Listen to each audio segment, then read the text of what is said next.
Okay, should be working now. Um,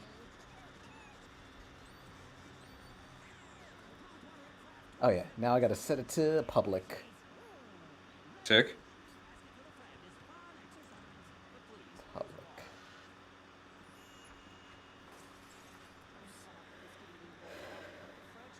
Oh yeah. Copy video Oh, URL. there it is. Nice. Here it is. Oh yeah. Got it. Thank you. I'm going to share it right now.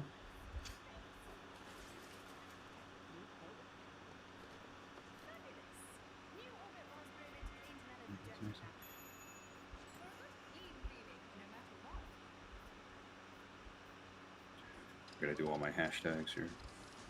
Yeah. Can they hear me?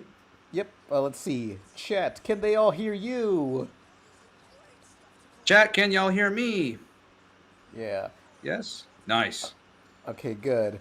I'm just trying to find where I tweeted about PAR, so I can just quote tweet that saying, "Hey, we're live." Oh, that'd be great. That'd be great. We're live. My channel.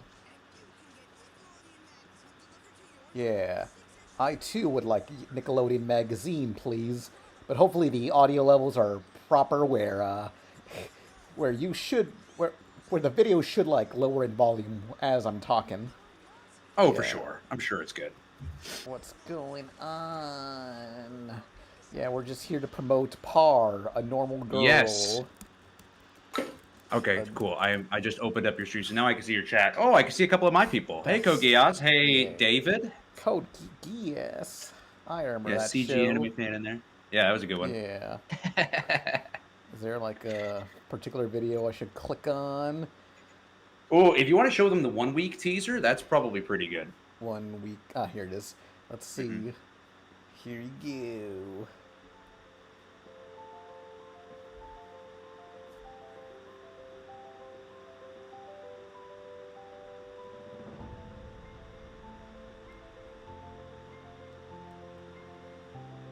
I know I'm not hearing audio on my end. Oh, right. Is it going through the? I don't know. Well. Okay, I can hear it. I can hear it through the stream. Okay, yes. It's yeah. good. Okay. You're just under a lag. Yeah. Oh, I love it. It's cool, isn't it? It looks iconic, man. What I've seen a lot of people do is them actually, when they go into that style, they actually change character design and kind of go into an anime style. But I think it's nice you're keeping the character design, true, but the animation's changing. So I think that's kind of different. No one's really done that approach. So what is this show? So this is my show. This is Par, a Normal Girl. This is a show I've been working on for half a decade. And originally it started off with just me. It was just my idea. We can get into the conception of it all, because the conception of it all is actually really funny how I came up with it. Yeah. But basically this is my show. It stars a girl. Her name is Par. Her thing is she loves to fight crime and the underworld bad guys that try to take over the world. And the fun thing about her is she's not, like Wonder Woman or Supergirl or anything like that. She is just a 13-year-old, and she doesn't like homework or after-school chores, so she's always just kind of not really in the best of moods. And so that's our main character. I kind of wanted to do, because I loved Powerpuff Girls growing up, I asked myself, what would a show like Powerpuff Girls be like if Buttercup, a character that's so imperfect, that's so brash and rash, that's got a lot of anger issues, what would happen if a character like her was the main protagonist? What would that be like? What kind of asshole is what she'd be? Right. Right, exactly, which is where we find our main character. She is a bit bratty. She's a bit full of herself because she got blessed with these powers of being able to see the dead and having this physical boost at the age of 12. And so where we see her in the pilot, she's only been this titular role for about a year. But as she's had this role, she has been able to defeat a bunch of bad guys and a bunch of really strong enemies in her first year. So she's gotten a bit of a bit full of herself by this point that we see her. And as the story goes on from here, we kind of start to see her come a little bit down from that. Maybe she has a bit of highs and lows, trying to fight and argue with that. But yeah, we have Maxwell Adams involved too. He really helped me out with the script because as I went farther along, I reached out to people to help. The first person I reached out to was Eddie Mort, the co-creator of Mucha Lucha, and I reached out to him first, mostly just to help make the logo. And then when we got farther along, I reached out to him again and I asked him if he wanted to come on again in any other type of capacity. And then we talked about a bunch of plethora of options, and him and I both settled on producer. We both felt that was fair. And then when we were getting ready to already launch months ago, I was still feeling a bit nervous. And so I reached out to Maxwell Adams and I asked for his help to really just kind of just read it and give me his thoughts. But that kind of transformed into um, him giving me a lot of pointers on it and a lot of things that maybe I should add, maybe I should change, maybe I should. What did he So it became suggest? actually, what's interesting is I have an entire Word doc still of everything that I wrote down that was all his suggestions. So let me pull that up real quick. Yeah, Here you go. I explained Loki to someone else, and they were like, "Yeah, Pad, you should get rid of that. That's a terrible idea." Yeah, Classic, or at least dude, there's hide been that away in the lore. yeah, there's been a lot that's changed on Par because of that. So one thing he added to the script was Par needed some type of a character story, which is very true because she didn't really have much of a What? ongoing thing for her character in the pilot. Oh yeah. So we did add something for that in there. The intro scene was originally a lot longer, was a lot more dialogue heavy. It was like I want to say like going on 2.5 pages. The opening Oh scene. god, bro, you Yeah, can't have an intro scene that yeah. long. I mean, most TV shows, well, TV shows used to have like 1 minute Yeah, things. yes. So we cut it down. Can I, Now it's just a page, let me and we oh, huh? let me read Retro Lovers' thing here, just Sure, yeah, saying, please. watch Zack Snyder's Shark Tale by Schifferillis. We will later or soon or whenever, but hang on, I'm learning about Par, a normal girl. Yeah. Yeah, like intros are uh, very hard. Like I don't know how high concept it is. I mean, it's like, hey, she can see what is it like? She can see monsters and yeah, she fights yeah, them. It's like you can explain that and in like 10 seconds. yeah, basically, yeah, because we had like a big opener where it was going to be like two characters coming in, and it's still happening, but like they had a lot more back and forth dialogue, and Maxwell was kind of like, no, let's keep it about a page. So we did. We cut it down to a page. Um, we created a lot of characterization ends, so like when characters are done. Either doing an attack or saying a particular phrase, they might do some type of pose or say some type of particular catchphrase at the end. Um, we had to break up a lot of the scripts because a lot of it was in a very different format. So we reformatted the entire script. Um, we buttoned up a lot of scenes to end. So like a lot of scenes in my original script were kind of just ended. Hmm. But like we went back in and we kind of made them a bit smoother transitions, kind of have like an end with a nice button. Oh, So I'm that was kind of nice. yeah, I understand that because I'm an editor, so it's like I need to know how things flow into the next shot. Oh, let me read Yeah. this one. Mercenary gave $5 to me. Hey, Rebel, have you seen? Have you seen? Haven't seen you since Comic Con at the Lauren Foss booth? Oh God, bro, are you really the one with the head crab? That's like 2011. What the fuck, bro? Because I I love Red. remember Lauren Foss had like a booth at Comic Con with Craig McCracken, and it was like 2011. And They what year didn't was have, this? When did you go? yeah, but 2011, which is what I just said. Wow, 14 years ago. Holy crud. Yeah. That Oh was God. forever ago. Yeah, yeah, yeah. I love Retro Horrifying. Lovers comment there. Indies creators together strong. Absolutely. Hmm. Yeah, Comic Con. Sometimes I think back to that first year of Comic Con when I sat next to that Homestuck cosplayer. We got along, but neither of us were really all that into social media. I wonder if she still thinks of me. And I wonder if she's into social media now. She's probably dead now. So sad. Jesus. Oh, R.I.P. She knew she couldn't have me. So Yep. sad. Yep. Bottom of the Bad. ditch. Oh my God. She's the skeleton character you see on screen now. Yeah, as that's saying, actually where we based her. No, I'm kidding. Yeah, you were saying how paranormal can see like ghosts. I remember Yeah. following some artist online that says she sees ghosts, but she kind of dropped that act after a while. It just got really lame. Never mind. A lot of the lore for Par really does go back really far. We originated it when we had our big lore conversation. Because we have a big Aztec expert on our team.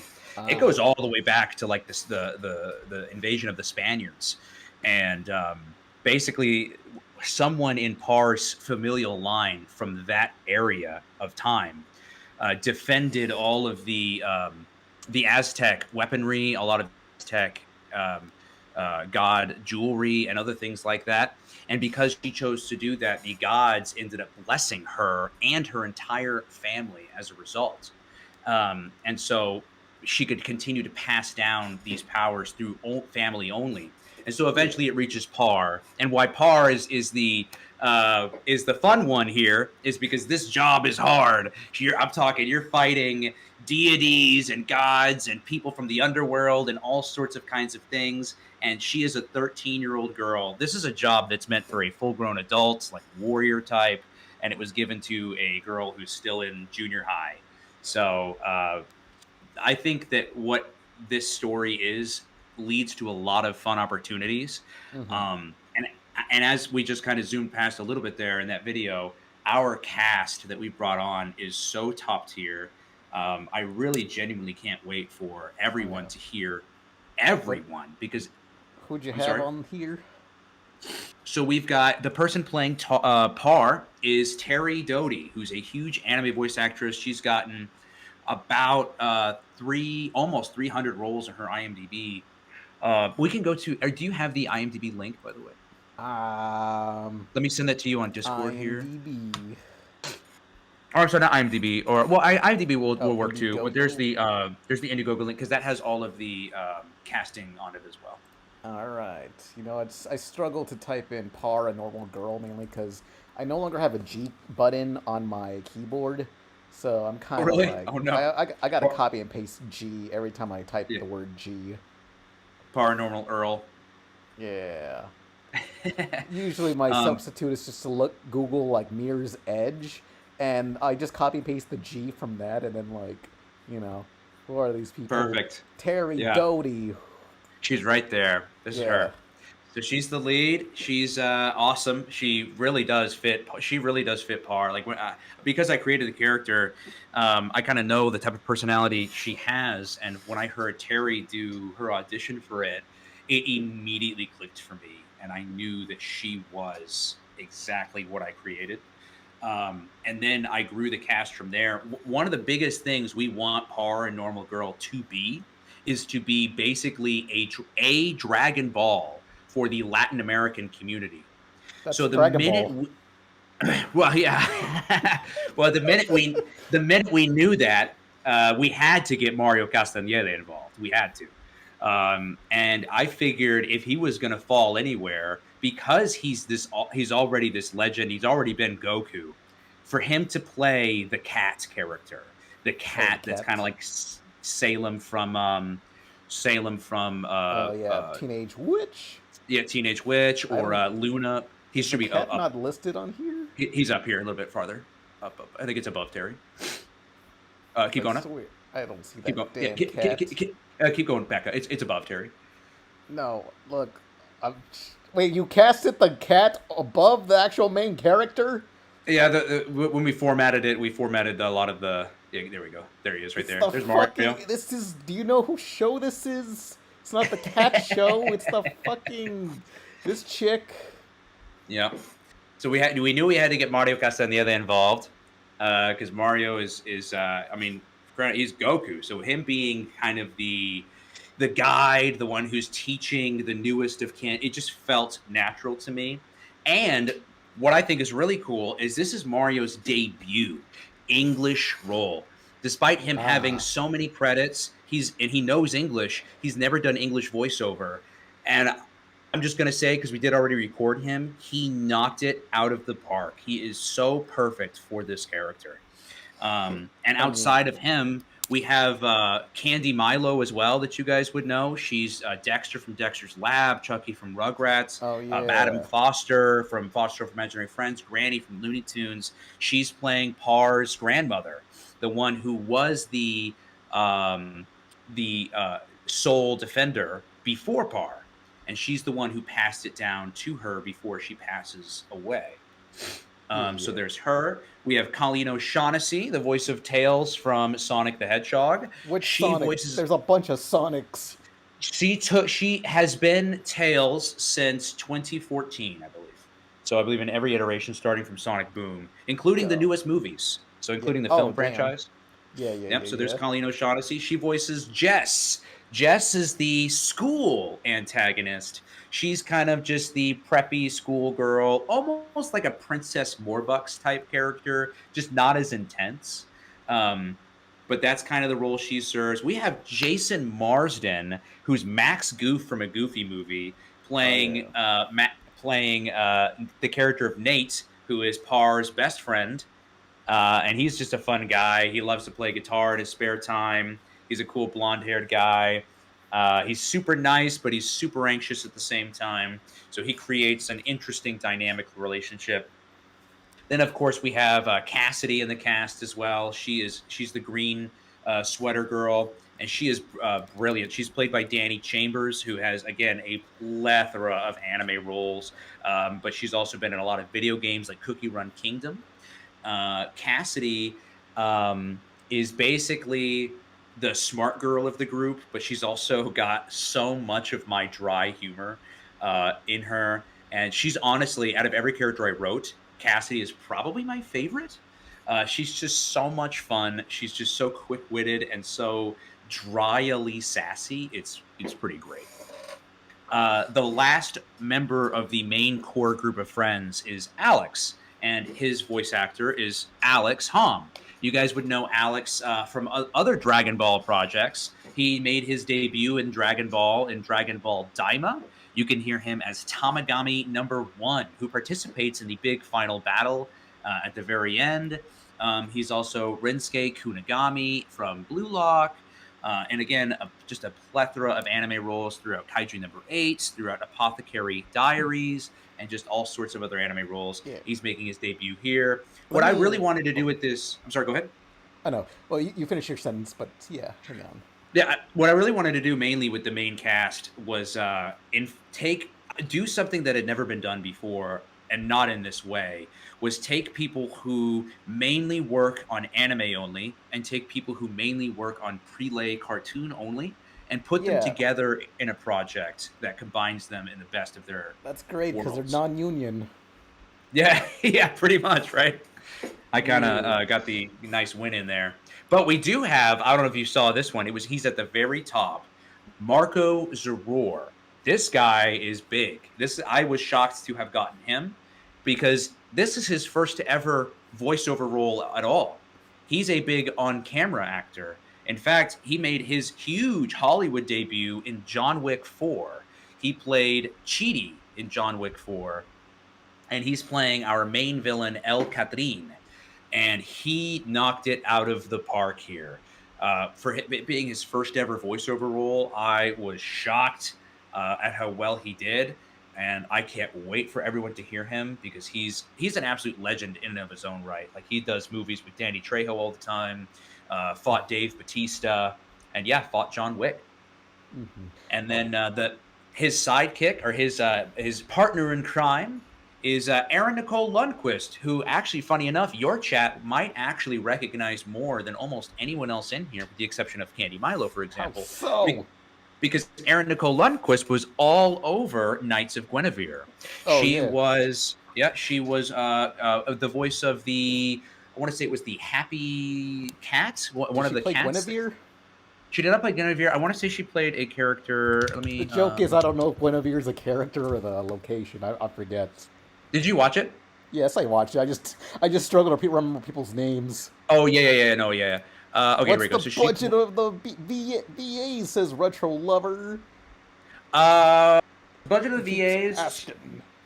I can't really disclose because there's Nah, a lot of that's under the NDAs and table. No one's contracts. got to know. Yes. Hey, we got a super chat. Let me read. The Tetchy Animator says, "Hey guys, I animated a shot of all the characters in the box for the teaser. Had fun with the designs. I'm excited for the show." And also, A-Dub says, "Hey Pin, are a monogatari reader or anime fan? What's that?" They just wrote, "Hey Pan Pizza, are a monogatari anime fan?"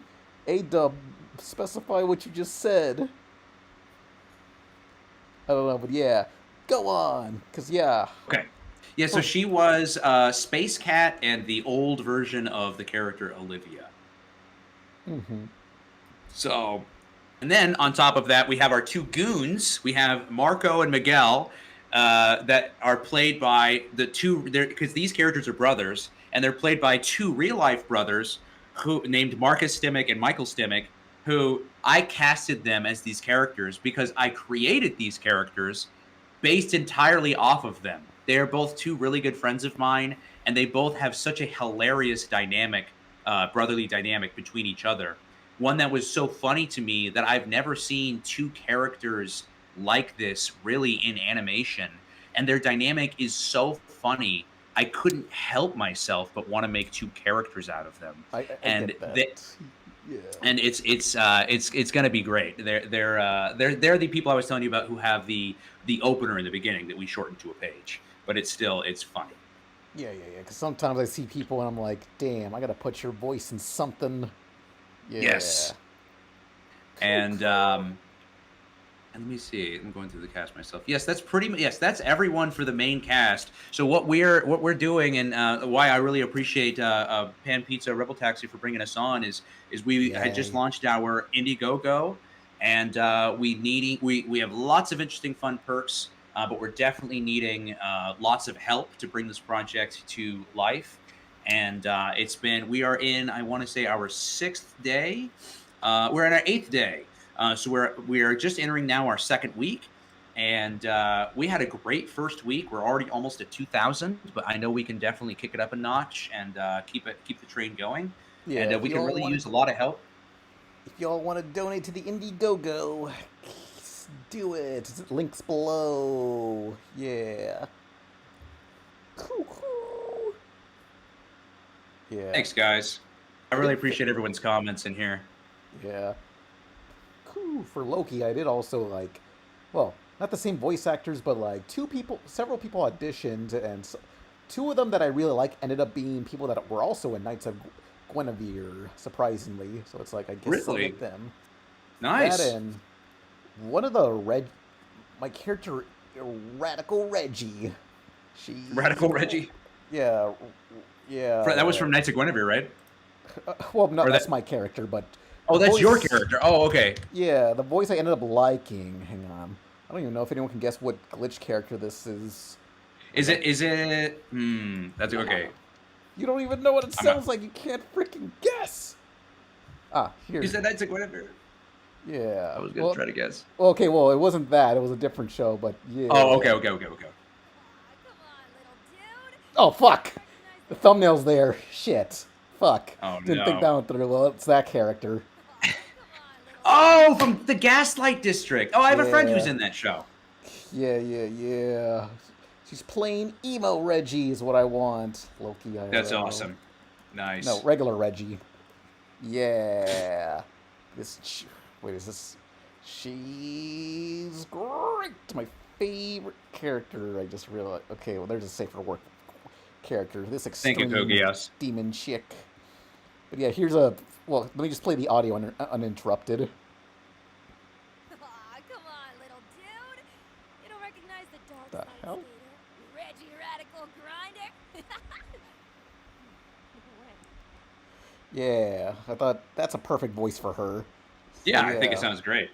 Woo. Because it's one of my favorite characters, so I gotta shove it down everyone's throat and gotta say, hey, action animator, do some Dude, crazy shit. I really do love your designs, the way that a lot of the faces are so sharp. They have a lot of those sharp edges. Oh yeah, I think everyone it, in re- Loki IRL is meant to be sharp, but also hopefully simple to draw. yeah. Yeah. Cuckoo. I'm still hoping we can get a par Loki image. Oh, if I have time, maybe. Cuckoo. All right, I was gonna play this audio clip because you mentioned Jason Marsden. Yeah, Jason The Marsden is great, classic. dude. I seriously can't wait for everyone to hear him. He was awesome. Yeah, you can hear him in this. Let me play this clip.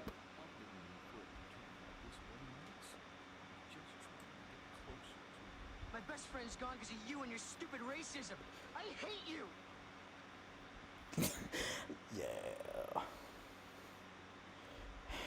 Yeah, I don't know why Goofy would say those things. That's crazy. Unfortunate. That was actually taken from the Static Shock episode about racism. Oh, yes, yes, yes. I keep forgetting he played. What was his name on there? Richie? Richie. Yeah. I keep forgetting he played Richie on that show. Yeah. Static Shock is seriously so good. Oh, yeah. Supposedly, it was like one of WB's most popular shows, but they just couldn't make toys for certain reasons. It's Some toy it's always the manufacturers. toys. Yeah. True. It's so unfortunate.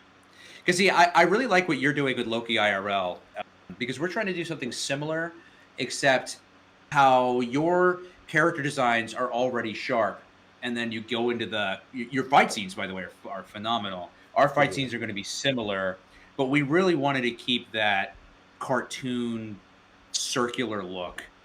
But then when it moves, it looks different because I've seen some complaints from some people online when they look at the designs of Par and they say, "Oh well, it just looks like everything else on TV."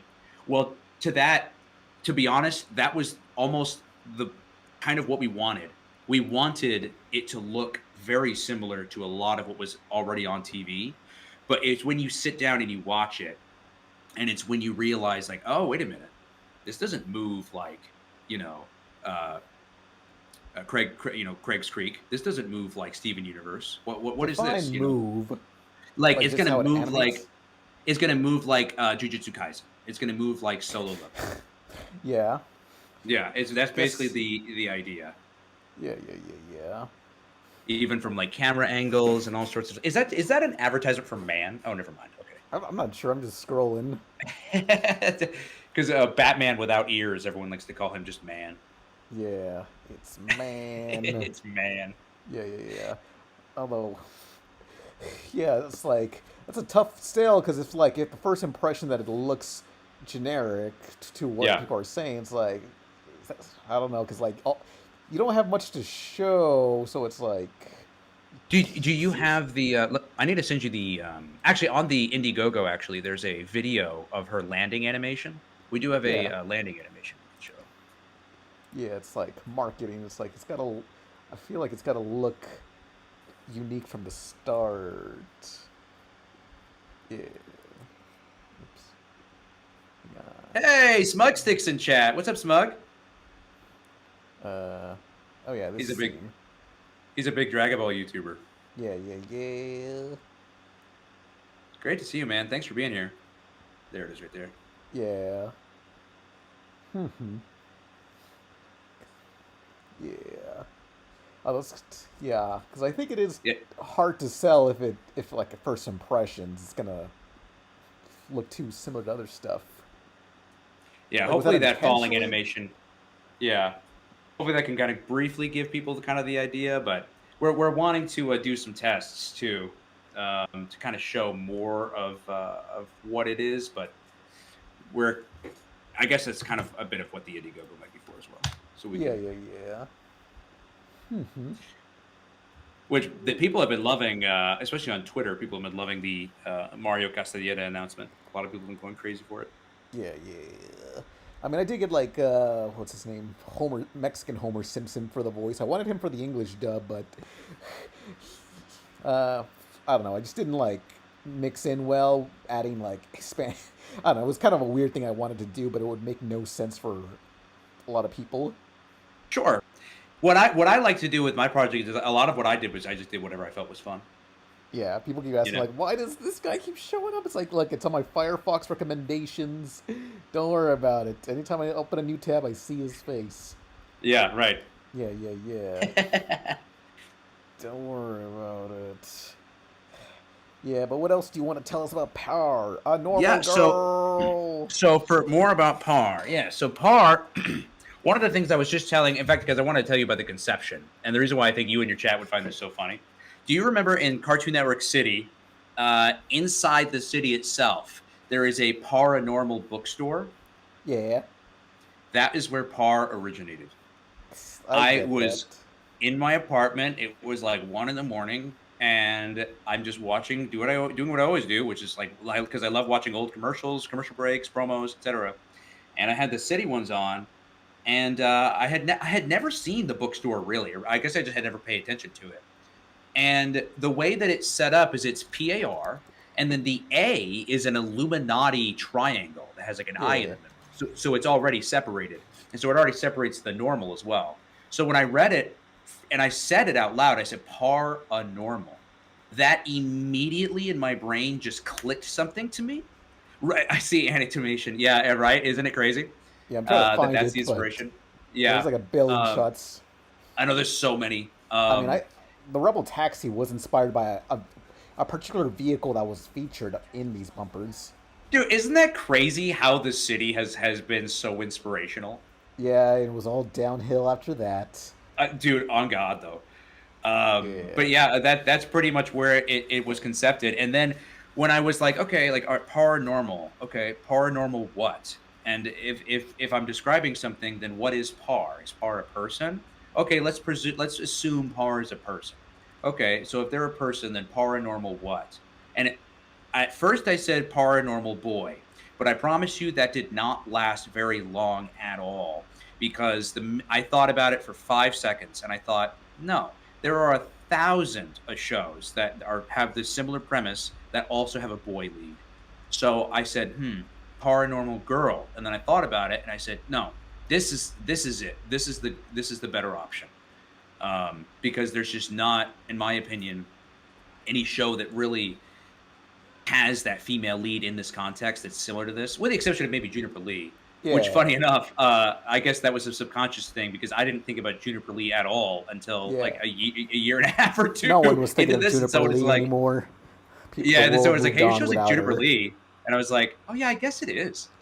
But yeah, then it kind of grew on from there, and I asked a friend because I knew I wanted to because I've always loved the type mucha lucha type storytelling, that rich Mexican Hispanic type storytelling. So I knew that we wanted to kind of go into that direction, Oops. and so when I was thinking of okay, what does she look like? The first thing I thought of was a Mexican Wednesday Addams. So I reached out to an artist friend of Wednesday mine. Addams is Mexican. Yeah, well, like an almost even more so. Yeah. And so I reached out to a friend of mine, and they drew it up. And the design that she drew up is very different from what we see now. It wasn't until like about a year and a half after that that I sent those designs to another really talented friend, and she completely reimagined Par and brought it basically to what it is now. We've changed her a bit since then, but if it wasn't for that design, she would not be at all where she is now. Yeah, And I yeah. love how she looks. Yeah, yeah. Um, The pigtail thingies. Yeah. yeah, yeah.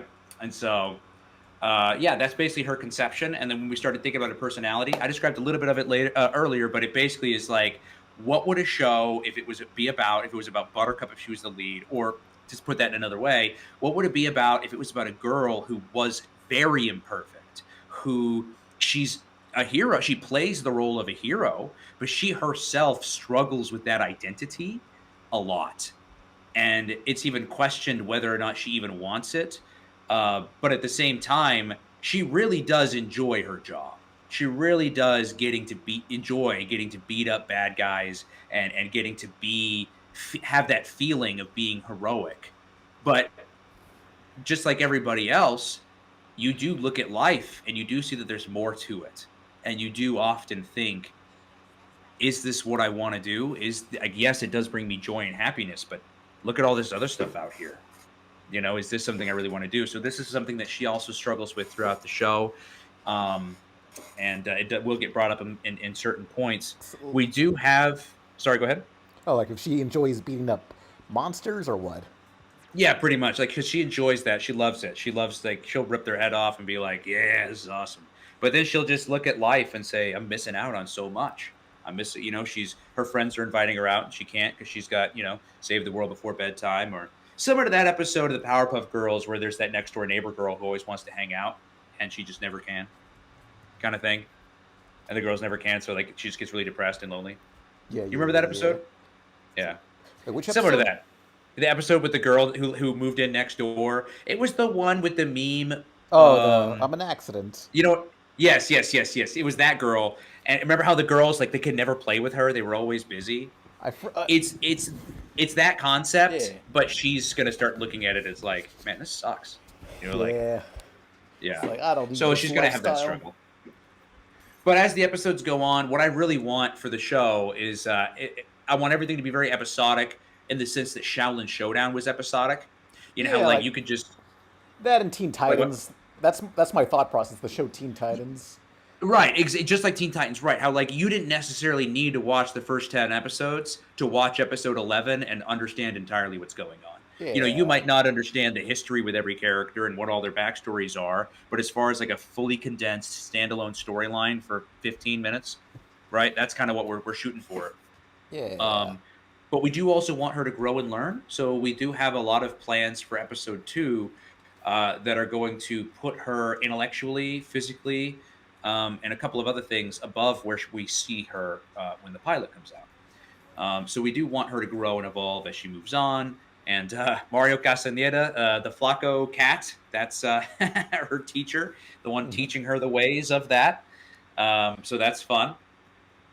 And and we're hoping to introduce a lot more villains. We have even talked about a Halloween special where Ya Llorona gets introduced, and Yeah, we're really- yo. That's yeah, Say it again. Ya Llorona. What the fuck? It's like La Llorona. What the fuck? See, I've asked a lot of people about that, and it depending on the dialect, you can get a bit of a different.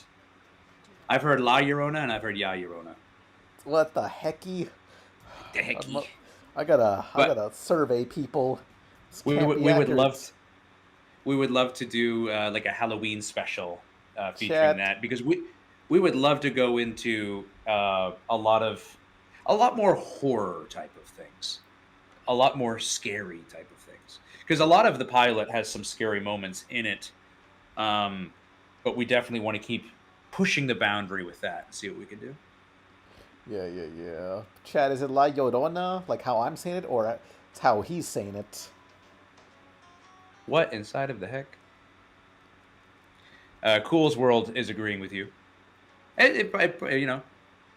Yeah. Oh, he's from Chile. Oh, Cool's World. Do you know Marco Zaror? Marco Zaror is from Chile as well. We actually are supporting his energy drink brand, Kiwi. Mm-hmm. Kiwi. And, Oh. yeah, all the way from Chile. We've been supporting his energy drink brand. We've been buying a lot of it from there, and it's Yeah. super good if anyone wants an energy drink. But Marco Zaror is part of the project, so if you're from Chile, he's also from there. That's where we recorded him. Actually, we recorded him from his studio in Chile. Awesome. Yeah. Yeah. So if you guys like John Wick, Give me some and then energy drink. and I'm trying to not announce too much. I guess one thing I can say. Well, I'll say this: we have a lot of plans next year to go to a bunch of conventions, and I don't want to confirm anything, but we have talked about San Diego Comic-Con. Oh, And- it's tough to get in. That's Well, ass. we have an in, so it's Yay. looking pretty possible. But you don't count your Oh. chickens before they hatch, so I can't say too much, but it's Yeah. on the table, I'll say. Let me read a super chat real quick, and then we can talk Please. about the. see apparently had a game going on. Yeah. Yes, let's Let talk me about the game. well, let me get to the super chat first. But Sure. hang on. Crass V6C said thoughts on the amazing digital citrus episode. Cause I saw it before this. Yeah. I heard a lot of It's people going crazy on it too. Yeah, it's the beach episode. It's the fan service episode. Nothing you didn't see it, so it's the most waste of time filler episode. They're just at the beach all day. They don't do The newest nothing. one? Yeah. Really? Oh Yeah, wow. it's Huh. Jack Okay. Jack's just rubbing himself with suntan lotion for 5 minutes uninterrupted. Like it's one of those jokes that goes on for way too long. Where the joke is that it's supposed to go on for so long, but he's just rubbing suntan lotion on himself, and it's straight up just like 5 fucking minutes of this shit, and it's supposed to be funny. And I complained about it on Twitter, and people are just like, "No, that's the whole joke. It takes so long." It's like, no, it fucking sucks. This is Yeah. such ass. This is such fucking bullshit.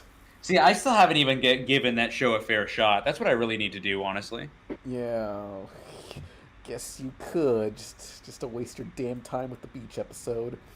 And this Yeah. fucker this stick man shows up saying, "I'll rub you off, Jack." So they start rubbing each other, and then like a little notification on the top right shows up saying, "Hey, buy the new Jack's covered in suntan oil plush only at the Digital Circus store." It's like it's so, That's crazy. yeah, it's such Wow. it is very unapologetic, honestly. Oh Like, wow. there's supposed to be 8 episodes. This is like the one you wasted on. Yeah. Yeah, but tell us about your game.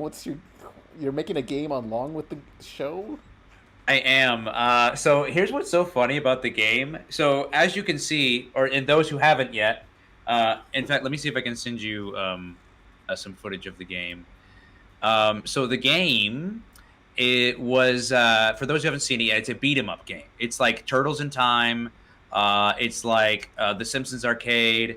It's like a bunch of those games. But it did not originally start out that way. How it originally started out was we wanted a food fight game is what we wanted originally. Oh yeah, We the want unreleased food fight video game. Yeah, we wanted a food fight game, kind of like at the Ed, Edd n Eddy Lunchroom Rumble.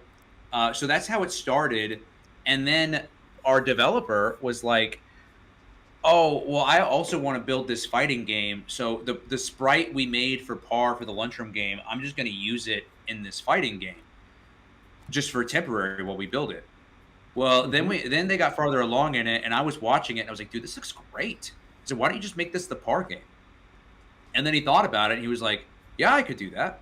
So we just basically, the fighting game he was going to make, we basically just kind of remapped over it, and now it's the Par game. And so now it's a beat 'em up, and I did send you. Yeah, there we go there.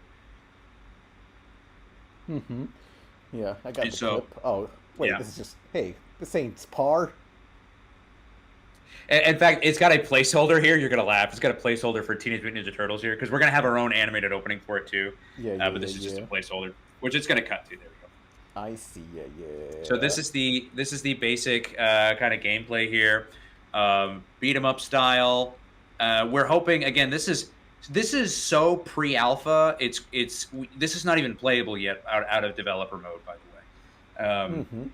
So it's so pre-alpha, but they are getting so much farther along in this. The game is not as far along as the pilot, if only because it's just had to take a lot of a backseat, unfortunately. Yeah. But we're really trying to do the video game along with the pilot to really help push kind of both mediums and just kind of push this character into every facet of a lot of communities as possible, because we really want this character to be seen and to be heard and to people know who she is and what she's about.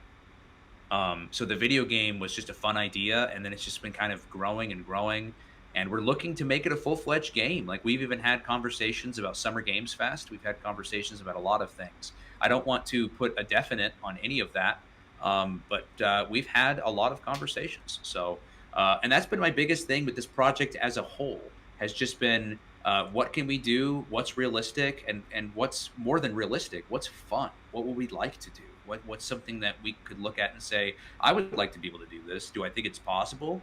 maybe. Let's shoot for it, and if we don't get it, we'll get whatever comes next. Yeah. So that's the game. A lot of fun. I can't wait for that to be fully fleshed out. To have to be able to say I play my own game at like a bro hangout or something like that would be so You'll fun wanna to do. Donate to the description of par and stuff. Yes. Go, go. All this cool stuff, by the way, you guys, I'm trying to make, but I can't make it without your guys' help. I really need as many donations on our campaign as possible. If you guys really quite enjoy, if you guys are tired of a lot of the animations and stuff that's coming out today, you guys are like, man, nothing's like the way it used to be. If anyone knows me from my YouTube channel or has known me in the 15 years I've been on YouTube, I used to be known as Future Gohan SSJ2, if anybody in your chat knows me by that name. So I have been in the community for a very long time. I grew up on nothing but classic Cartoon Network shows, Nicktoons, and etc., but mostly classic Cartoon Network shows. So if that's what you loved and that's what you're wanting to see more of once again in this period of time we live in, that's Par a Normal Girl. We're really trying to aim for that. We really want that. But at the same time, it is 2025. The AMV guy, I did used to make AMVs. That's me. But we do want to modernize things as well. So despite it having a lot of that late 90s, early 2000s Cartoon Network feel, we have to be realistic and look at what is really popular with people today. And people love anime. And so we really wanted to combine the two in a really fun way that we think hasn't been done before. So if you guys like that and that sounds fun to you guys, feel free to hit the link that he directed you all to, and feel free to send us a dono. Yeah. Would be cool if you made like a one level of the beat 'em up in. Made that like a promotional flash game or something. Yes, I would love to. In fact, the team says, last update I heard, they should have a playable demo either by the end of this month or beginning of next year. So the second it's available, I'm going to see what I could do about making it playable to the public, because I agree with you. I think that's a great idea. Yeah. Anything else you want to say about Par, a normal girl? I'm trying to think. I saw because I hit all of the big number. Oh, how could I forget the music that we have brought on? I keep forgetting how many people we have on this project. So in addition to the stacked voice cast chat, in addition to the producers we have on, such as Eddie Mort, co-creator of Mucha Lucha, the script helped with Maxwell Adams. We also even have Leo Partible, who's the brother of Van Partible, creator of Johnny Bravo. He's also another producer on the project. But if you all love music, Retro Lover already started us off. Oh, actually, yeah, everyone's talking about Pokemon, something in the chat. We have a lot of Pokemon music guests. So we have PJ Lekarika involved. He's going to be doing a insert song for us. PJ Lekarika, you guys would know him as the singer of Pokemon Johto Journeys, the theme song. It's my fave. It's the most colorful. It's my favorite too. And here's the thing: is everyone loves Jason Page, who did the first one, and I love him too, and I love that song. But everyone never really talks about, like, well, who sang Pokemon World or who sang Pokemon Journeys. So for me, for the longest time, I wanted to know who sang Johto Journeys. And it was PJ Lekarika, and I knew I had to get him on. And so we did. We got him on. In addition to PJ, we also have Molly Weaver, who's singing our opening theme. Molly Weaver, you guys would know as the opening for Kids tenure. He worked on the Yu-Gi-Oh! GX Get Your Game On theme song, which everybody loves. And he also worked on the Teenage Mutant Ninja Turtles Fast Forward theme song as well. So he did a lot of work and music work back on his days at 4Kids. And we couldn't be more happy to have these people on. In fact, if you'll allow me to disclose this information, it was so interesting hearing this from Jake, because he sent me an email after he recorded with Molly where they got. But really, to circle back to the music, in addition to the 4Kids guys, we even have Chicos de Barrio on doing an insert song for us as well. And Chicos de Barrio did the opening theme song for Mucha Lucha, as well as just a ton of other amazing music. I've been listening to Chicos de Barrio for a long time, and they are very good. And then in addition to them as well, we have a guest, because again, like I said, I just kind of wanted to just have a lot of fun. We also have a guest all the way from Japan, a music guest. Her name is Diana Garnett. She did one of the Naruto Shippuden ending theme songs. She did Naruto Shippuden ending 32, Spinning World, which is one of the most famous of the Naruto Shippuden theme songs.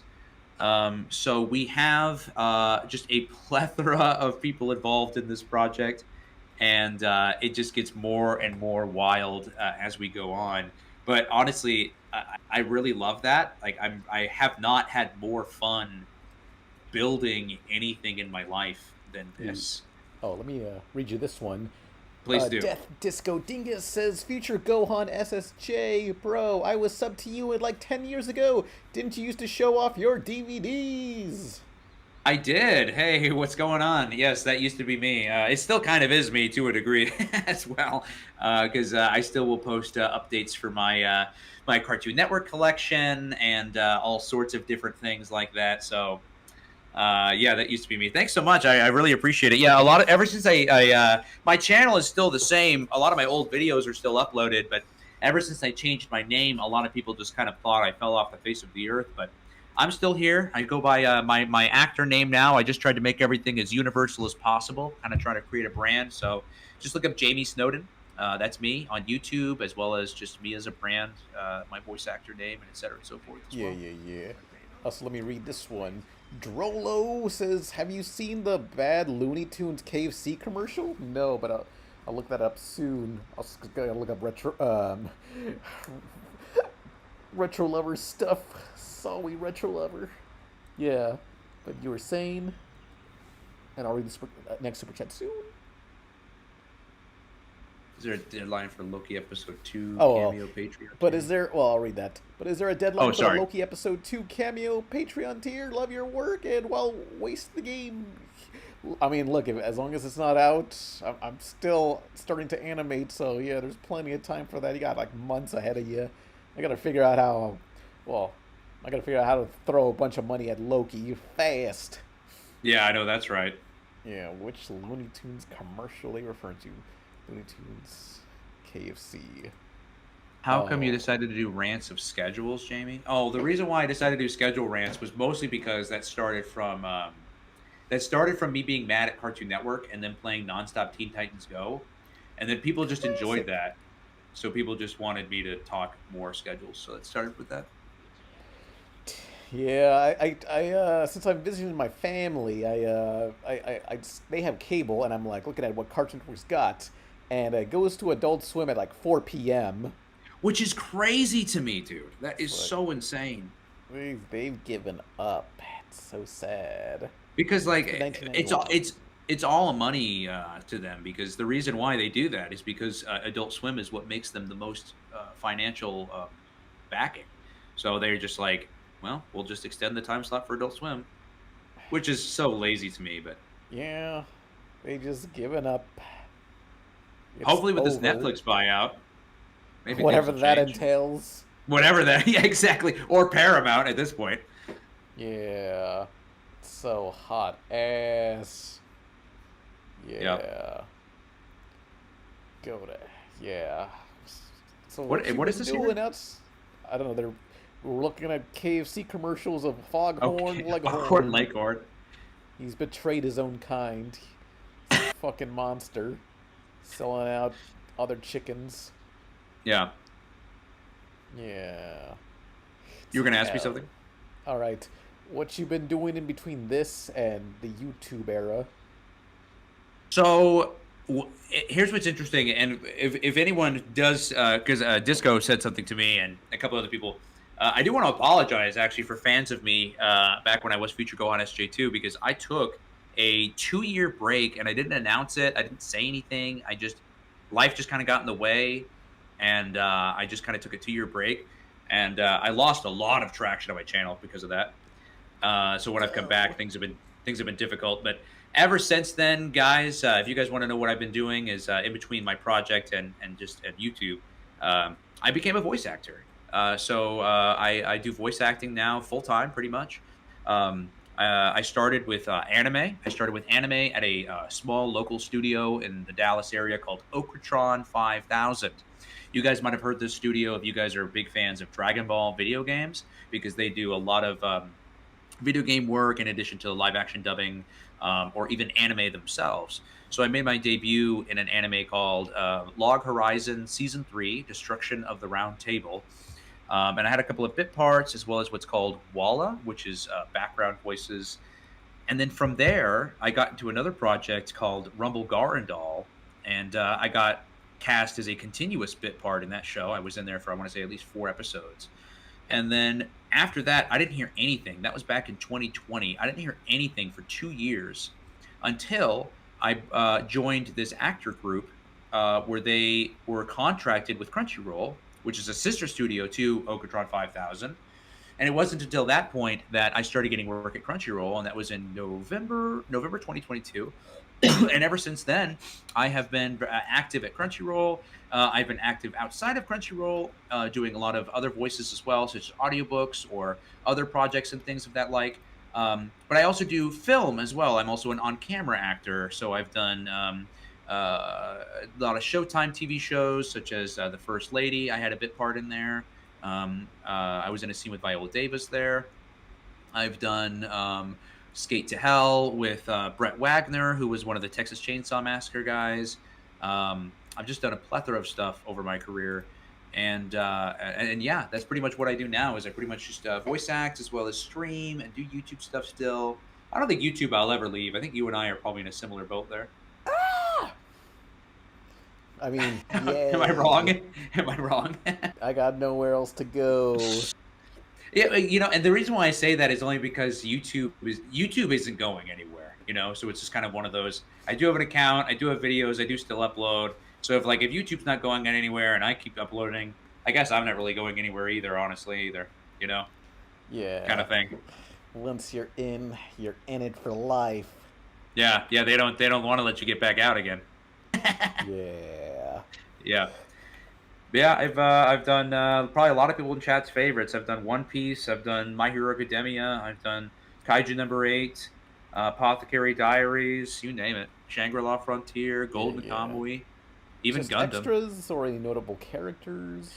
A lot of extras in these. Notable characters I've done for I Shall Survive Using Potions. I was a notable character. I played Hans. Notable character I was in.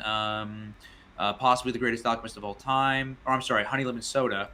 And then, where's the other one? I had a really notable character just came out recently. Here it is. Even given the Worthless Appraiser class, I'm actually the strongest. It's a big isekai anime. I'm in 4 episodes of that as a character named Jasper, who was so much fun to do. It was my very first higher-pitched voice. So that was really, really fun for me to do. It was a very fun experience. I actually got to listen to the Japanese, really listen to the seiyuu. I remember the first time I got that email, that was the first thing I did, was I listened to the seiyuu, and I listened to what they were doing, and I also started reading the manga online, and I really tried to understand, A, who the character even was at his baseline, and B, what type of nuance did the seiyuu add to it, and how can I either add additional nuance or take the nuance that the seiyuu added and translate it to what would be considered nuance here in English. So that was just really a really fun process overall to do. Well, thank you, Animation. I appreciate it. Yeah. Cool. Yeah. How's everything been with you, honestly, outside of YouTube as well? Me, making It's Loki been years IRL. since you and I have connected. Yeah, back when YouTube had DMs. DMs, dude. I missed that, man, dude. I lost so many connections when those went away. Oh, Spencer Sketches gave $2 saying, any tips on becoming a mainly singing voice actor? Ooh, mainly singing voice actor. That's awesome. First of all, props to that. I really hope, if that's what you want to do, I really hope you have a very successful career in that. But as far as tips, I would honestly get with a coach. I would get with a coach, and I would get with them as far as training is concerned, because first of all, you would need to train for that. But also, they are able to know what you want and put you on a path, because there's a lot of people out there that not only do they teach, they also have a lot of connections and really just, quite frankly, avenues that they know of that a lot of us, just talent, we don't know about. So if you're able to get with a coach, kind of let them know where you're wanting to go with your career, and they can help bring you in that direction for sure. All right. Retro Lover said, planning a crossover special between Loki and Par, says Retro. And also, I gotta watch their Shark Tales thing, but yeah. Hey, that's totally a you question. I'm totally open for anything. Look, Loki can cross over into anything because every single piece of fiction is just a non-existent thing in the Loki verse. And that's what I love about your show. Yeah, I love that. That's what I love about the premise of it. Everything exists below Loki. It's fucking facts. Avengers on all their multi-dimensions. Yeah, that's just fiction in Loki's universe. There you go. All your multiverses, everything. Loki's all above all of those. All fictional. Yeah. Right. Loki's the only real canon storyline. I was playing like Kingdom Hearts 1 days ago, and I was thinking back to the age-old question of like Wreck-It Ralph and Kingdom Hearts, like whose world is above the other one? Like who? But probably Wreck-It Ralph, I would think, if only because, well, actually that's a tough one. My guess is gonna go Wreck-It Ralph. Yeah, Wreck-It Ralph tells Sora your life is fucking meaningless. This shit's just a game, boy. And there ain't no never mind. Jeez. Hang on. Get an advance on your loan, boy. This is just a game. Yeah. Your chat. He's gonna wreck it. Zack Snyder's Shark Tale. What? Oh, yeah, what's his, Ritual Lover wanted me to look up Shark Tale. Why Shark Tale is a cinematic disaster! By Schaefer Willis. Would you agree that it is? I thought Shark Tale was alright. Look, I haven't seen it since I was like 13. That's also fair. That's also fair. I haven't seen it in a long time either. Everyone disses on it, and I joined in on the dissing. I didn't have my own opinion. I was a fool. I still remember when Cartoon Network used to air that movie a lot. That was back when they used to air movies twice. They'd air one at they used to air it like noon, and then they aired it again at 7 or something like that. Yeah, like this will keep the kids busy. No, Yeah. like reminds me. We have a new movie that's just like it. It's called Animal Farm, based on a book. You were excited Animal for Animal Farm, the movie? Oh, since Zack Snyder's Shark Tale, I see. Dude, that would be insane. Oh, you know what? I didn't see the. Doesn't this have Seth Rogen in it? Yeah, I'm pretty sure it Rogen. does. Oh, Seth Rogen. Yeah. Yeah, hang on. This is shorter, so I click on this. Odd. By Angel Studios, whoever they make. Are going on vacation. Man Farm. What does that say? Laughter House! That sounds awesome. I love to laugh. It's a slaughterhouse. Look at all this deliciousness. They want this. Do you want to be food, or do you want... Thought so. Yeah, The Laughter House. Nice. they're a Christian movie studio. We're free! Whatever goes upon 2 legs is an enemy. 4 legs, good. 2 legs, fair. No animal shall wear clothes, Huh? What? We're show pigs. and all animals are equal. Animals running a farm? I had to see it for myself. Thank you.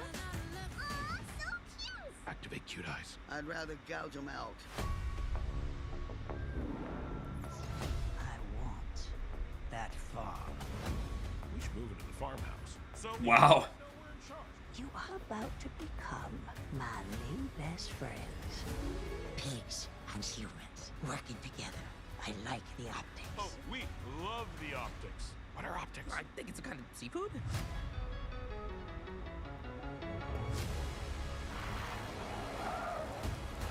You're wearing clothes! Would you look at that? I am. Everything's different, but we're still friends.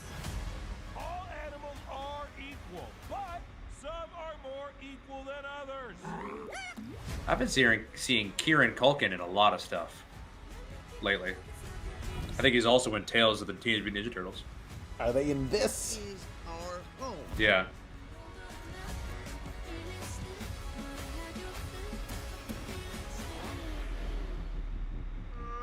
Squealer! I parked the car! Let's have no one do that again. Animal Farm, a cautionary tale. In theaters May 1st. This is gonna Recommended be for ages 11 and amazing! up. Yeah, does that look fun?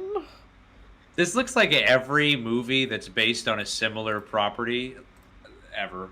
It's just like Look, I vaguely remember the book. Well, I never read the book. I remember someone explaining the book, and it's kind of like that. It's pretty close. I guess that's how you'd make a Animal Farm movie. Have you seen the Supergirl teaser yet? Oh yeah, I saw that. Yeah, I like James Gunn, although he's not directing. But yeah, Supergirl. Unfortunately. Well, Yeah. she Oh, I can't haven't- work yeah, on I haven't- everything. Yeah, I have not seen the trailer for that yet. It looks good though from the screenshot I've seen. Retro Lover says this will be our generation's Lorax. True that. Yeah. Ours were good Lorax. That's funny. Loraxatives. Yeah. I'm sure. I don't know. I'm sure the movie will come out and we'll all love it. It'll be a classic that'll air on Cartoon Network. Yeah. Be wonderful. Yeah. Let's see. Zack Snyder's Shark Tale. Oh, but if you want to go at any time, go. You're able to drop out unless you have anything more to say, or you just want to hang out. Yeah, how late are you streaming? I go on forever. Nice. I'm down to stick around for a bit. Yeah. What a blast. It got us the one slur. But Funding for Shape Release is Yeah. provided by Belgium. so many places in Belgium. Entire nation of Belgium sponsors Wow. this video. Well, I never thought I'd say this, but after years and years of fan outcry, the Snyder Cut is finally here. I thought it was just a pipe dream. I thought fans were just being stupid. And above all, if this supposed Snyder Cut did exist, I always just assumed that it wouldn't improve the original movie. I thought there was no way. But holy shit, you guys, I was dead wrong. The Snyder Cut is not only an improvement over the original film in literally every way, but it's legitimately one of the best films I've ever seen in my life. And y'all know how much I hate the original version of this film. I talked for over half an hour about how terrible it is. If this cut made the movie watchable, I would have been satisfied. But it went above and beyond just watchable. I genuinely can't believe this exists. I am so happy. Let's start with the story, which has been completely revamped from the original. Right off the bat, it was such a genius choice to make Will Smith's character a cow instead of a fish. It makes perfect sense in retrospect, like it's basically a commentary on how capitalism is milking us dry of our aspirations and dreams. It makes the Will Smith character infinitely more likable and identifiable, and it gets even better since his motivation has been changed. Instead of being in debt because he's an asshole who squanders all his money away and then using his friend's generous donation to bet on horse races, this version of the character just wants to save his farm from being closed down. Instead of mooching off his friend, he wants to bring notorious criminal Matt Damon to justice. This is such an excellent plot, and I'm so mad that DreamWorks cut it out of the original film. Clearly, this studio is not a place for visionaries. Now, one common criticism of the Snyder Cut I've seen from mouth-breathing idiots online is that it borrows too heavily from other DreamWorks movies. Like, there's a lot here from both The Prince of Egypt and the Kung Fu Panda series. Well, I have news for you dumbasses. Those criticisms are invalid if you do the tiniest amount of research. Zack Snyder has been working on Shark Tale since 1994, 4 years before Prince of Egypt came out, and a bajillion years before Kung Fu Panda. Not only did DreamWorks deny him his vision for Shark Tale, but they straight up stole his ideas for their other animated films, while also releasing his baby as a broken, empty husk of a movie that somehow got an Oscar nomination. So yeah, there are a lot of similar ideas from Prince of Egypt and Kung Fu Panda that this movie did first and did better. In Prince of Egypt, they couldn't even be bothered to get someone else to play God. They just got the guy who played Moses to do it. LMAO, what was that about? In this movie, God is played by Eddie Murphy. Talk about fitting casting. I legitimately cannot think of anyone else more qualified to play this role other than God himself. There's also a lot more going on with Jack Black's Nice. in this version. Instead of a shark, he's a panda. Yeah, they really had no shame when they were making Kung Fu Panda, I know. Anyway, his backstory is a lot more fleshed out in this movie, which is a godsend compared to Kung Fu Panda, where they had to wait until the second one to give him a compelling backstory because they forgot the first time. They even managed to get the rights to certain Disney characters like Timon and Pumbaa, and also Hades, who was invented by Disney for the 1997 film Hercules. I don't know how Zack managed to get the rights to these characters, and it probably explains why this movie had to come out. Disney also owns Loki, apparently, because they took out one of my shirts. It's bizarre to see a DreamWorks movie on Disney Plus, but I mean, at least we can watch it, I guess. Anyway, I have yet to talk about the greatest character in the film. That, of course, being the villain, Matt Damon, played by Matt Damon. First of all, I think it's really cool that they went with his character design from Arthur. That's kind of a deep cut reference that Zack didn't have to do. But the fact that he did makes me so happy. I mean, apparently, this wasn't in the original cut he made back in the 90s. He literally redid the CGI of every scene with Matt Damon in it in order to incorporate the aardvark version just for us Arthur fans. I think that's awesome, and it shows how much he cares. Anyway, yeah, Matt Damon is an incredible villain. It feels so good to get someone who isn't a twist villain for once, and who could just be evil throughout the whole thing. But he's so layered as well, not just evil for the sake of it. He assumes that everything he's doing is totes God's will, and he has this incredible musical number where he tries to come to terms with what he's doing. It's like this back and forth between him and God, and it's incredible. He and Eddie Murphy just knocked this song out of the park.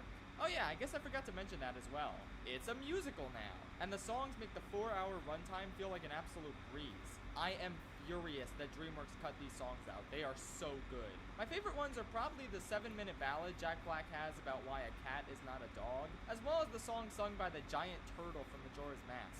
First of all, I can't believe Zack Snyder got the rights for him from Nintendo. That's insanely impressive. Second, I love this identity crisis he has about how he wants to be a crab so desperately, even though he's obviously a turtle. It's a really touching emotional ballad. Oh, and the song Martin Scorsese sings about how to evade taxes is perfection. It made me love Sykes as a character even more than I already did. For the last point, I really need to get into spoilers, so if you don't want to be spoiled, maybe go for a walk. I'm not throwing up a tag for you to spoilers. You should have seen the movie by now. Anyway, yes, this movie is R-rated. And for the life of me, I couldn't figure out why for the longest time while watching it. That is until the ending, where Matt Damon gets boiled alive in molten acid while also getting his flesh... R-rated.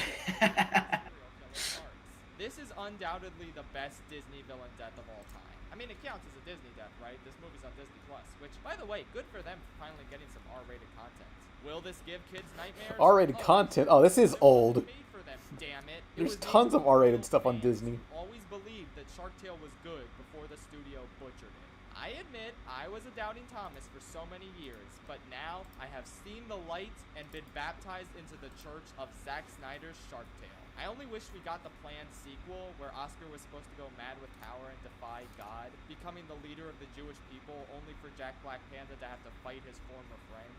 It would have been so emotional and powerful, but alas, it wasn't meant to be.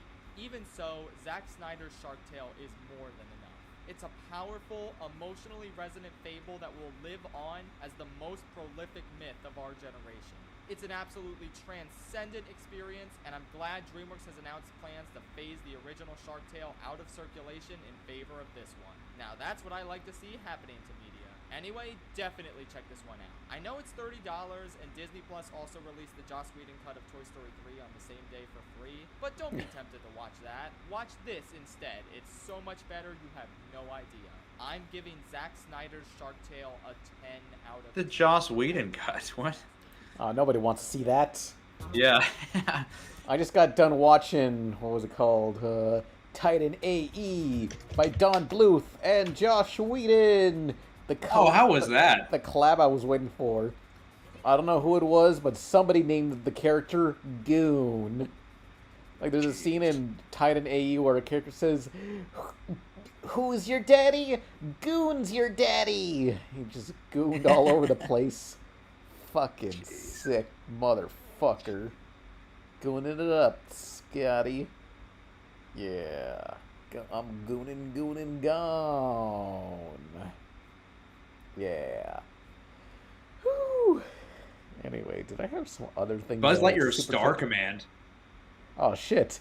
Hang on, I forgot to read this super chat. Elemental Guana gave $5. Hey, Pan, have you heard of Toxic Crusaders? It's getting a new video game next year. And also, hello, Pan, Human Torch Rap, please. I love the new videos. Says Oriel Delgado. Golly.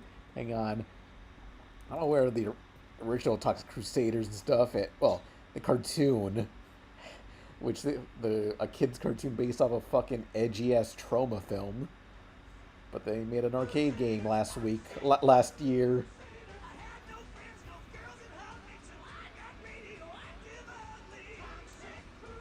Oh, that's awesome. I missed the cartoon of Toxic Crusaders. Yeah.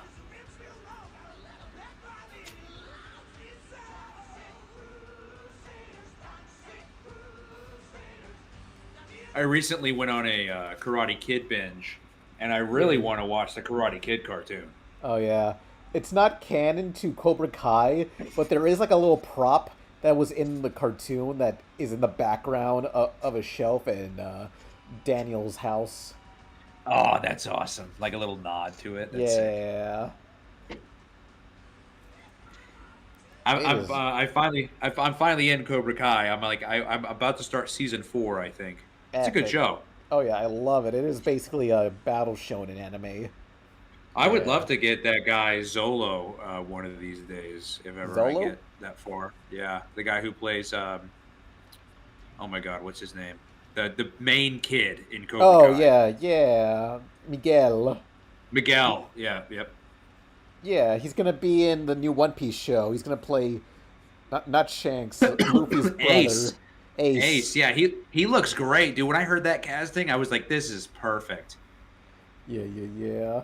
Oh, you can play as the old lady great. in this game? Nice. This looks awesome. Golly. When is this coming out? This looks great. Well, supposedly it was December 4th. I don't know if that lived up to the date. Did this game come out? You actually want to date it? Release date. When did it get released? Oh, I guess it did release. It's out now! Oh, wait, wait, hang on, hold on. Delayed to 2026, never mind. Oh, well, it's fucking over. How unfortunate. It's never coming out. It's Dunzo Abe. It's Shinzo. Never mind. Oh, Human Torch rap. I guess so. I guess we all gotta suffer that. Hang on, wait, I gotta scroll back there. Carson from Sign Off. Never mind. Let's listen to the rap again! Are you gonna listen to the rap again? I suppose so. Back to basics. Uploaded 19 years ago. A lot of Hispanic characters. Whew. But I did get to play Sheen. Is that Human Torch rap claimable? Am I getting a copyright strike? Yeah. What else did Sheen's VA play? Sheen's voice. Jimmy Neutron. Because he was Jesus in Jeffrey Garcia. He was Jesus in Clone High. Oh yeah, he was the little rat in Barnyard. Yeah, I remember. He was... Yeah. Oh. He was somebody in Happy Feet, that gang of Mexican... Oh yeah, there was a whole bunch of like Mexican penguins and freaking Happy Feet, and Robin Williams was giving his best brown face impression. Classic. Yeah. I think another voice actor died also this week, sadly. Oh yeah, Doug Dimmadome. Yeah, like 2 classic Nickelodeon characters. Classic side characters. Yeah. Doug Dimmadome, owner of the Dimsdale Dimmadome. Hang on. Doug Dimmadome. I need to hear the remix. It's what he would have wanted. I don't know which version is which, but we'll click on whatever.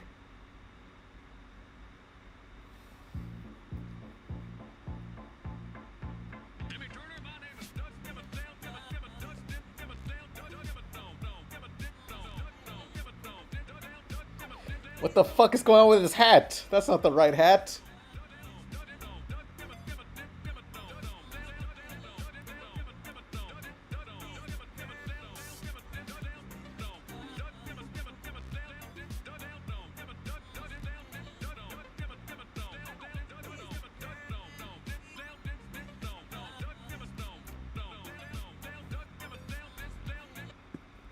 No. Jimmy Turner, my name is Doug Dimmadome, owner of the Dimsdale Dimmadome. Thank you for locating my long-lost son, Dale Dimmadome, heir to the Dimsdale Dimmadome fortune. If there's anything I can ever do to repay you for your kindness, all you need to do is ask. Doug, Doug, Dimmadome. Yeah. Doug, Doug, Doug Dimmadome. Doug, Doug, Doug, Doug Dimmadome. Doug, Doug, Doug Dimmadome. Yeah. Yes.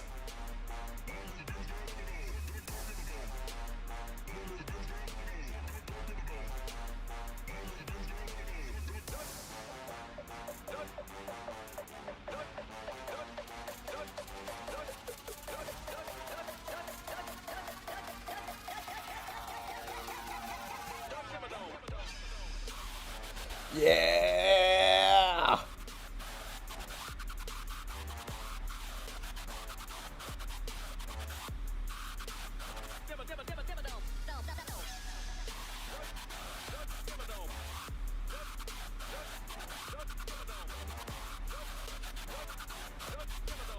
Damn, son, where'd you find my long-lost son, Dale Dimmadome? Doug Dimmadome, the owner of the Dimsdale Dimmadome? That's right, Doug Dimmadome, owner of the Dimsdale Dimmadome. The same Doug Dimmadome, owner of the Dimsdale Dimmadome where they're showing Crash Nebula? On us? Yeah! That's right. Right? Right. Yeah! Not right. Right? Right. Right? Not right. Right? Right. Yeah! Not right. Right? Right. Right? Right. Right. Right. Right. Right. Right.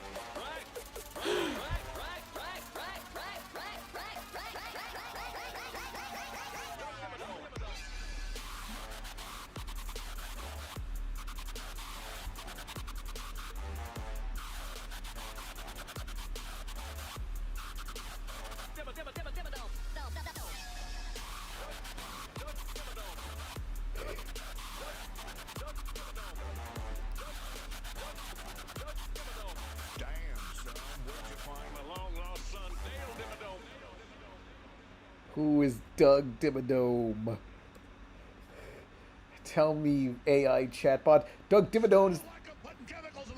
No, that's not what I was trying to hear. Great. I need to ask questions. AI bot, did you see Loki IRL? Isn't it a banger? I am sorry, but I cannot help you with that. I do have the ability to see things in the real world. What is the central verbal motif? How does music evolve? What's the narrative context? Mid. Get out of here. You're useless as a chatbot.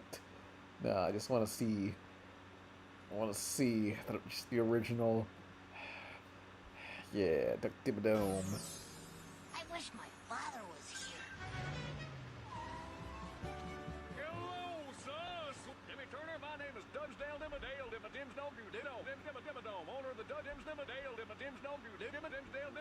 Dimmadome. Thank you for locating my long-lost son, Dale Dimmadome, Dimsdale Dimmadome, Doug Dimmadome, heir to the Dimsdale Dale Dimmadome Dome fortune. If there's anything I can ever do to repay you for your kindness, all you need to do is ask. Doug Dimmadome, the owner of the Dimsdale Dimmadome? Not right.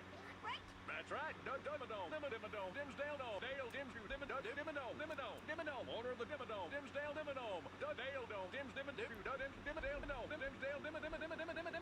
The same Doug Dimmadome, owner of the Dimsdale Dimmadome where they're showing Crash Nebula? On us? Yeah! I had enough. Okay. Yeah. What was I gonna look up again? Something stupid?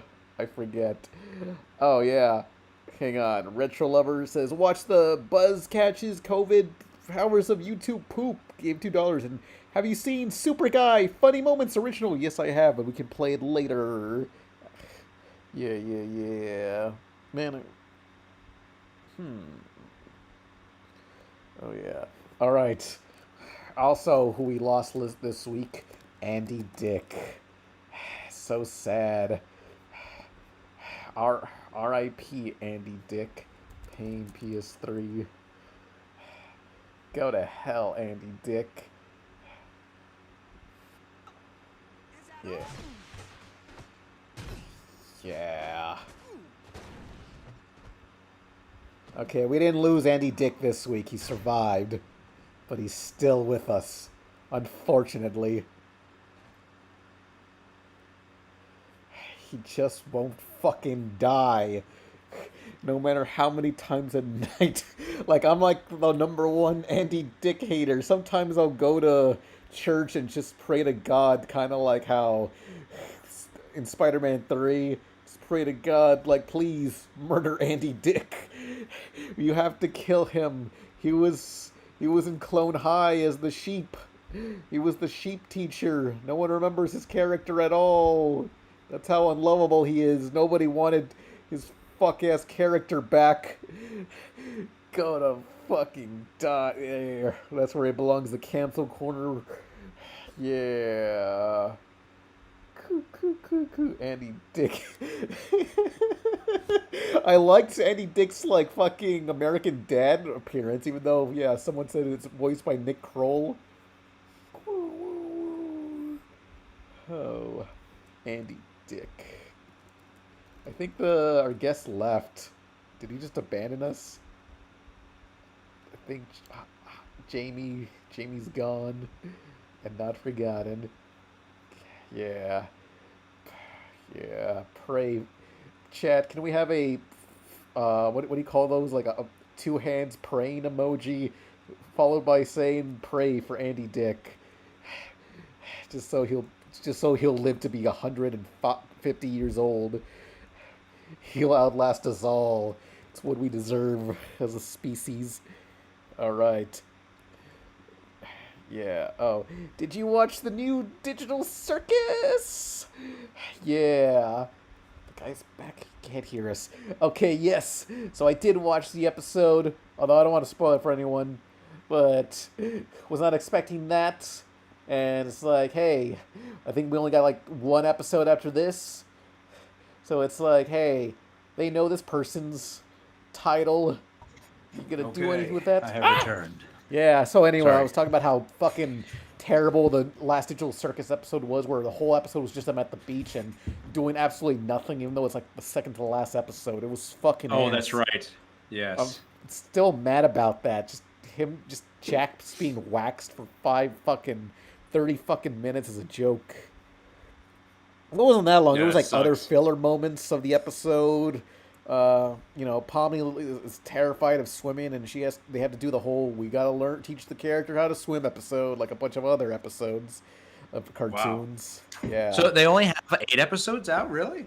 Well, as a whole, they plan on 8 episodes. This is Interesting. episode 7, and they kind of wasted on wow. like a filler beach episode of them not really accomplishing anything, just hanging at the Yeah. beach. Nice. Like Yeah, I've just seen the show. For certain, I thought the show was just farther along. I don't know. yeah, Kingler, like they managed to get the copyright to the movie like Taxi Driver, and Kingler's watching Taxi Driver, and he's like falls in love with like the girl on there, and he's like, I want to like blast the teeth guy, all to impress Oh. Dakota Fanning. Oh wow.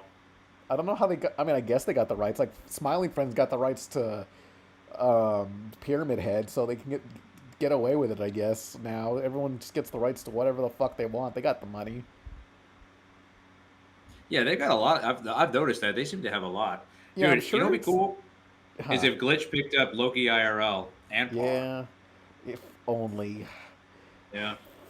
they're if only so sad. okay. Yeah.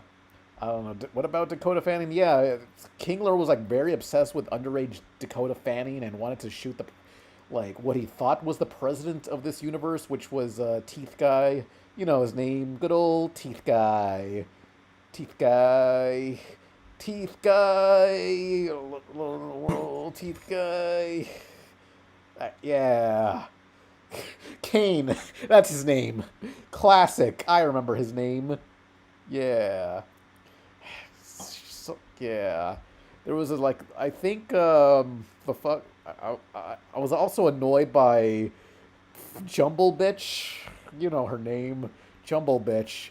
Like she falls into the water, and like all her body parts just like fall into like a sewer line, and they have to like reassemble her, but like they had to go into the fucking sewers, and you thought that'd be an exciting thing, but they had like this whole damn unfunny subplot of her making friends with a rat. Let's just watch this YouTube poop. Yeah. Okay.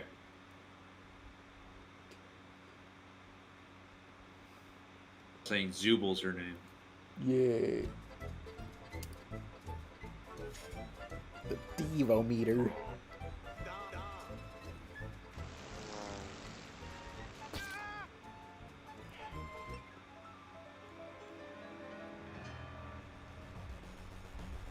This is so much effort. This goat would go hard on Adult Swim off the air. Yeah, this would go hard on Adult Swim. Oh yeah, it's Tom Hanks in his younger years. I love the Danny DeVito up there. It's Dick Van Dyke. Yeah, he's still with us, thankfully. But for how long? How long? No! Oh, that reminds me of the movie Volcano.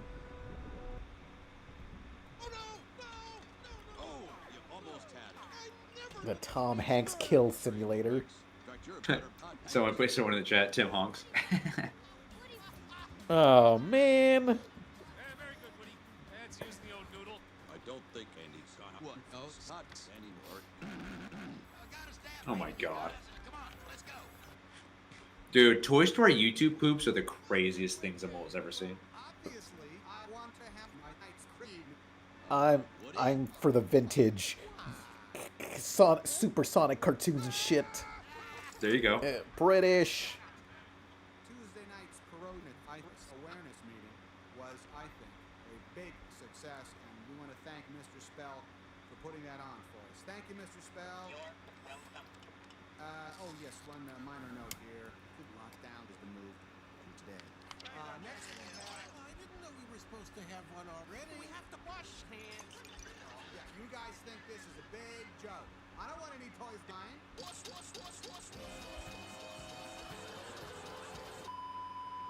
let's all relax and have a nice. Any toys dying? Jeez.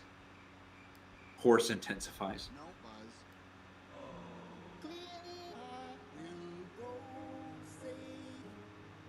Meeting adjourned.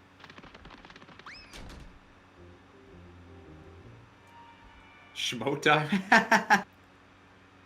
Yeah, oh. I hate everything's music. It's gone! I can't believe it's gone! It's completely gone! Hang on, cowboy. No toilet paper. Hang on, cowboy. I can't find any PT. It's not in Bob Molly's room. We've looked everywhere. The lawn gnome next door says, but he'll keep looking. Don't worry, Woody. I've got a great idea. Bob Marley's room. Oh my god. Get out of here! Buzz! Perhaps you would respond to an alternative form of writing. Great idea. Talking. What are we gonna do, Buzz? Use your head. Oh, that is disgusting. Are you kidding? I say we just get some more paper. Yes! Thank you for Data. Come on, guys. Let's go out and get some. Oh, it's HD. Right. Yes. Alright, you're on a lag. You can't see how high definition he was until seconds later. I am on a slight lag. Yeah. Outside! Is that Shrek? Oh my god. He's back, bitches. It is crazy. Negative. There are no restraining orders for his space ranger. You're exactly like your father. A big, stupid, muscle-headed moron. Hey, guys, why do the toys cross the road? Not now, man. Oh, I love riddles. Why? To get What was that, taken from Seinfeld or something? inside. Oh, not the whorehouse. No. Must be a safe way. Jeez. That's crazy.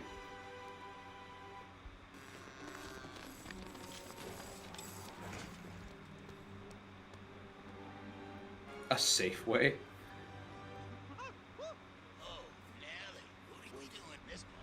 Look for a Al.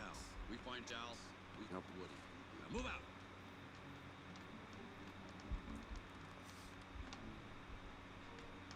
Hey, A Bug's Life. They got the toys in the back for it. Dude, I am shocked at how well this is made. What are you talking about? Can't you see the sign? Strictly no Jersey cars. Strictly no Oh. crap. And no listening to Queen. I'll be careful. What? No listening to Queen? Okay. Yeah. I'm telling you, big shot. Go on, beat it. How dare you speak to me like that? I'll talk to you any way I like. You know who I am? Look, mister, I just need to find some role. Who do you think you are? You can be so particular. You're nothing. Actually, I'm Buzz Lightyear. Nice guy. You know everything. This is my place. Ramen? That's unfortunate. I'm gonna turn you into dog meat. After I beat the crap out of you. And I'll be Ender Nesquik.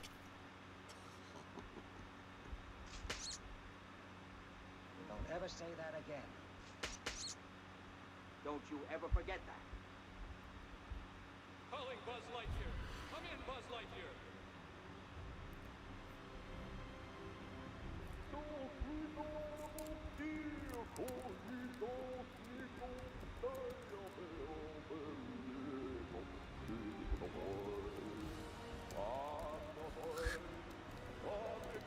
This is the craziest thing ever.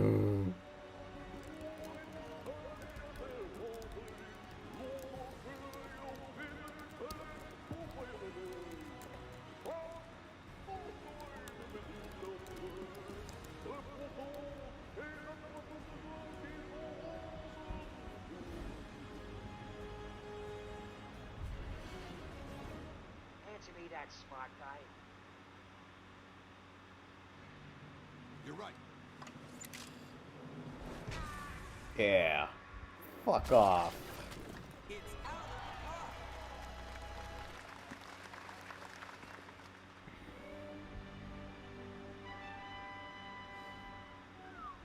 can use one of those.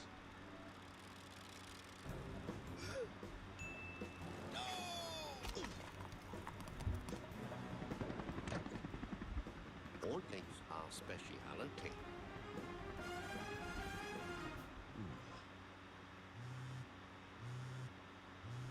Huh? Shit! I completely forgot there was a plot to this. That dude, this is seriously crazy. Let what? I don't, what do you mean? Who? Yeah. Scene 1741. Buzz will get some special bonus. You. Gone! Oh, God. All of it's gone, but my who's here? What? What are you talking about? I'm sorry, Woody. Grunt got there first. What do I wipe my ass with now, Buzz, huh? You tell me. I traveled all this way to find you some role because I had a friend in need. Well, you wasted your time. Oh, that's sad. That's the saddest thing I ever heard. Well, I must get back to building my fort.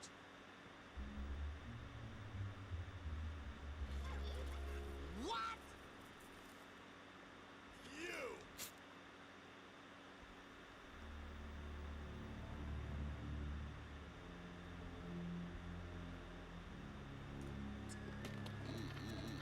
Hey, guys, look! Buzz has happened! 90? My what? What? Are you crazy? You must be joking. Here, look, see? He didn't wash his hands! Not mid-19! What are we gonna do, Woody? Get the blazes out of here! Great. Now you can go. The guy from Monsters.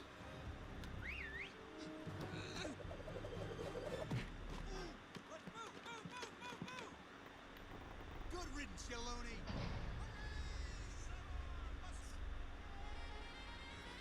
Finally, ostracized from the rest of the world.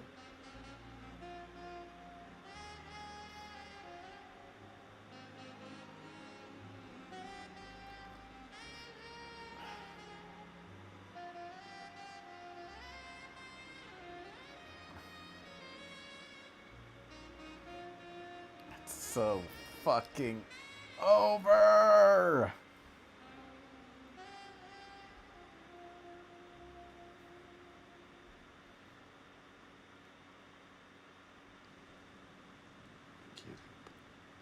I can't help any.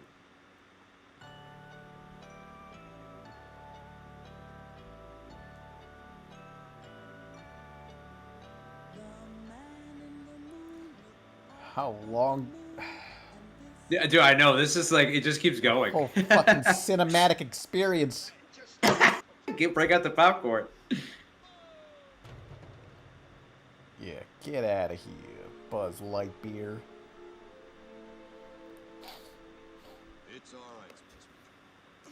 Don't come close. I'm infected. Light beer. So are we. What are you talking about? Yes, yes.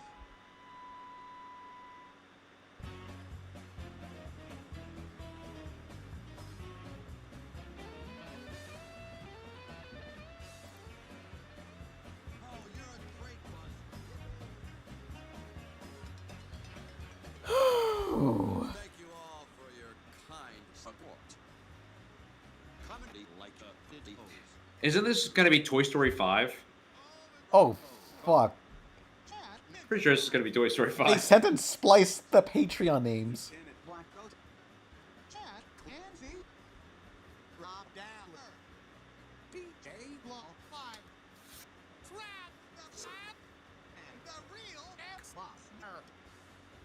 How the fuck? Yeah. No. So, you excited for Toy Story 5? I am excited for Toy Story 5, and I'll tell you why. Because I hated Toy Story 4, and it looks like Toy Story 5 is going to go backwards on a lot of what they did. So I guess I'm here for it. Retcon the fact that Woody abandoned ship and left them all to die. Dude, we gotta talk. I think we have to talk about that. What did you really think about Toy Story 4? I'm curious your thoughts. Okay, I haven't seen it since it was in theaters, and I thought, yeah, it's fine. I thought the ending was really good, the beginning was really good, and everything in the middle was okay. Really? You liked the ending? So you liked Woody leaving? I thought, it's like, that's a pretty interesting... It made me think, like, what are they going to do without Woody? It's like, is the next movie just going to be Woody on his own in the forest? Like, nah, they ain't doing that, I guess. The reason why I hated it because I don't think Woody would have ever done that. I think that Woody kind of almost went back on the first, 3 films. Because, the first one, he had that struggle of, okay, he's not the favorite toy anymore. He did feel a little unimportant. He did feel a little discarded. But then you had the end of them spending Christmas together, and he's like, well, eventually we will grow too old for our boy, but, at least we'll have each other. Then the second movie comes, and it's a very similar message, where Woody actually, in the second movie, is actually thinking about leaving. He's thinking about it like, oh, yeah, maybe, the boy doesn't need me. He does have enough toys. Maybe I should go out and do something else. But that was the whole topic of the second movie. And then he says, no, you're right. My kid means more to me than anything. I'm going to stay. Then the third one comes out, and it's all about that. It's all about being faithful to your kid and no matter what, sticking by them and et cetera and so forth. And then the fourth one comes out, and Woody's just like, oh, I'm not being played with as much as I used to. Oh, well, I'm just going to go do stuff with Bo Peep now. And it was just kind of like, what? Yeah. That was my biggest thing with it. Yeah. Get out of here, Woody. You're not welcome here. But from what I've seen of the concept art, I mean, he's back for the fifth one. So I really don't know. I think they're just like, yeah, whatever, he's back. Yeah, gotta get that money. Yeah. Yeah, Buzz Lightyear of Star Command. Yeah, I don't know. The enemies are fucking tablets or whatever now. What did you think of Lightyear? That movie was so fucking boring and stupid. It was boring. Yeah, it was really boring. for a possible video I was doing, I was watching a bunch of like Disney Christmas specials. I was like, damn, look how much fun the Buzz Lightyear cartoon is, and then you see the new one, and it's like, oh, it's everything's like grimy and brown and realistic. It's like, where's the fun? Yeah, that dude, Buzz Lightyear of Star Command is seriously one of my favorite cartoons just ever, just because of that, because it's so fun and the Yeah. colors are so out there. It's a great show. I think there's a million like theories as to why Cartoon Network was. Well, no, I mean Disney was just like, hey, we're gonna ignore this stuff forever, whatever. I heard that the Supposedly, CEO didn't like it. That's what I heard. like John Lasseter was like, I don't know. So there was like a now deleted Reddit AMA by some Disney Channel person or whatever, some cartoonist or whatever, and they said that John Lasseter sees a lot of the Disney Channel shows as a bunch of Cartoon Network rejects. So He specified Cartoon Network. I think so. That's crazy. Yeah. I thought Star Command was pretty good. I also loved the Tarzan cartoon. I thought that was pretty good too. I never seen that. I think I seen like one episode when it was on like, somewhere. Not Disney. I used to watch Plus. it on, I think it was One ABC Family is where I used to watch it. I think I watched it at 3 a.m. once. That's where it belongs. Yeah, honestly. I mean, that show came out around the same time as Emperor's New School. Oh, yeah. I don't know if you ever saw that one. I saw pretty that, good. yeah. It's like, Yeah. hey, you can't be a fucking ruler of this country. You gotta go back to school. Yeah. I thought that was pretty good. Timon and Pumbaa, I think, was another one that came out around the same time. Mhm. They were all Yeah, really but- good. I thought. I remember watching, well, as a kid, watching Disney Channel, and some shows I was like, this doesn't feel like Disney. Like Dave the Barbarian. Like, I remember seeing that. Well, I loved the show when I watched it, but at first I was like, this doesn't look like Disney. I guess maybe that was his Yes. attitude. I thought the same thing when I first saw it many years ago when it was still on TV. I love Yeah. Dave the Barbarian. It's so funny. But I agree with you. When I first saw it, I was like, am I on Disney? This is right? Yeah, it feels like too crude for it. Yeah. Mew Princess 2000 said it had a very Nick vibe to it. I agree. It had a very Yeah. Nickelodeon vibe. Yeah. But thankfully, John Lasseter is gone, and yet they still won't put back Buzz Lightyear of Star Command. You fuckers. What was the name of that little robot that was in it? He was one of my favorites. X9. Yeah, X9. Yeah. I liked him a lot. Yeah. Oh yeah. So I was watching a Christmas special of it for a possible video on Disney Channel Christmas things.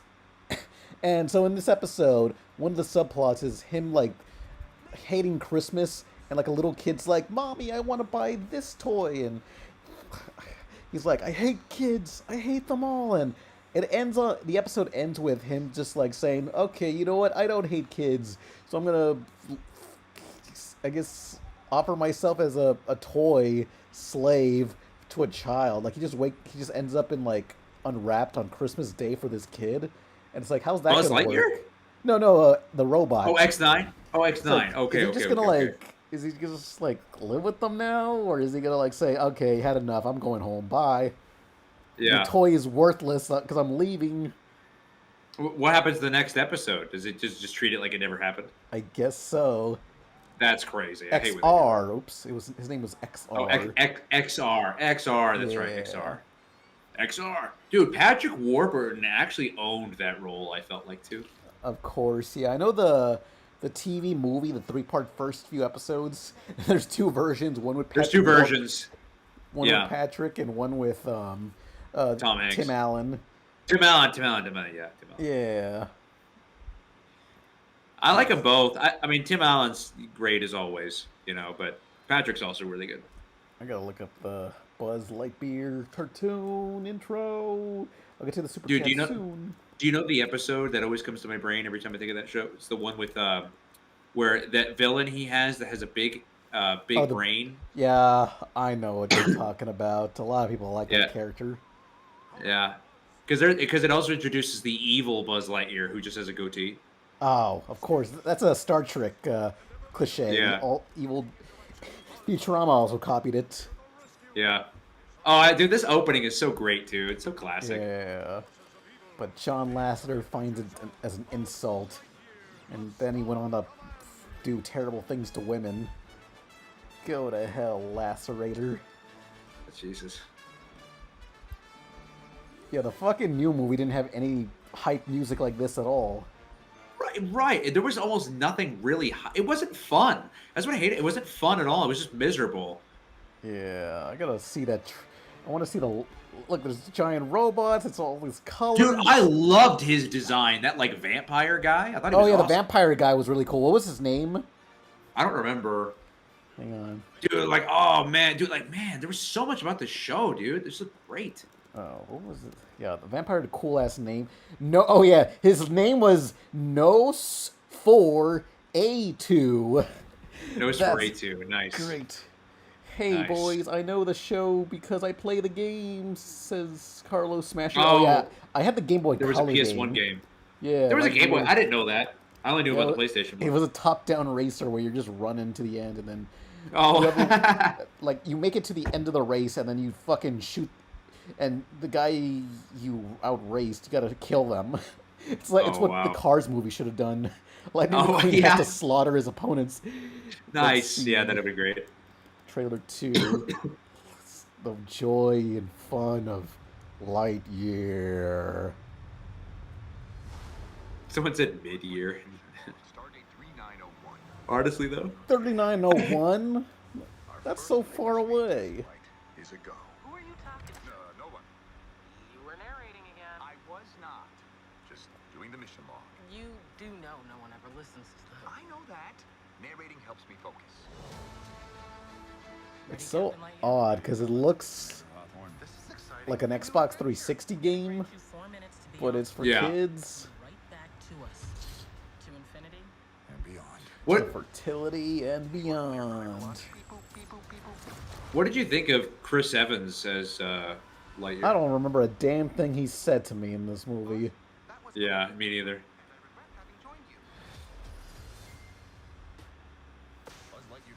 Retro Lover gave $2 to watch the Buzz Lightyear PS1 game by Young Junko, of course. We got a few super chats ahead of you. What is happening right now? Alicia? Oh no, that's my grandmother. But sucks. How long were we gone? Meow, meow, meow, meow, meow. 62 years. Oh, we're getting claimed. This movie sucks ass. I don't want to get claimed for this garbage. Get him out of here. It's implied that he had sex with his mom and then gave birth to himself. It's fucked up. They just let that happen on kids' TV. Yeah, that ending was weird. I don't know if I like that Zurg was just like an evil Buzz. I was like, this is so lazy. I hate this. It's like, how does this correlate to actually fucking the thing Andy watched as a kid? Yeah. And Oh, like, yeah. he was supposed to buy a toy from watching that movie. Guess so. I don't want to buy anything Wanna after buy watching that that? movie. I want to get Yeah, a same. refund. Oh, South Park. This is So- great. I've seen this video. This is said, great. have you seen this video, Super Guy? Funny moments. Let's play it again. I'm confused, Ken.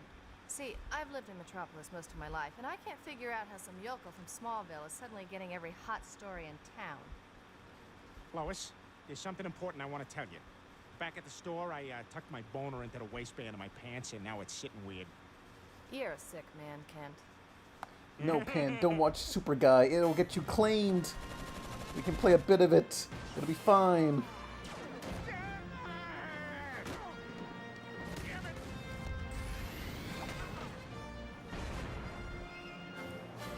Oh, he's got a dodo. I'm priceless. This will really get you claimed. No idea. Let's take the risk. What you got there? Check out the new comic strip. What? Lois, we got a problem. What's wrong? Bad news? Dennis the Menace is just shoveling snow. He's being helpful. Might as well just call it Dennis now. He's not a menace. Yeah. Do me a favor, Kent. Crack up after we've covered the museum opening. Which is why the Lex Luthor Museum is such a boon to the city's populace. You know, I still don't understand what he does for a living. I want to know everyone who goes in or out. I have a deal to offer you. This ought to be good. The deal is this. You leave me and my operations alone, and I will leave you alone. Why should I trust you? No deal. Super hearing, you fuck. Oh, Clark, I'm sure it's not as bad as that. Mom, I'm telling you, he wants to get with me. Well, we're sure glad you flew home for the weekend, son. Since you've been in Metropolis, we barely see you. I am the greatest American hero. My redneck days are over. How are things, going? I've been thinking about that. See, I wrote this erotica book, and I was hoping you could loan me $7 to publish it. We can start our own father-son business. So, what's keeping you, Clark? You got our support. Listen, I gotta ask you something. Who's my real father?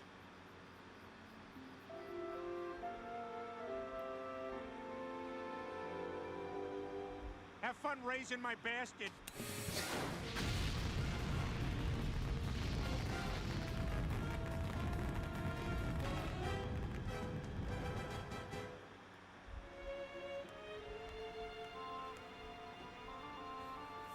Yeah, this guy does a lot of edits, and they always work in any sort of mirror shot the character that they steal the audio from. Sweet. Excuse me, is there any way I can get on the plane now? I'm very late. Oh, okay. And they do it so well, too. Damn, there is so much room on that plane. Oh, yeah, this is from the Batman v Superman episode. Oh, my favorite character. Oh, sweet, it's some kind of lab. Hey, maybe it has one of those things that goes... Because that's important for science. Well, what do you know? Oh, live wire. Rock protection. I didn't want to have to tie you up. Want to make sparks fly? You know, if I wasn't so sure you were a lesbian, I'd say you were coming on to me. You stupid sleaze! I'm pure electricity. My mistake. Yeah, which, for those who weren't here earlier in the chat, I wanted to cast a character for Loki, which we just got done casting for all the new characters. Hang on. The new one being Radical Reggie. This demon chick. She's covered in fur. It's fine. It's appropriate. Anyways, same one. Yeah. So for the next episode, this is the villain, Reggie Radical Grinder, and went through a lot of the auditions, and the one that sounded perfect ended up being somebody that works on, what was it called? Gaslight District. Yeah, here's their audition. Aw, come on, little dude. You don't recognize the dark slide skater, Reggie Radical Grinder? Yeah. So cool. I destroyed this place already. None of this should be here. Everyone here should be dead.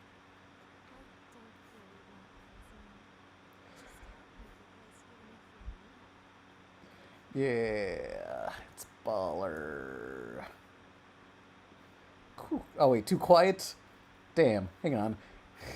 Was it too quiet for people? I heard that the guest was gonna be.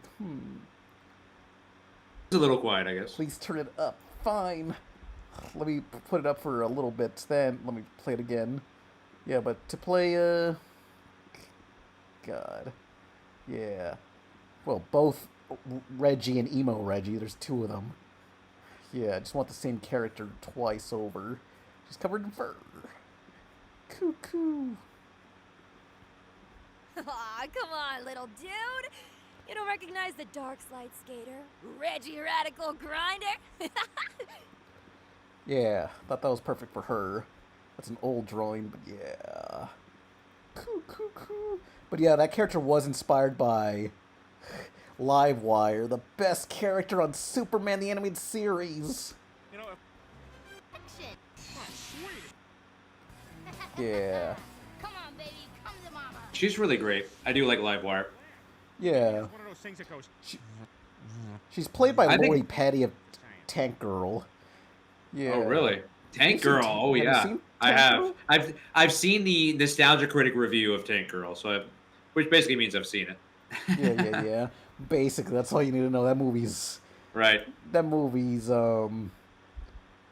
Lori Petty's good at it. Yeah. I really like the Lois Lane that's in Superman the Animated Series. I think Rachel Brosnahan watched a lot of this for her performance because she channeled a lot of this, I think.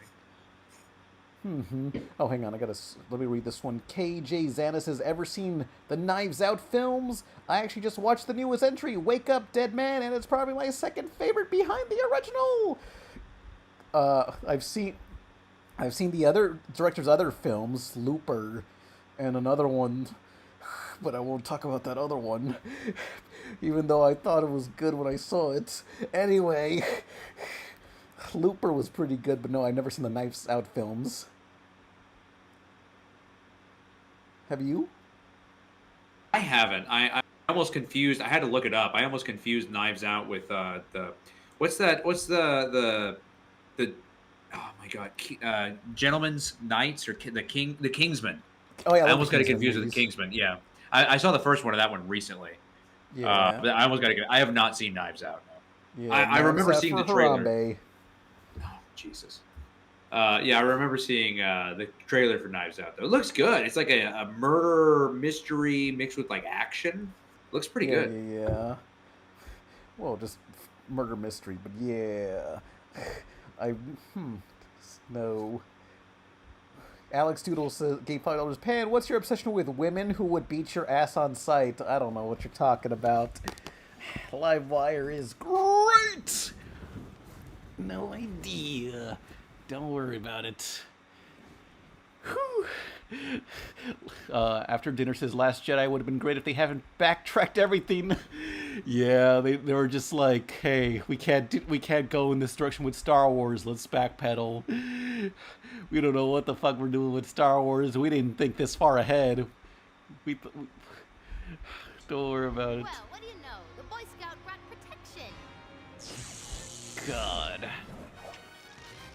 Perfect pause here for Livewire making that face. Oh, she's... I don't know. He said, I'm going to leave that alone.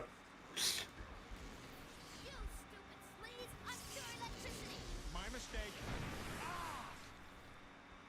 Yeah, the Kingsman movies are great. I love the Kingsman movies. That's a big influence, because like that or the first Matrix, it's just a self-contained story. Yeah. And I like how they build a world and all this and that. It's like a really interesting world that makes you really immersed. Yeah. Just like, it's a character-focused story where it's just like, hey, it's a beginning, middle, and end for this one character, but they haven't solved the full conflict. They're still Right. in the machine. Yeah.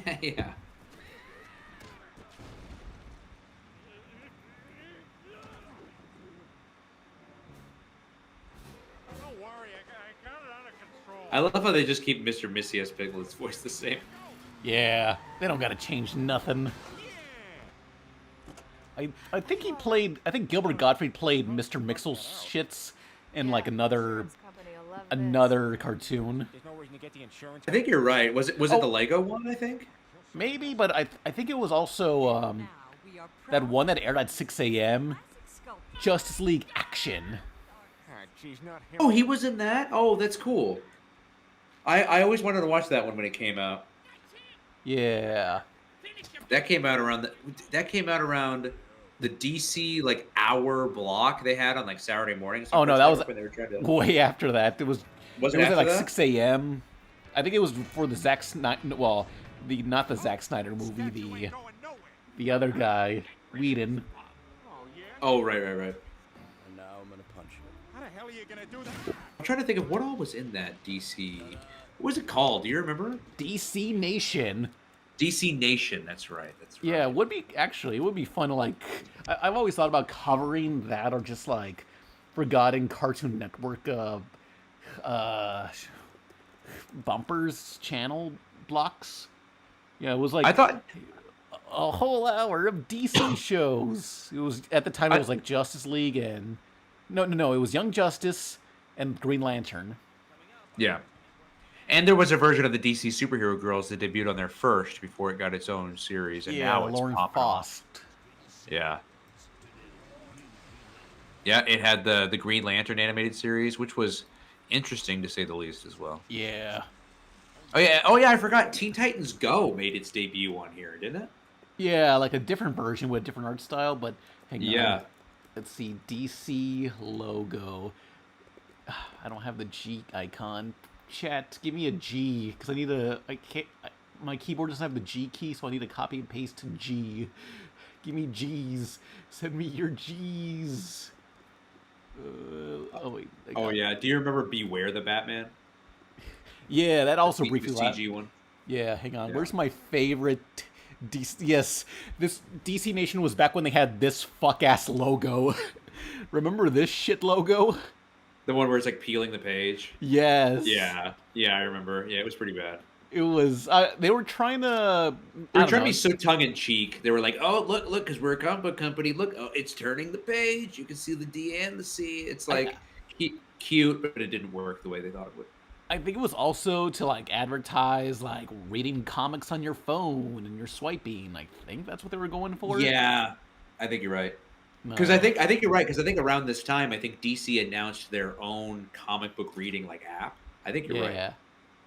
But I think currently now they're back to this logo. It's which is classic, I guess. But always the 2001. It's like, yeah, this is fun. I love this. This is the best logo. I think that's the logo they have now. I think. No, well, they're back to just like the circular star one from 1976. Yeah. And they briefly had the 2016 one, which was utter shit. It's like, this looks like such bore. This is so depressing looking. Who wants to use this logo? Nobody. What did you think of the one? What did you think of the one from 2005, 2012? Like the JLU one. I liked that one decently enough. Yeah, look, it makes me think Burger King, this logo. Yeah, honestly, a little bit, dude. Me too, honestly. Burger King 2000s logo. That's the best one. But no, they gave up on the cool logo. This looks like fun. This makes me think chicken fries. BK chicken fries. Yeah, I wanna eat some of this. Shit. I agree. Yeah, I agree, dude. Oh man, dude, do you remember the Shake 'em Up fries? Of course, those were it was killer, just cheese. dude. 1955. Yeah, it was just cheese in a bag. Just powdered cheese. In a bag of fries. Right. Oh, no, we gotta bring back this fucker. The Burger King, it's him. Looks like one of the Raggedy Ann's friends or whatever. Oh, wow. Yeah, he looks like he's about to fall. Yeah, I hope so. Fall harder Have a great fall, yeah. Fall harder than Russell Brand's career. Fall harder That's an interesting logo. Fall harder than a birth rates of the country of fall harder than reach, fall harder than I don't know. I'll think of other things that can fall like. Yeah, but DC Nation was great. Yeah, I thought so too. It was short-lived, but I liked it a lot. Because it really showed me a lot of Young Justice, which I really love that show. There was a lot of like shorts that they made with various artists, like C.H. Greenblatt, the creator Chowder. Yeah, I really liked how experimental they were. They were really trying a lot of different things. I mean, granted, a lot of it didn't land for sure, but I really enjoyed that they were trying. You know. Yeah. The country of every country's birth rates going down? Oh, there's a lot of people at Disneyland. That'd be fine. I don't know. He was Dead Man. Yeah. Can't deadening Dead Man. Cuckoo. This is by the creator of Chowder.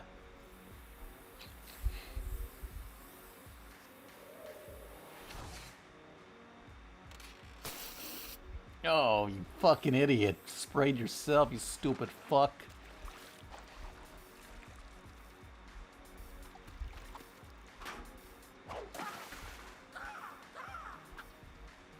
He's cleaning all the graffiti.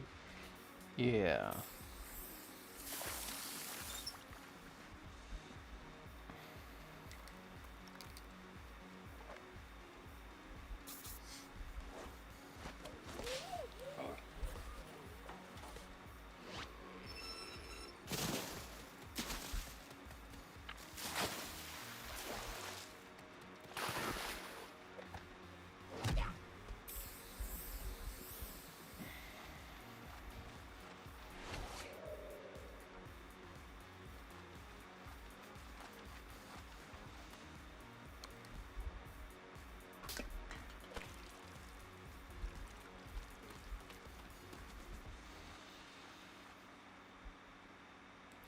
Yeah, I remember there was another one also that. Huh. That's so funny. Yeah, but I don't know. DC Nation came out right at the time when all channels were like, "We don't need action cartoons. Get this shit out of here." Yeah, I remember that actually. That was when the network was like, "Yeah, we don't need action content," which was one of the dumbest decisions I think Cartoon Network ever made in their entire tenure. Yeah, they're like, people watch anime online. We don't need action stuff. Just import that if at Yeah. all. It was legit around this time where Cartoon Network just continued to just kill themselves more and more and more, and then I really do think Cartoon Network did it themselves. Yeah. They'll continue to blame the fans though. Oh, they got nowhere to go. They're fucking fools. Oh yeah, but hang on. Our next super chat was Watch Nemo 2 Canned Goods by Hema Studios. Let's see. Yeah. But if it's getting too late for you, you can leave any time. Yeah, I will probably dip out. I do want to say thank you again so much for bringing me on. I really have had a great time. I mean, this is like literally from 9 to 11. It's usually when I stream, so this has been perfect. Oh yeah. And thanks to everyone from my chat who came on over here to help support Rebel Taxi and his stream. And for those of you guys who aren't subbed already, I'm sure a lot of you already are, but for those of you from my chat who aren't, feel free to please sub. And everyone who got introduced to me, please go support my cartoon project. Yeah. It's got another 52 days to go, and could really use your guys' help to bring it to life. All right. But thanks again, as always, man. Really appreciate you. I guess I'll play the 1 week teaser. Please do, yes. Yeah. And then we can segue that out of here. And you can go anytime or whatever. Yeah. Here you go. If y'all want to help in the description.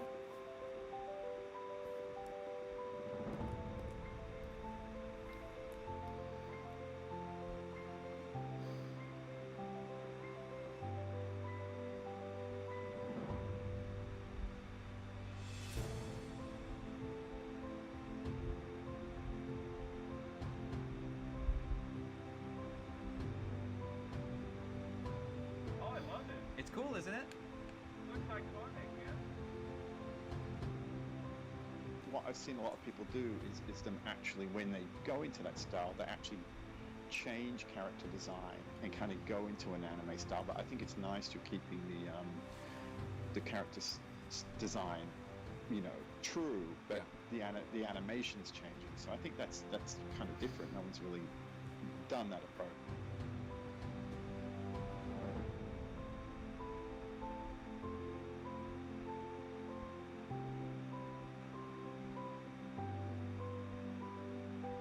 Par comes off as a really good, kind of strong personality. I like her one-liners. The friendship, I think kind of the friendship between the main characters, that's kind of like the core of the whole thing for me right now. It's like that, just like the banter and stuff. Like it's very Buffy the Vampire Slayer, and I guess since it's a cartoon, it's very Scooby-Doo.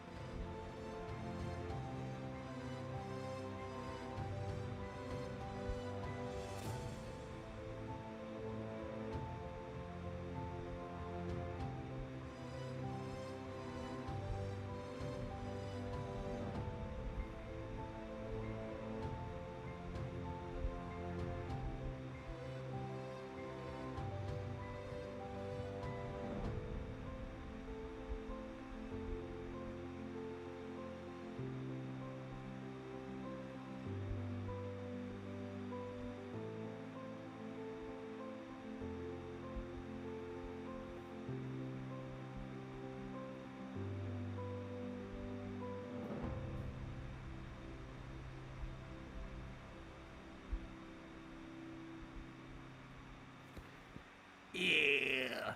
All right. And then the actual voiced animation teaser is actually at the end here. Yeah. All right. So thanks for joining. Thank you for having me, and anyone wanting to support it, feel free to go to the Indiegogo. But anyways, guys, thanks as always. I'm going to dip on out of here.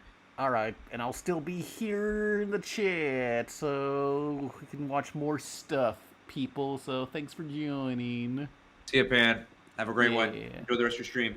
Bye-bye. See ya. Alright, it's just us. Alone. Okay. Okay, where was I? Oh, yeah. So, the next super chat was by Retro Lover. Watched Nemo 2 Canned Goods by Himas Studios. Is Guess a the- Pixar classic, and its sequel, Finding Dory, is a very solid revisit to that world. But what if I told you that between the release of Finding Nemo and Finding Dory, Disney, without the blessing of Pixar, almost made a Finding Nemo sequel that would have seen Marlin get captured, reveal that Nemo had a long-lost brother, and take place inside of a SeaWorld-style theme park? Well, that's the movie we'll be discussing today, as we break down the development, plot, and cancellation of Nemo 2. I remember Finding Dory. It was okay. Looking great for Disney and Pixar. After years of building tension between the companies, Pixar announced that once they finished out their existing 5-picture deal with Disney, they were planning to part ways and end their relationship. They ain't going nowhere. Disney, its at the time CEO, Michael Eisner, wasn't at all shaken by this loss. In fact, he believed that Disney didn't actually need Pixar, because as a part of their deal, Disney owned everything that Pixar created while working with them, which meant that Disney could just make sequels to Pixar's movies without their involvement. Eisner figured that the audience wouldn't even be able to tell the difference. In early 2005, news broke that Disney had quietly spun up a studio called Circle 7 Animation, whose sole mission was to produce annual sequels to Pixar's movies. True to that charge, the studio planned to release Toy Story 3 in 2008, a sequel to Monsters, Inc., which would later be known as Lost in Scaradise in 2009, and a sequel to Finding Nemo would anchor 2010. After pitching her take on the sequel to Disney, Laurie Craig, best known for Polly and Ella, Polly! would be hired to pen the film's script. Craig would submit the film's first draft, simply titled Nemo 2, on October 26, 2005. Though, within only a few short months, the project would wind up sleeping with the fishes. But before we get into why, let's take a deep dive into the film's plot. Our story begins a few years ago. Soon-to-be parents, Marlin and Coral, look over their bed of eggs, discussing the names of their nearborns, before the couple is attacked by a barracuda. Marlin comes to and finds that Coral and all of the eggs are gone, save for one. Marlin cradles the cracked egg and names his son Nemo. But little does he know, nearby a second egg survived, knocked out of the bed, and quickly carried away.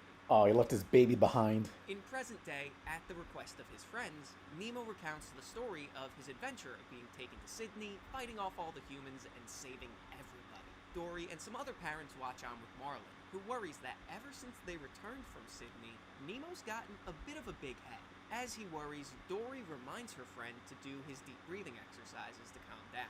As Mr. Ray arrives to pick the kids up for school, he checks in with Dory, asking her how her memory exercises are going. Later, Dory encounters a panicked dolphin named Percy, who has a blinking light attached to his fin. He tells Dory that he was dropped off from a boat a few days ago and thinks he's lost. He wants to go home to the coastal marine amusement park, Planet Blue. Meanwhile, Nemo encounters another clownfish named Remy, who claims to be his brother. They find Marlin, and seeing that he looks like Coral, knows that this is his son. Remy explains that he was raised by vicious fighting firefish, but he always felt different. So when word of Marlin's scattered eggs and the whole adventure to Sydney spread across the ocean, he came to find them. As Remy begins to integrate himself into the family, spending seemingly every moment with Marlin and Nemo's friends, Nemo's jealousy leads to a bitter rivalry between the brothers. And Marlin worries that he should have searched for more of his eggs. But Remy also grew up to be so great, maybe he was better off without him. This all comes to a head on Nemo and Remy's birthday. The brothers fight over what game to play first at their birthday party, when an overwhelmed Marlin decides that they'll play Remy's game first. Nemo swims off dejected and Marlin wonders if he's cut out to raise 2 sons. Remy goes to get Nemo, but this quickly turns into a shouting match before Marlin intervenes, separates them, and blows up on his boys. He can't take the fighting anymore. Remy blames Marlin for abandoning him, and Nemo denounces Remy as his brother, which Marlin gets upset at. Just then, Percy barrels through the excitement, running away from a net, which also inadvertently scoops up Marlin. Dory makes her way over as the brothers begin to blame each other, but explain to her what happened. Upon hearing about a dolphin with a light on his fin, Dory manages to remember that he's from Planet Blue, and somehow knows how to get there. Meanwhile, Marlin and Percy are released into the massive dolphin tank at Planet Blue, and Marlin realizes he's not in the ocean anymore.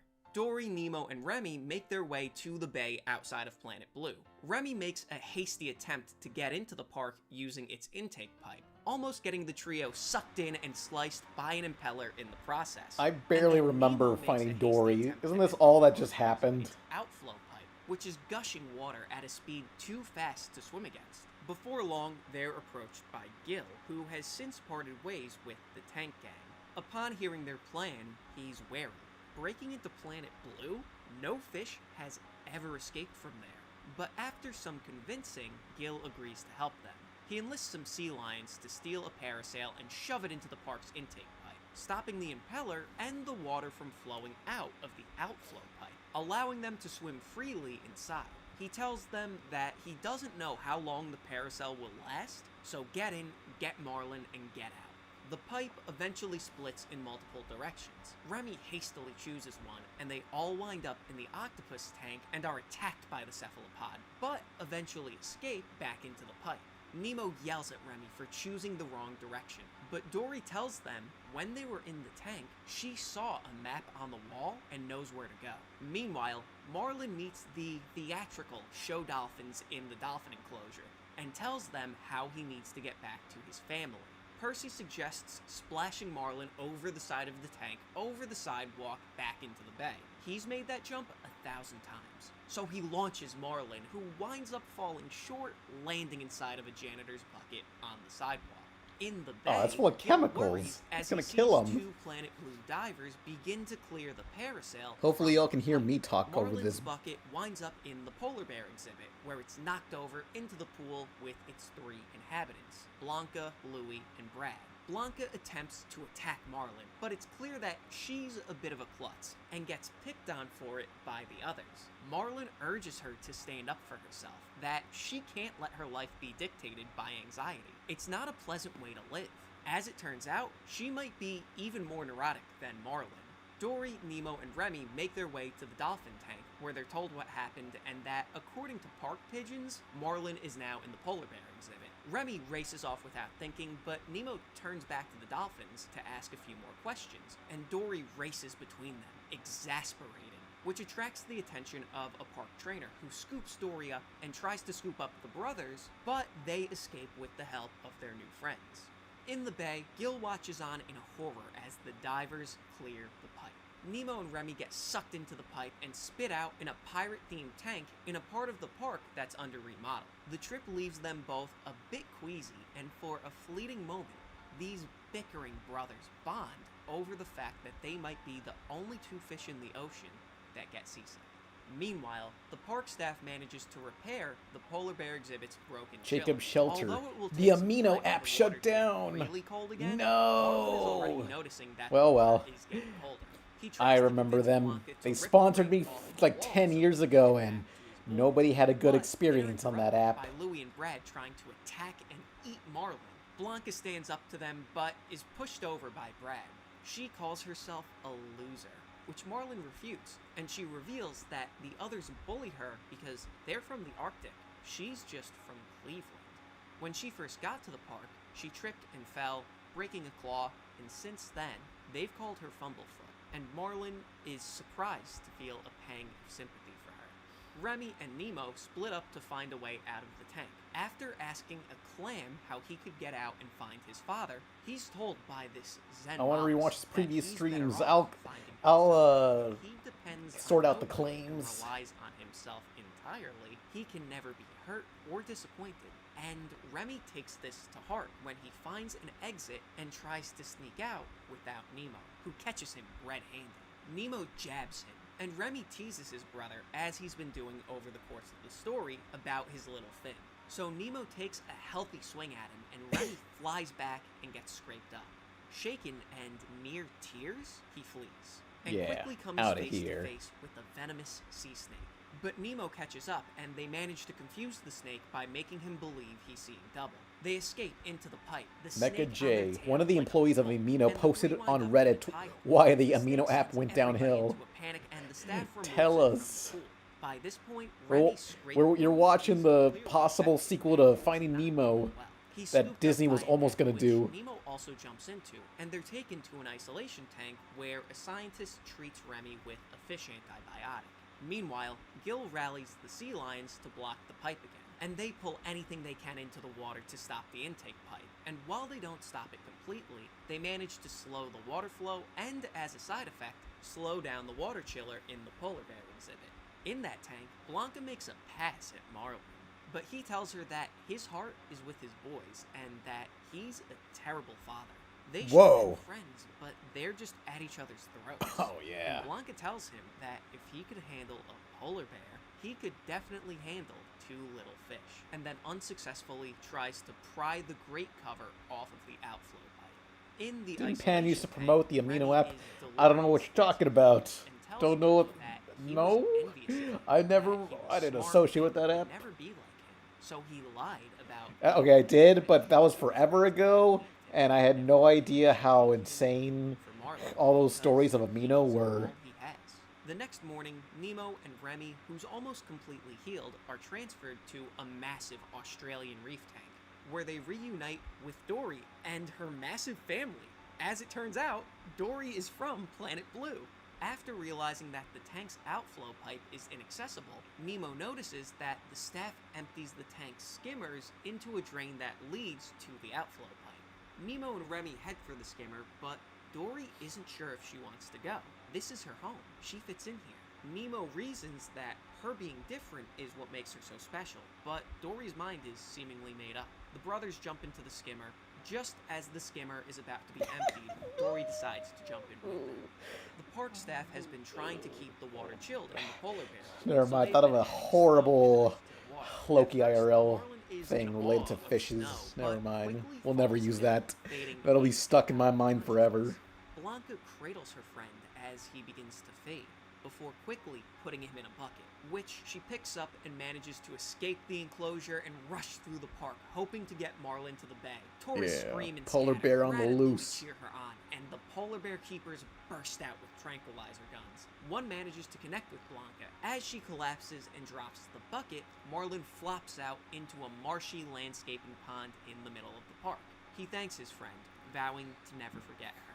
As she dozes off, she tells him goodbye and that she loves him. In the bay, There's a sea lions playlist on my plug the channel pipe for old again streams, when a though. diver comes back to I'll the remove the but claims Gil on isn't worried one this of them so you can watch them he all. has a contingency plan. Nemo, Remy, and Dory emerge into a pool of murky water.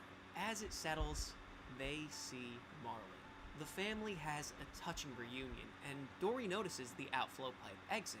As they swim through, park management begins to backflush the intake pipe to clear the debris. Valves begin to shut rapidly, getting closer and closer, and everybody realizes that they need to turn around. And as they rocket out of the pipe, Dory crashes into a root. When Dory comes to, her memory loss is gone. She even remembers why she forgot everything. She hit her head when she escaped for the first time. With a newfound sense of awareness, she leads her friends through perils and manages to mount and escape with tactical precision. They wind up copying the strategy of her first escape, which sends them shooting off of a log flume ride, riding the giant splash over the fence and out into the bay. As they splash down, Dory hits her head again, and she's back to her old forgetful self. The sea lions and Gil see all Oh, they status quo that? As they head home, Nemo and Remy can't wait to tell everybody about the adventure, and they begin to bicker, but this time, it's brotherly bickering, with an undercurrent of love. As they head Gay. off into the deep, a family reunited once and for all. Yeah, I so think this was... that this is a solid script for a Finding Nemo sequel. Adding Remy is a clever idea that keeps the characters' dynamics fresh, where now Dory has to take on more of a Marlin-style role of being responsible for these two kids. And now Nemo, who's been an only child for his whole life, now has to contend with having a brother, which is a really relatable dynamic. I adore the idea of Marlin trying to work on his neuroticism. It shows growth between this and the original, and I feel like the movie makes really solid use of its SeaWorld style setting to introduce a lot of the fun side characters. Overall, I think this is a very serviceable sequel to Finding Nemo, and if allowed to take another pass and make some tweaks to the script, I think that Craig could have made it even better and really would have knocked it out of the park. So that raises the question. With a really solid direction and a first draft mapped out for the movie, why did it get canned?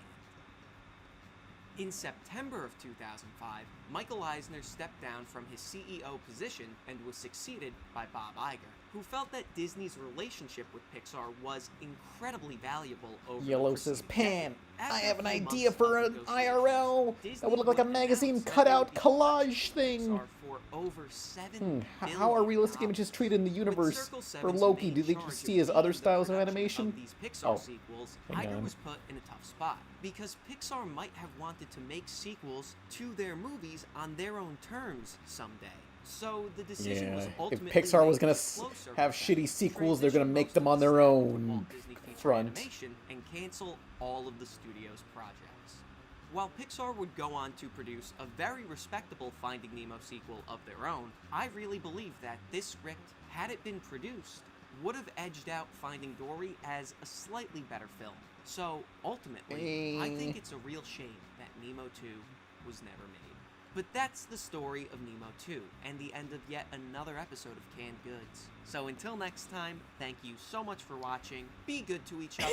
Snare flare. Bob Iger poops standing up. That sounds about right. Oh yeah, but to answer questions about how realistic images work in Loki, hang on. South Park, Police Sketch. Remember there was a South Park episode? Yeah, like somebody said, like, went up to some characters saying, hey, have you seen these boys? And it was like the hyper-realistic South Park characters. That's kind of how stuff works in Loki IRL, where if it's a realistic drawing, that's just how they are. That's really what they look like to them. But that does kind of happen in Loki. Loki IRL. Pilot. Yeah. There was kind of like that where's the Mortal Kombat scene? I animated this, I should know.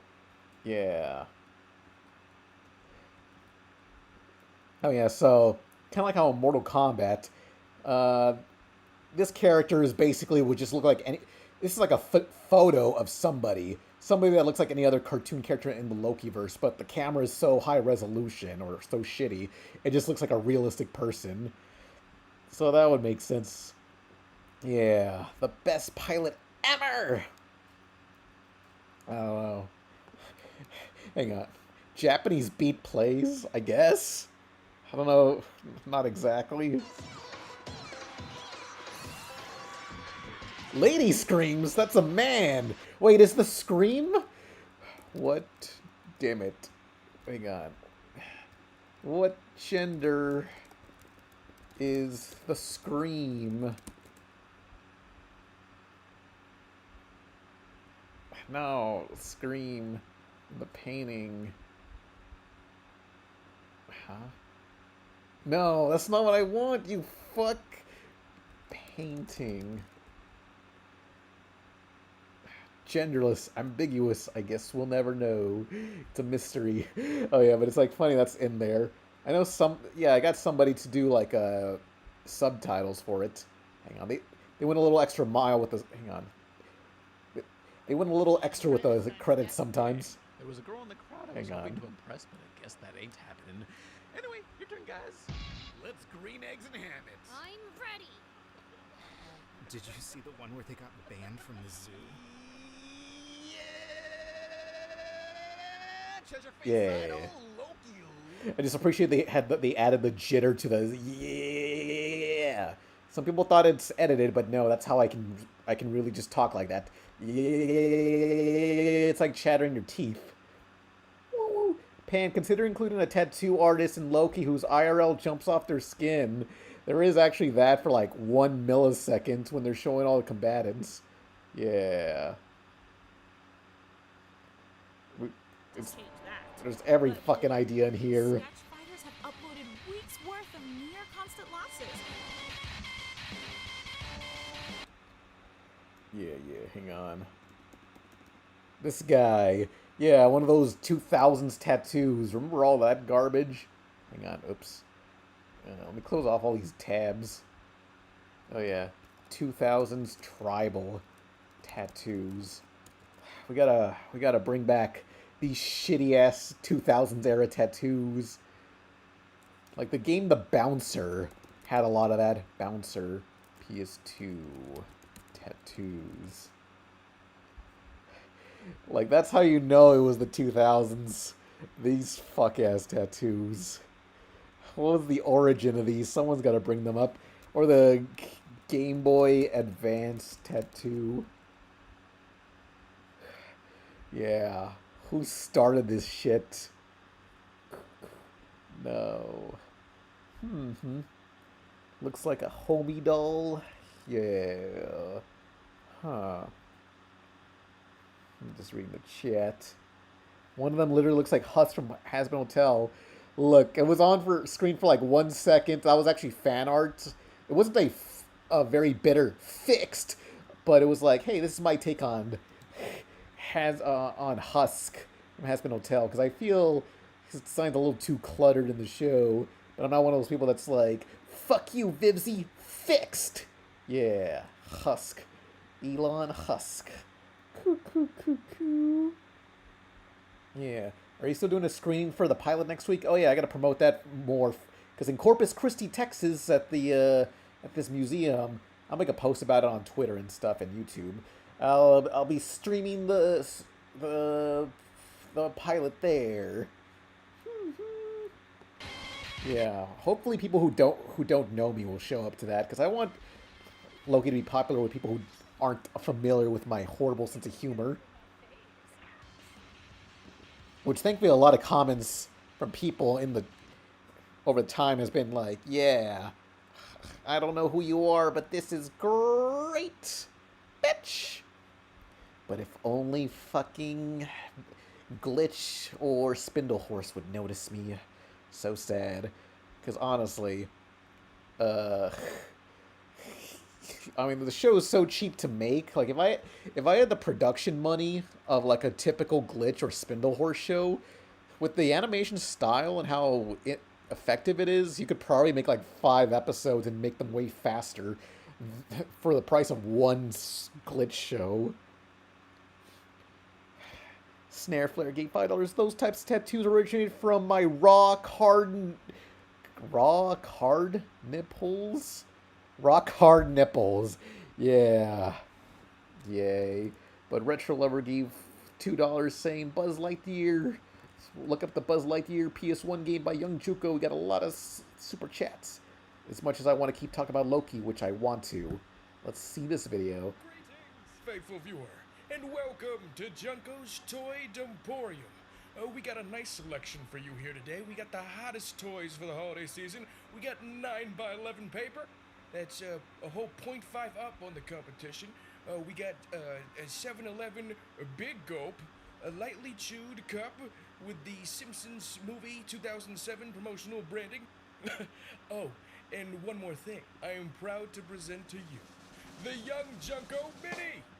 Yay. With purple brick wall background and PSP utility belt. Greetings, faithful shoppers. It's me, Junko Mini.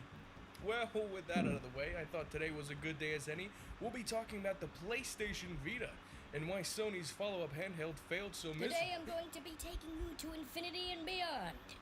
Oh my god. He's about to start nostalgia vomiting. It's right, Young Junko Mini. Make Papa proud. Oh, hang on. I believe the tattoos were from Maorian culture, but then the Western influence on the 2000s happened, kind of like Chinese nonsense tattoos. Let's look up. Maorian tattoos.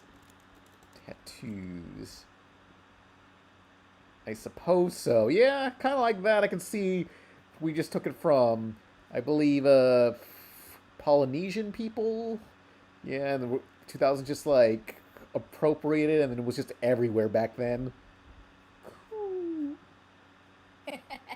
Being a mini trash can Certainly isn't easy. Strange things are happening to me on a daily basis. So I thought I'd take some time to talk about. Did you repeat the advice of James Rolfe from the Aqua Team guys saying, just do it in Photoshop? Fuck everything after. Fix it in Photoshop. Basically, that's Loki. To the far recesses of my near wrinkle-free brain to one of my earliest memories with Toy Story 2, the video game on PS1. When are you gonna start selling merch for Loki? We have a U2's plush coming possibly next month or the month after, very close, so you can get a Loki plush. As far as I'm aware, this was perhaps the first video game I was ever introduced to. We Hey, didn't own a PS1. Nathaniel, That was the maniacal neighbor kid, but he'd show it off to us and let us take it for a spin here and there. And this was the game I remember. Oh yeah. Wait, you open your box yet? Actually, let me get the box. I just remembered it. Let me get the scissors. When you view a game like this in a piss baby lens, it really did look exactly like a state-of-the-art Pixar movie. Of course, that's not the case, but it might as well have been. Now I know Andy's room is just one really small part of a larger level, and I was perfectly content just hopping around this opening. I had no idea there was so much more content beyond these jiggly polygonal walls. Or objectives to complete? What are you trying to tell me, Rex? I can't read. I think I would stumble into a few incidentally, like this one where you get to race RC around the garage. On foot, mind you, you cheating bastard. I never stood a chance at any of this stuff. Like, oh, here's a section where you have to mix different paints to match certain colors. Like, come on. I'm sitting in my own boom boom and just became conscious of my own existence like 2 weeks ago, and now all of a sudden you think I know blue and yellow make green? I was so stupid, I didn't know how to beat that. Probably is what awakened my love for platformer games where you play a little Let's tiny guy open hopping around everyday Nathaniel's environments. box. And if people have spoken, I will now refer to this genre as Little Fella Fun Time Games, which I'm a slut for. Even though I didn't own this game, it really left a major impression on me in many ways. And it's not really even something you gotta think about. Buzz Lightyear as a character was always perfect for this kind of game. Like, the second he appears on screen, his design is just instantly memorable. Somehow Pixar and its artists found the perfect balance of Buzz looking simple enough to recognize, but filled with so many fun details and utilities, that successfully also created a cool-ass toy in real life, complete with karate chop action, the laser, all the buttons. Alright. His helmet does that whoosh thing, which after all these years, they still haven't been able to make one with a helmet that fully retracts all the way back like it does in the movies. Why isn't it possible? It's just not. Why not, you stupid bastard? It's no wonder they were able to sell like a billion different variants of him. Hey baby, you ever seen an anti-buzz? Look at this thing. I got this as a kid and I've been in love with it ever since. So now you have this iconic design coupled with Tim Allen's wonderful performance, Oh man, giving this it so smells much great. life. And you have this really Yes. rich character that fits perfectly with it. Yeah, Nathaniel sent me his mother's seasoning, Miss C's seasoning in a tube. Oh man, there's a lot. I got zestful notes. I got. Oh yeah, smells good. Turkey brine. What's this? Directions. Oh, to make a turkey, to make yellow rice. Yeah. You can't see it, but you can imagine the smell. Yeah. Okay. Oh my god. How much? Hang on. Should I just? Missy. Hang on. Seasoning. Looking at. Damn it. Seasoning. There it is. It's this lady. Go support her if you need spices. Put it on the mic so we can smell it. That's not how anything works. I got turkey marinade. Oh, that's what that is. Yes. And also, tasty turkey blend. Yeah. Honestly, God, yeah, the brine's so good. Yeah. Thanks for that, Nathaniel. So Within the go pantheon support of her. platformer mascots, Buzz Lightyear being the star What you of gonna the make with the 3D full platformer seasoning? collectathon at They the told me height of the turkey, Jungle although Saga. turkey is too big for me. Usually I just cook grilled chicken. Or, gotta figure out what else I can make with He this. made too much sense, and it might just be the best duo since Legs and Ducky. Oh, Coming soon to yeah. Disney Plus. So now, all these years later, I'm bigger, wiser, and I do boom booms in my pants less often. So it's time to leave the crib and finally tackle this game.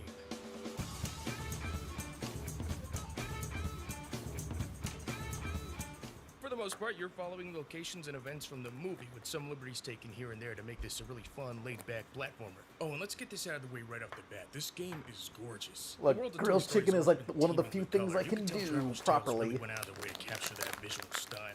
So many of the levels really pop, and even today hold up so well. Like this level of Andy's backyard at sunset feels so fun to explore and traverse, and part of that is also because visually everything looks so clear and effectively detailed, even on limited tech.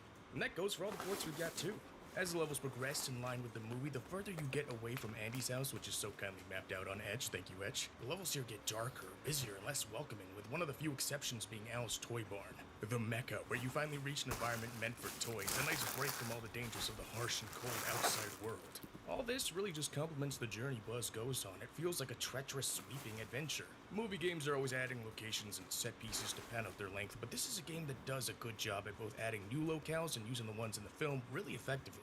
The Mario 64 Stars equivalent here is Pizza Planet tokens, isn't that cute? With each stage having largely the same sort of challenges and objectives. Ham will always want 50 coins, someone at each level is always going to ask you to help track down and collect 5 of their friends, and there's almost always a boss fight waiting for you somewhere in the level. Also, Potato Head will always be missing a limb or a piece that you gotta track down, which he'll exchange for some power-up things like a grappling hook or go-go gadget rocket boots that are pretty fun. I know all that makes it sound like Toy Story 2 is mundane or overly simple, and sure, yeah, it's very straightforward, but in action it works very well to the game's favor. You don't ever really need more than like 1 or 2 Pizza Planet tokens to advance to the next world, so every level just becomes this nice, leisurely paced sandbox you can have fun with at your own discretion. And they're all designed in a way with a few added twists that makes traversing through them really enjoyable. When it comes to actually controlling Buzz himself, he works well enough. Traveler's Tales really did a decent job translating the character here, and I'm glad they didn't confine themselves strictly to the premise that he is a toy. Like he actually is packing heat here with his laser that can inflict damage and eviscerate other toys and can be charged up for a locked-on mega Weren't blast. there rats in this game you could kill? Laser one-eyed Bart.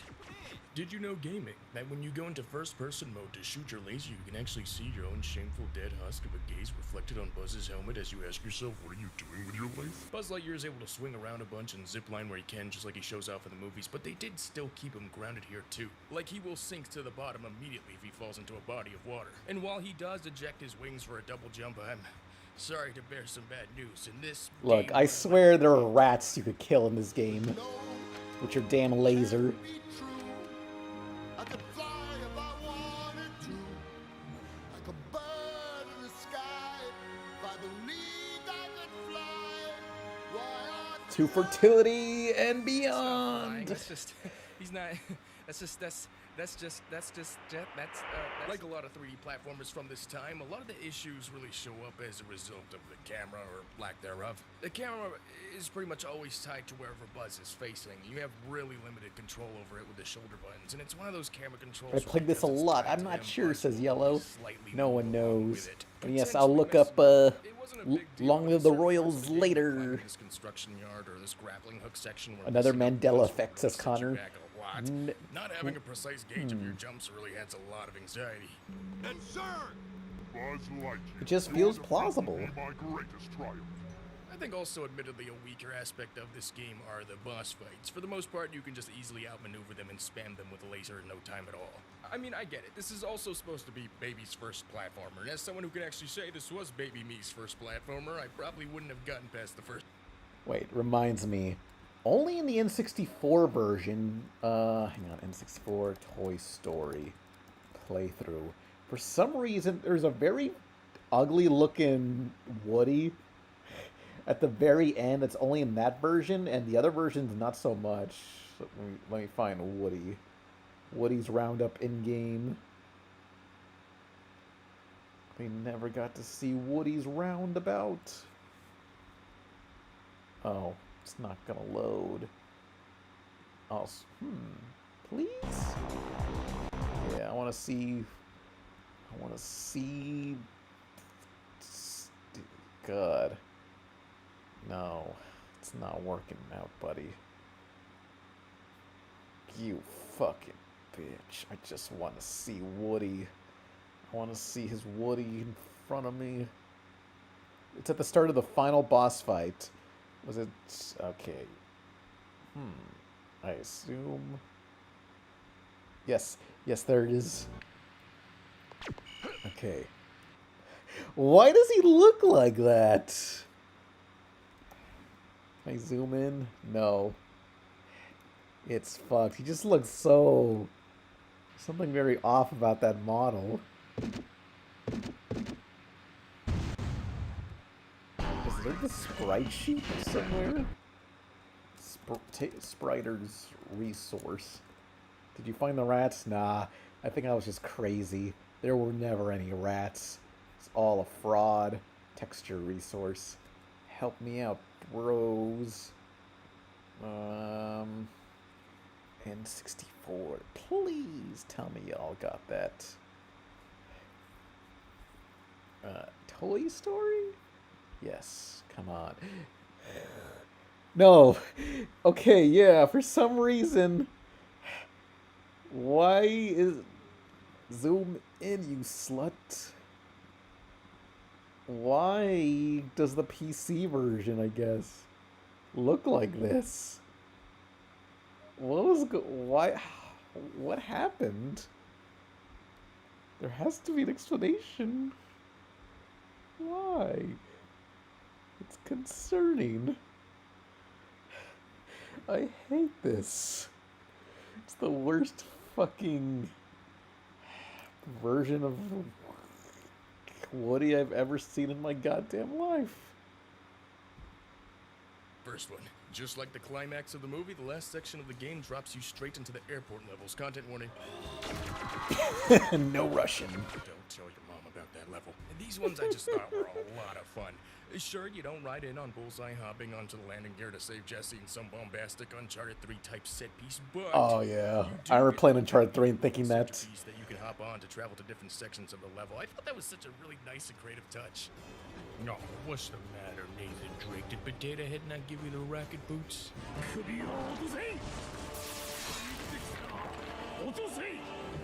Finally, you reach the boss battle with PS1 Prospector Pete and melt his flesh off with your laser, and then you face off in a rematch while the plane's going all turbulent and shit, but this time, it's Stinky Pete and his two cronies, Gunslinger Cletus and Blacksmith Booth.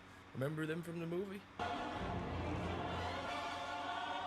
This one was a pretty fun finish. You melt their plastic off too, and there you go. You saved entry-level creepypasta Jesse and Woody. Overall, for a game I only have very vague and limited nostalgia for, I found as a whole Toy Story 2 really holds up. And you know what I kind of always forget? This is a movie tie-in game. It's got some chips and dents here and there, but it's still a blast to play through, and I really appreciate how you can approach these levels at a nice open-ended pace. And it's astonishing how well it's aged all these years later. There's a reason this one even got recently put up on PS4. And you know what? I'ma say it, as a 3D platformer, Toy Story 2 really deserves a spot as one of the best from that era.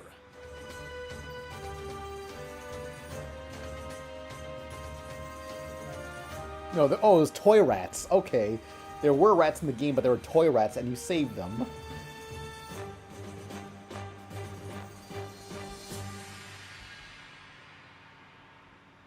But a lot of my love for Buzz Lightyear as a character didn't just come from the movies and the toys. It also came from the cartoon. Buzz Lightyear of Star Command! In what could have easily been a disaster, this animated series meant to exist as a show within the world of Toy Story was always a huge favorite of mine. Please look at the Jessie Really sprite. stop to think just how much. Let's see. Nah, they don't got it. What the fuck? Actually, let's go to that playthrough. Pull up Jessie. Fine. Let's pull it up, bitch.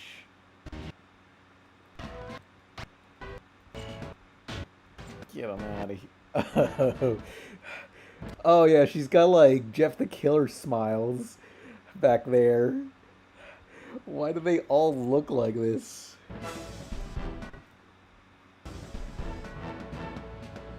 Why? What the fuck was going on there? Where did these sprites come from? Reminds me, Toy Story 2 protest. Yeah, you know there was actually like there were some people like February 2000 Hispanic protest for Toy Story 2 the game. Yeah, so there was like a Mexican character in this game that was way too offensive, and they turned him into a cowboy. So yeah, so back in 2000s, people were like, "No, we can't handle this. This is too offensive. Change him to a cowboy." Such an very odd. Yeah. How much credit the show deserves for being able to portray a version of Buzz Lightyear as a The human first being instead of Latinx character. creating his character's universe. You have two Seinfeld voice actors waging a Fredo war on the stars, and they just Bendito. both absolutely kill it. Patrick Warburton is fantastic as Buzz. His voice brings this energy that feels distinct, but also at the same time really true to the character. Rangers, condition status. Excellent, let's roll. And his new team are all really memorable and well designed too.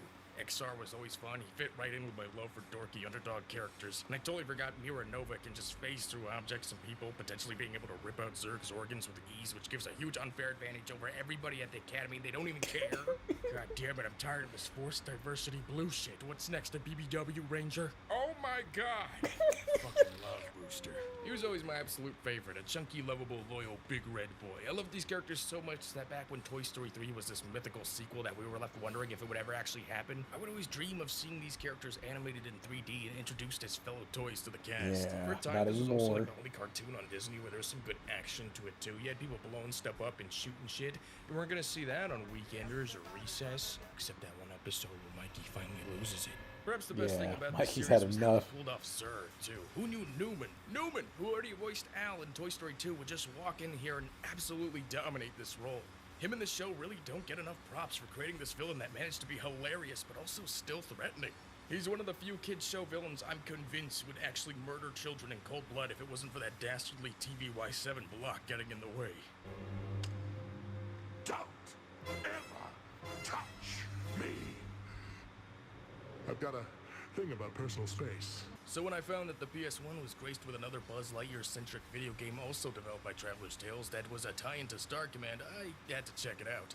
How would a Buzz Lightyear game fare now that the premise has switched from being a toy's perspective to now that of an actual space ranger? Calling Buzz Lightyear.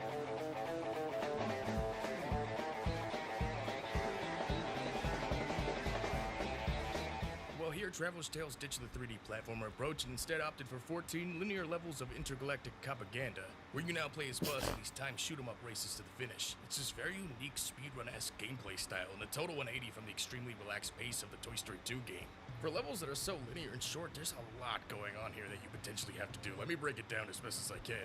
Each level sees you on a new planet racing against a villain from Buzz Lightyear's Rogue Gallery, and you gotta sprint, platform, and blast your way through an onslaught of enemies. And as you go, you gotta collect money. Money you can use to purchase different weapon pickups. Note how these weapon pickups are also color-coded. Okay. In each level, you also have to keep an eye out for the little green men and potentially collect all of them in one run. Also, Booster is available once per level as a power-up where he will descend from the heavens and ground pound every enemy nearby. That's no Moon. That's Booster. But you don't always want to do this because it can waste precious time if you're falling behind, and at the end of each stage is an arena where you'll face off against the villain you were racing against. If you can't get there before the timer runs out, you have to start all over from the beginning. But if you manage to actually beat them to the boss arena, Mira will show up and cut their health in half for you, making things easier. But Buzz, look! See how the boss's health bars are color-coded? These tie back to the weapons you supposedly picked up along the race, with each corresponding color being most effective against that particular bar of health. Okay, so, with all that being said, just think of how many things you have to juggle in one run. You're racing against the clock, trying to collect as much money as possible while sprinting through to the finish, while trying to kill these bullet sponge enemies in your way to get more money, while trying to save all the little green men, while trying to buy up enough weapon pickups so you can take on the boss, while trying to find the fastest routes and potentially beat them to the finish line to balance things out better. Whew. We're understaffed, underfunded, and all my coworkers doing is setting his ass down. Mind you, you don't necessarily have to do this all at once. You can lose the race to the finish, no problem, beat the boss with whatever you scrounged up, but each of these little objectives nets you medals which grant you access into later levels. Pretty quickly though, the medal requirement to access stages gets so high you have no choice but to go back and replay them. You can just replay these levels with just one objective in mind for that one through and call it a day, but Okay, good. where's the fun in that? You see, I kind of like this style. It turns every level into this absolute adrenaline-filled high-reward frenzy when you actually do pull it off and manage to get all the little green men, all the right weapons, beat the clock, and beat the boss right to the finish. Oh yeah, it's all coming together. It feels so exhilarating. Mind you, you will be wrestling with the controls a bit and the camera, which aren't exactly the best. Buzz can't aim with any precision, he just kind of fires in a general direction. Even with his stronger weapons, a lot of these enemies take a while to go down. Every now and then, though, you will have to deploy the tactical maneuvering training they bound into you at the academy, repeatedly stepping to the side. A lot of times with enemies, the most optimal thing to do here is just run through their hail of fire since health pickups are pretty generous. But you avoid enemies too often, that means you might be sacrificing the money to afford essential weapon pickups. Just I Doritos really didn't think everywhere. Buzz Lightyear of Star Command game would have me thinking so heavily about things like the opportunity cost of making Booster squash his ass. To mix things up, you can also buy access to things like a teleporter shortcut and the occasional vehicle pickups like the Buzzmobile hoverbike, the hoverboard, and even Buzz's wings come into play to let you jet over the stage. I found these things pretty fun to control, and especially when you get all the fuel pickups and you get a good streak going, it's so satisfying. Oh, also like a lot of licensed games, they throw in these really short, out-of-context clips from the show. You'll slaughter a boss, and the next cutscene will be Buzz Lightyear with the short shorts and the turtleneck. You do also have these other variants for each stage to earn more medals, one being your typical time trial, and the other being these ones where you have to track down every missing piece of XR, who, just like the show, often gets blown to bits. Some of these later levels, like Ice World, are a goddamn nightmare, because you're slipping all over the place racing against the Yeti, and it's super easy to slide into the abyss and have to start over. And then other levels, especially the later, longer stages, actually get a lot of fun, because they introduce a nice mix of on-foot and vehicle sections. Like one of the standouts that come to mind are stages like Mission 11, Trade World? Wait a minute, what? 11? World Trade? Oh no! Analyze how many letters are in the word mission. Oh my god. They knew that 7 years after this game's release, 7-Eleven would provide the world the Simpsons movie bingo. Buzz, we missed the truck. We're not aiming for the truck. Danny and Andy race against Zurg and his own planet in not one but 2 boss battles, and thank God this game throws health boxes at you constantly, or else this shit would be impossible. You take Newman down, get a quick compressed scene from the show, and congratulations, you did it. You're a space ranger. And for some reason, the end credits played without any music for me, so as a special treat, Chris everybody, Dicker. here's Randy Newman. Okay, everybody, try to sing along with it. All right, let's go. You got a bird guy, he's got a gun. You got a little bug, he too has a gun. You got a pig man, he's got them wings. They say when pigs will fly well. What you think about that? A buzzy buzz buzz, a buzzy buzz. It's buzzy buzzy buzz on PS1. My man Booster, he's really big. You don't wanna be around what he said. Okay, let's break it down. It's Ice World level 8. I think they knew about the World Trade. If saw you break my heart, gotta go round, find your parts. A buzzy bee buzz buzz, a buzzy bee buzz. It's buzzy buzz on PS1. It's buzzy buzz on PS1. Can't let you throw your stuff away, boy. Hang on, I want to hear the Clarence, Randy Newman ass music. Remember when Clarence decided fuck everybody. I want to hear that jam again. Retro Lover wants more pepperine. Sure. Yeah. Fuck this school. Wait, that ain't, no, I want bootleg. No, you don't put fucking real Randy Newman in here. I want the bootleg shit. Give me that shit.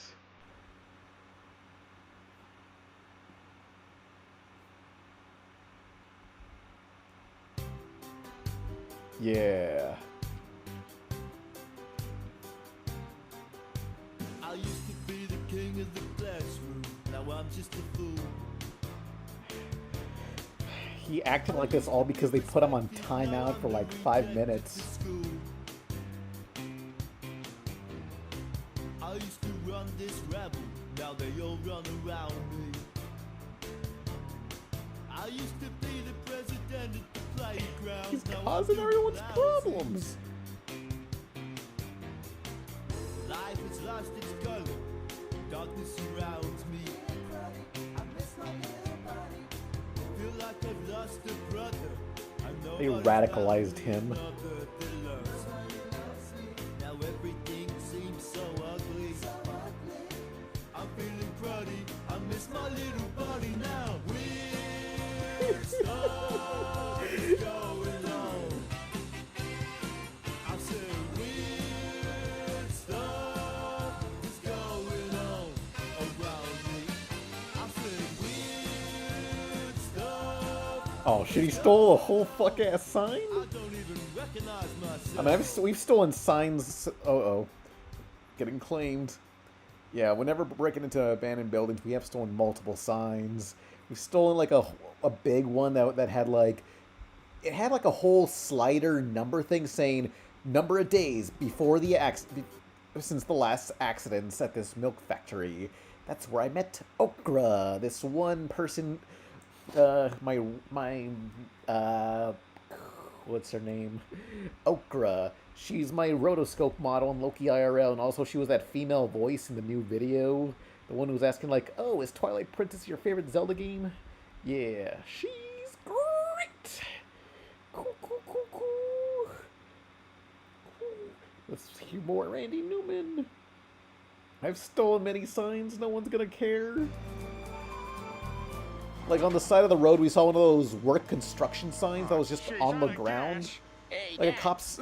This thing is like 4 by 4 feet tall and reflective.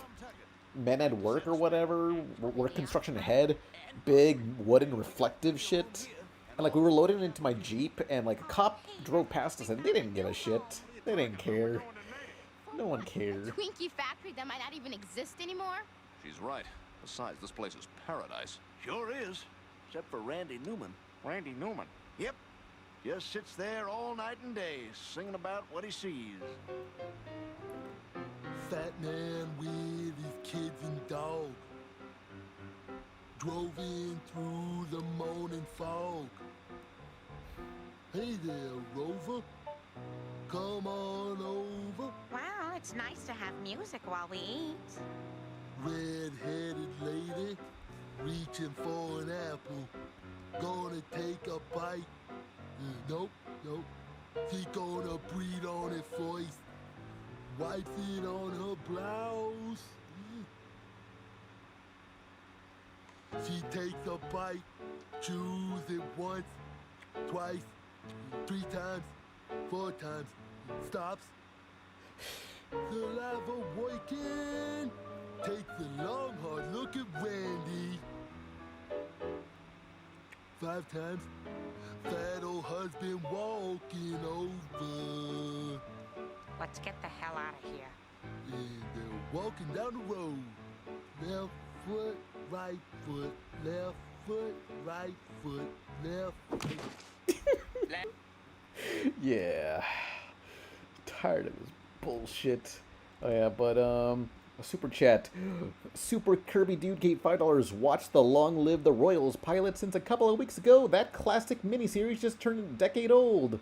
I remember Cartoon Network just made that a miniseries and didn't announce it, and they just dumped it on the air. It was very odd, and I've never seen the full series. Jake Dreyer gave $10. Pen, this is the last time for me to do this. I dare you to watch oh my god, Comic Book Girl 19's Deadpool movie review, just to convince you for how cool she is. She's punk rock. God. Yeah. God. Buddy, you gotta stop simping for YouTubers and online artists. It's not working. It's just not gonna work out. You can reply to their posts, but they just don't acknowledge you. It's so over. It's not happening, buddy. It's not happening. You can make a cartoon pilot And they still don't give a shit about you if you live or die. So sad. Anyway, let's watch this pilot. Previously on Long Live the Royals. Huh? What? You gotta be Come on! Outrageous. well. Kill me now.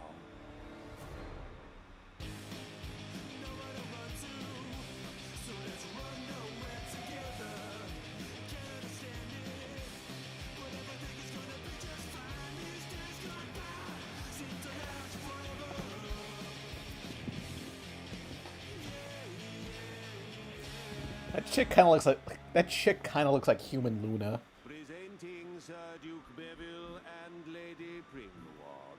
Hello. Welcome. Presenting Sir Austin Sindler. Hello. Welcome. Presenting Sir Lars. Oh, what the hell? Lay off! Hey! Knock it off!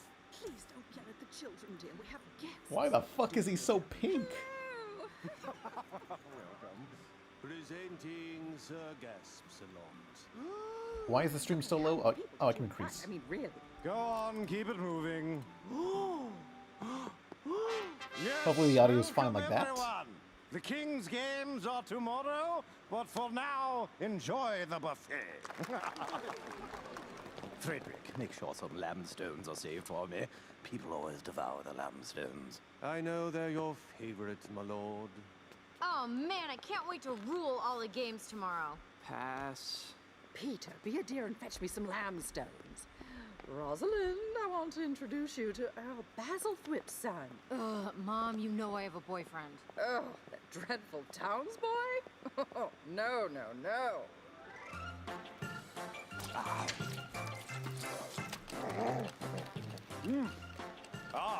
Peter, ready for the tournament games Oh. tomorrow? Ready to watch some dinglings make fools of themselves? Yeah, sounds great. Come now. Are you hearing this, Alex? Too bad there isn't a pouting event. Fight back, you wuss. My lord. Yeah, throw that kid down. Pretty good. Fuck him. So, which event Get will out it of be? here, No, bitch. these games are dumb. You're participating in the tournament. But Dad! Pick an event. What? Yep, got your number saved. Oh gee, thanks, Mom. Delete. This party blows. Dad can't make me do. Whoa! Who is that? I think it's Duke Elstein's daughter. Oh. Beth or Catherine. Catherine. This aired in like Yeah, her name's kinda 2014. weird. Nobody Not the watched it. brightest. Who cares? Look at her. Really? What? Maybe smarts is overrated. Go talk to her then. Yeah, okay, yeah. Ugh. Hey! Hey. My lord. Oh, no, you don't have to.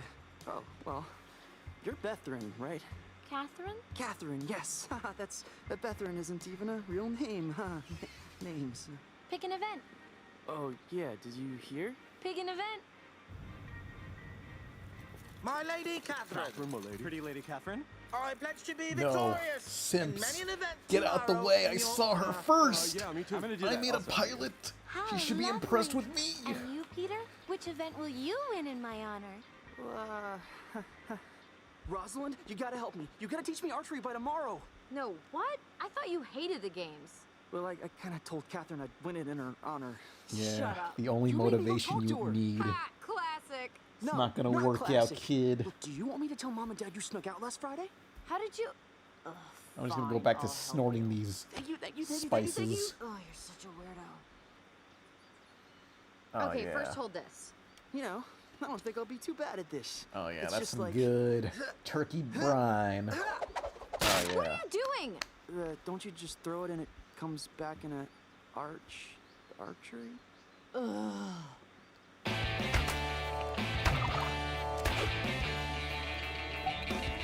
Oh what? So there's a there was phones earlier and now there's a satellite? Like are they just people that live out here like this? It's modern day? Huh?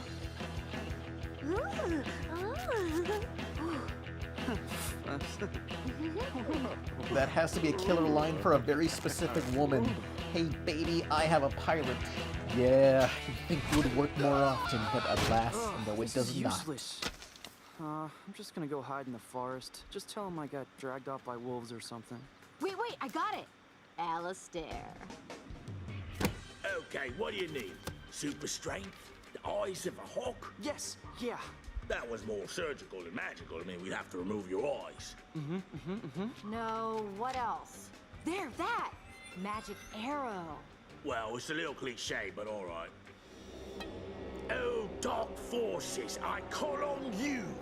Make this arrow hit its target, flying straight and true.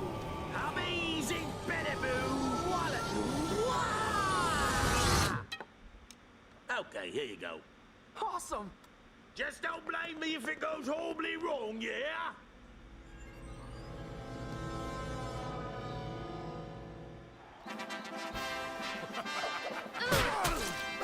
Yeah, the art style reminds me a lot of like zines and promo arts they would draw to promote regular show and stuff. Like when you follow the artists on these artists on Tumblr, a lot of Cartoon Network employees just had this doodly style of lanky humans. Archery! No, where is it?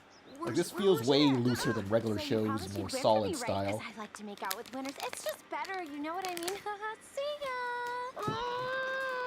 Archers, take your positions!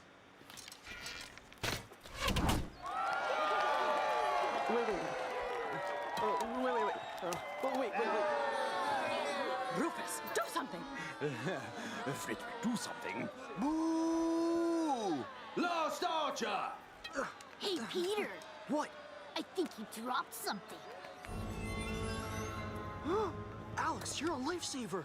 Yeah, I know. Good luck.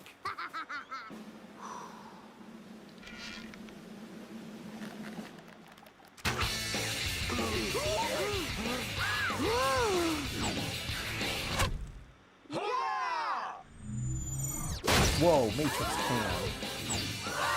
Oh, jeez! Watch out! My foot's stuck! Oh, you're done.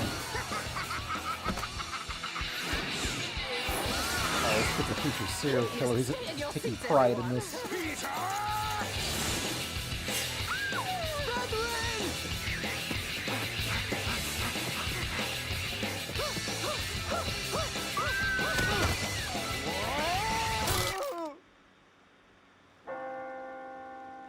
The king is dead.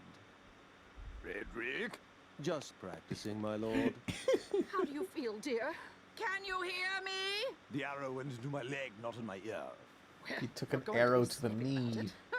Wow, great tournament, huh, Dad? Yeah, that was the best. Super fun. Yeah, I totally made out with that girl, Bethrin. Catherine. Catherine? Nice one. Wait! What? Will somebody just tell me who's responsible for this blasted arrow? It's weird that they just did it say made out or made it. Catherine. Great tournament, huh, Dad? Yeah, that was the best. Super fun. Yeah, I totally made out with that girl, Bethrin. Catherine. Weird he could just casually say that he just made out with this chick. Will somebody just On a tell me kid's who's cartoon. responsible for this blasted arrow? Like, technically? I hate those kids.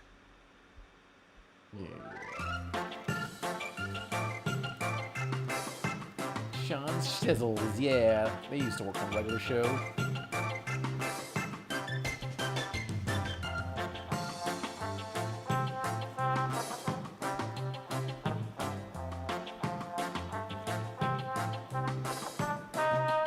And for some reason, that one 2013, for some reason, this one pilot got like a mini series that Cartoon Network did not promote and just aired at like 6 a.m. No explanation. Yeah. Cool. Yeah. But it reminds me, I want to look up Buzz Lightyear Christmas episode. For some reason, like I was watching this one, and there was like this really hype techno music halfway through. Like somebody, I don't know if the rest of the series has banger tracks like this. Well, let's play the intro. Calling Buzz Lightyear, the Yeah. galaxy's Calling greatest Buzz hero. Lightyear a bitch. Skilled, courageous, and ever vigilant. Leaping into action, Buzz Lightyear hurtles to the rescue. His ongoing mission to protect the universe from the dark forces of evil. These are the adventures of Buzz Lightyear of Star Command.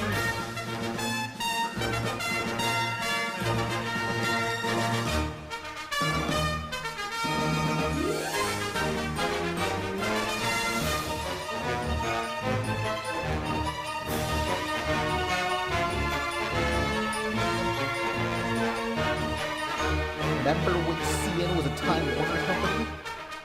No, I remember when it was an AOL Time Warner company. To infinity and beyond!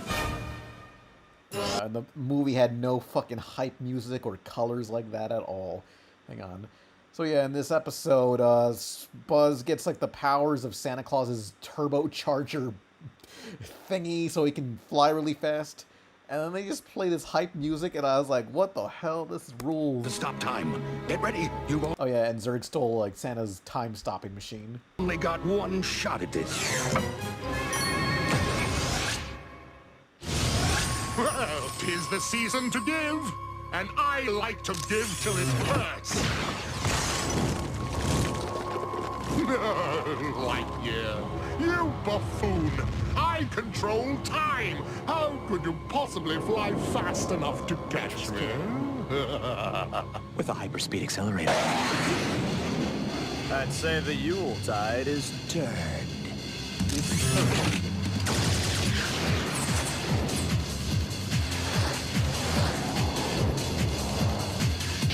That matrix shot was unnecessary.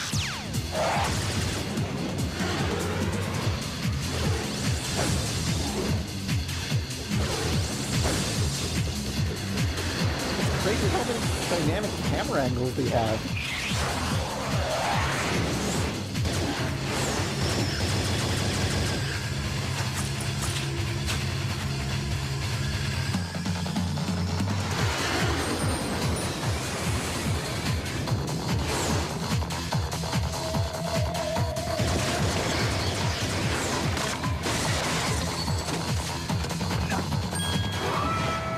You're so worried about your precious holiday that you've lost your edge. That's where you're wrong, Zurg. The holiday gives me my edge. It keeps me frosty, so to speak. No longer.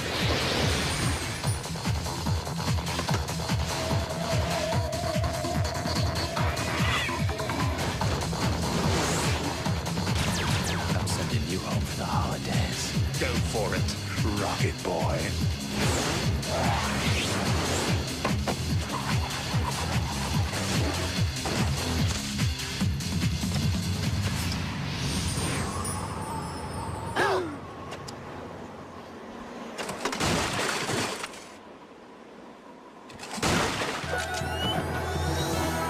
Oh, now they have all this dynamic lighting?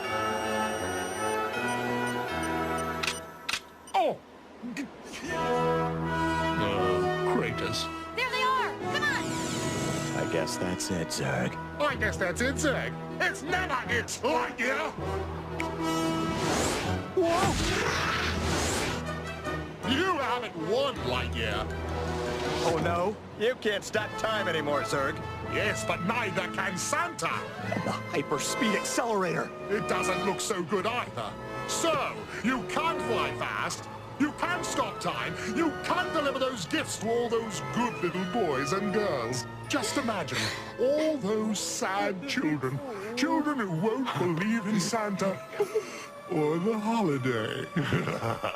They may just lose faith in all that is good and right in this universe. Okay, so maybe Zurg did win this one. You better believe it!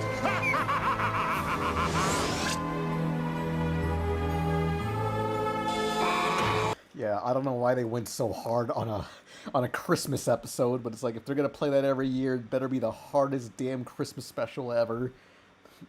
Bugsy Fogo gave $5. I recommend trying the turkey marinade with melted butter on pasta. Trying the turkey marinade with melted butter on pasta. It would work really well. I haven't had pasta in a while, so let me screen cap that so I can remember. Whew. Yeah, I need like a higher res version of that episode because that went hard. Yeah, but let me see. What super chats am I missing out on? Retro Lover gave $2. Watch the Pepper Ann episode Burn, Hazelnut Burn. And, comic book Deadpool. Okay, only 2 super chats. Let's just watch the rest of this episode while we're at it. 4 minutes left. You get the idea. They gotta save Santa. Perfect. Save I've never Christmas. missed a holiday. That was My delivery unnecessary. record's been perfect. This freaking tracking shot. Look at this. I've never missed a holiday. You won't this year. There must be a way. It's just about the coolest thing I've ever seen. Yeah. Okay, before the chrono time stopping, whatever it is, you used that engine thing. Yes, the currently busted engine thing. So, what did you use before that? Oh, forget it. The old way will never work. We'll make it work. Here it is, my old sleigh. Okay, you know what? That's the coolest thing ever. Yeah! Oh, yeah. Sweet. What you run on? Crystallic fusion? No. Fossil fuel? No. Fusion, fossil fuel, come on, Buzz, you're way off. It runs on candy canes and warm wishes. Close. It's powered by belief. Belief? Sure. Belief in the holiday. Belief in Santa Claus. I know, I believe. Hey. And I believe. That's Gurren Lagann technology. Spiral tech. 110%.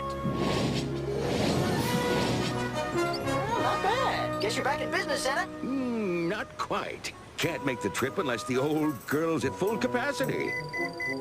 Somebody doesn't believe. What are you looking at me for? Okay, guys, I told you, I just don't get this holiday. I can't just flick a switch and believe, huh?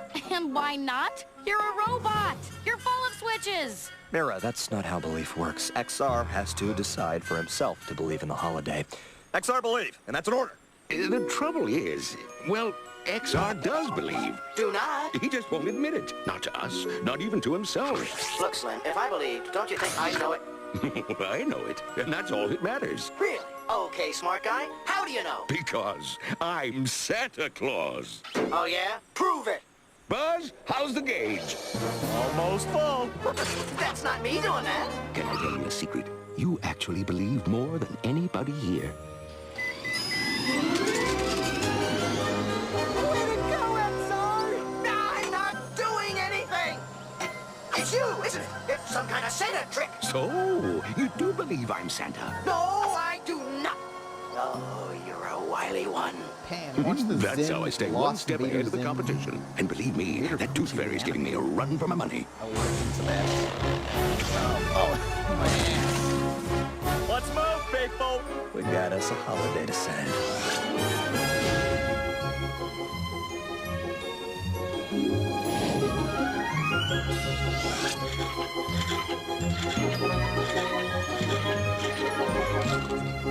Yeah, apparently the voice of this Santa Claus also voiced Santa in like several other random cartoons like Johnny Bravo and I forget what else. But only like 3 other Santas.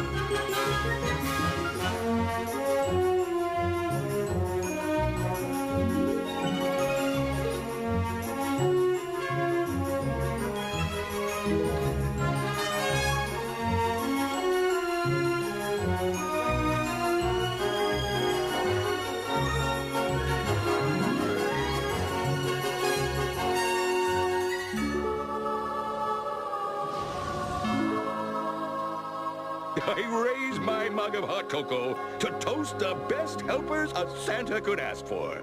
Happy holidays, Santa. Yay! Wait a second. Where's XR? He had something special he wanted to do. Mommy, Santa gave me just what I wanted. Man, I don't believe this. Oh, you gotta believe, kid. Trust me, you've got to believe.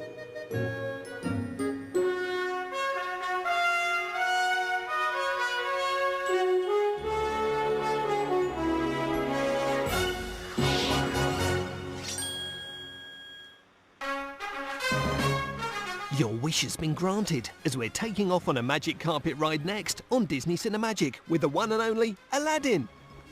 Alright, so context to that ending, the episode opens till the robot saying, "Fuck Christmas, I don't want to be owned by people."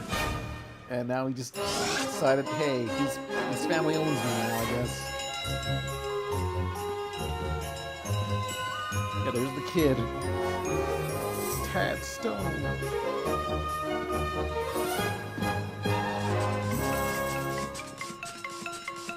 Stupid ass robots. Just put it on the tree already! Golly, that has to be the dumbest robot ever. And believe me, I know what I'm talking about. You sure have the spirit of the season, XR. I don't get this holiday stuff. I spend 10 unibucks on you. You spend 10 on me. Why don't we all just keep our money? It's about the giving. Then give it all to me. You really don't get it, do you? Look around. The holiday season is the one time of year everybody is nice to everybody else. Look at the children's faces, XR. See those smiles? I don't know, there's something magical about the holiday.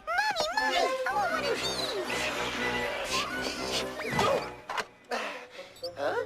Call that magical? I call it attempted robot napping. 'Tis the season to be grabby. Ho, ho, ho. So, I guess he just decided, yeah, I guess they own me now. I'm a slave to these family. Like, it's kind of a shitty present. Like, is he just gonna stay there for a day and then leave after that? It's like, then the kid gets fucking nothing. He's left with nothing. Huh. But yeah, Retro Lover said, watch the Pepper Ann episode Burn, Hazelnut Burn. Yeah, alright. Let us do that. Who's that girl? What's her name? Is she cool? Is she lame? Oh, you're talking about what's her name? Pepper Ann. Is she lame? Is she cool? Is she breaking every rule? Is she anybody's fool? Pepper Ann. Why is this shit in HD? I don't know, it's probably like someone's like crappy web rip or a waifu upscale. Which when I did the Halloween episode of Disney shows, the Pepper Ann footage just looked really shitty where it's all where the image is ghosty. A lot of fade in and fade out to the next frame. It looks kind of bad, but I don't know how many people notice that. Pepper Ann, she wants to colonize Iran. Too cool for 7th grade. No, it's cooler than Pepper Ann. She's her own biggest fan, Pepper Ann. Look, a French poodle. Le Poivre Anne est un spectacle plus amusant.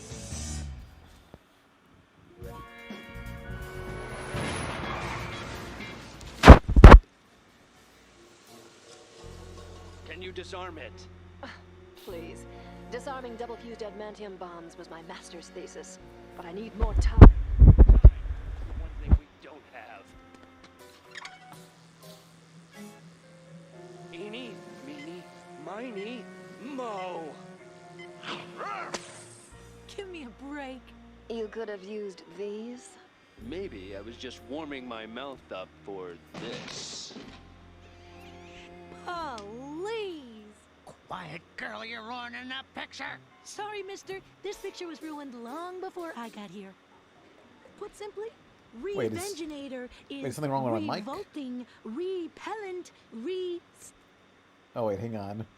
Yeah. Did something happen to my mic or something? Or do I sound off? What's the deal? Yeah. I think you hit it? Hang on.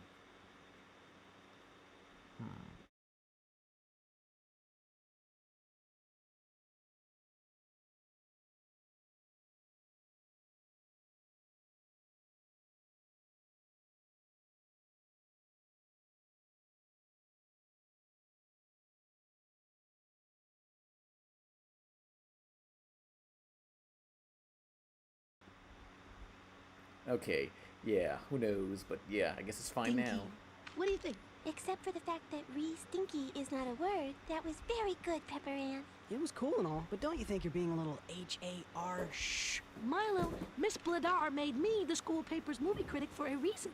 It's my job to be harsh. Well, I for one think you were right about that romantic subplot. It was completely unmotivated. You do know what a subplot is, right? You wrote about it? I got the word out of this old glossary of movie terms. Oh, wait, I remember this episode. Right? You wrote about it? I got the word out of this old glossary of movies. Special Ed's glossary movie terms? It's a little bit ableist, I think. Movie terms. I have 3 words Average for the director YouTube of Hard film Ass. critic. Get some talent. Mucho, mucho is mucho stinko.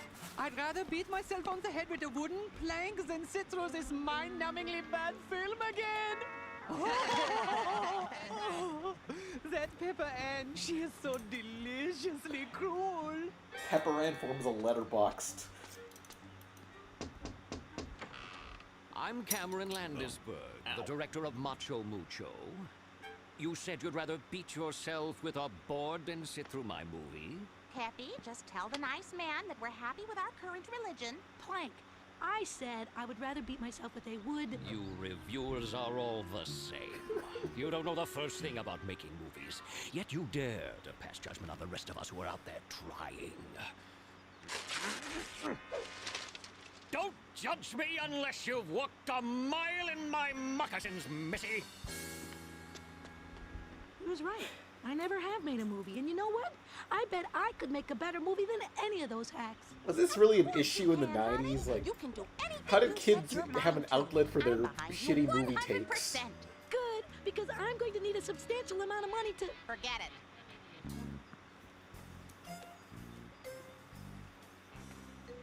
You want to make a movie, and you want me to pay for it? Yes, you'll be the executive producer, and I'll direct it. I've had Moose prepare a budget. Well, what's it about? Picture this. A guy, a girl, a coffee shop. Like the first buds of May, love blooms. Then, tragedy strikes. Ew, that sounds boring. Will it have action? Oh, yeah. Lots of action. And dancing? I suppose it could have a little dancing. And a happy ending? No. It has to be a tragedy. Happy endings are the... No happy ending, no executive producer. Happy endings are the happiest endings. You're going to make your own movie?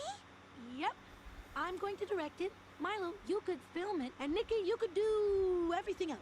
Way cool. I'd be glad to help. We can get started this afternoon. I'll need a megaphone. What about the script? The what? The script. The thing that tells the story. It's like a book. You need a script. How else would you know what was going to happen? I thought I'd just wing it. You know, improvise. No, that won't do. Take notes. The classic dramatic structure includes a beginning, a middle, a denouement, and an end. Aristotle said...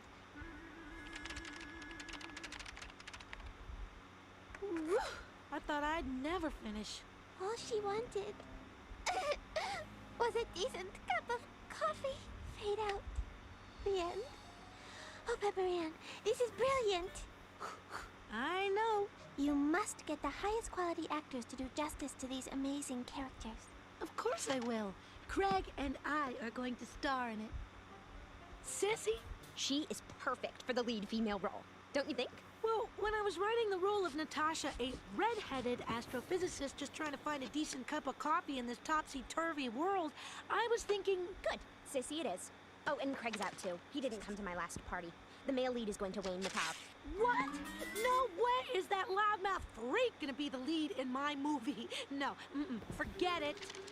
Whose movie? At least you liked my script. Now we can start filming.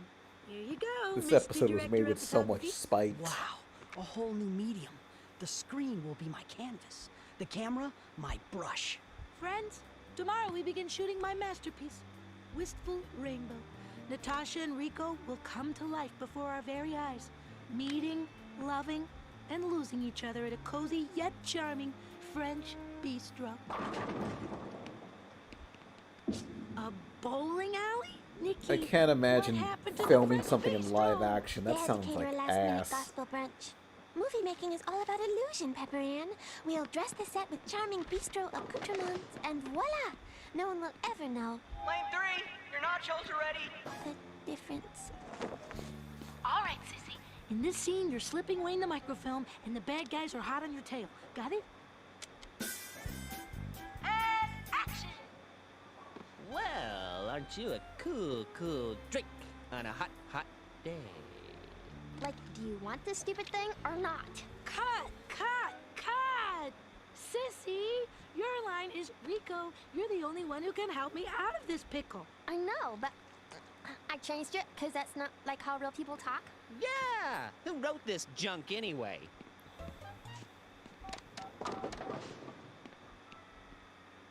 Script doctors! Chill out. They just made some of the jokes funnier. The Pentagon! This is a whole different story. You're exaggerating. The only parts that were changed are the pink pages. The white pages are your original work. One page? That was a really good page.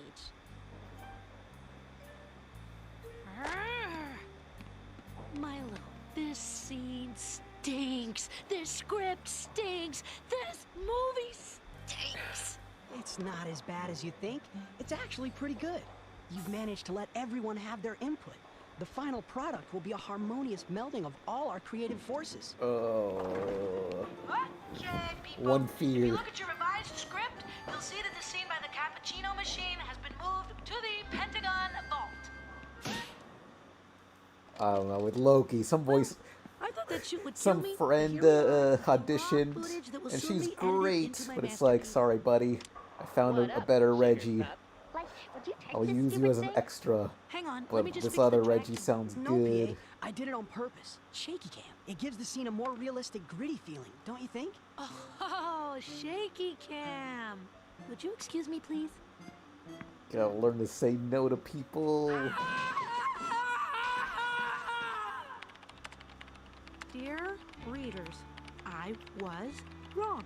I am here to admit that loud and clear.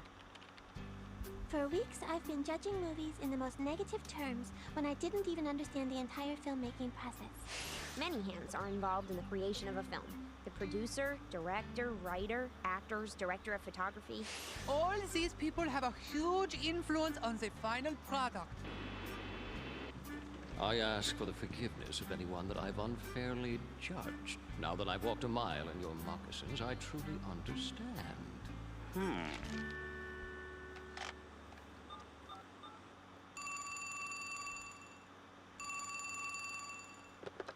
Hello? Congratulations on your article. Cameron Landisberg? So, how did it feel to actually do something instead of sitting around criticizing others? Terrible. My movie came out terrible. Don't sweat it. We don't do this for external rewards. We do this for ourselves. We do it for our art. I hear you, man. For our art. Well, I'd better get going. I've got to count my money. 1, 2, 3, 4, 5, 6, 7, 8. Aren't you coming down for the screening, Pepper Ann? No, it's awful. Come on, it might not be as bad as you think. You're just saying that to make me feel better. Yes.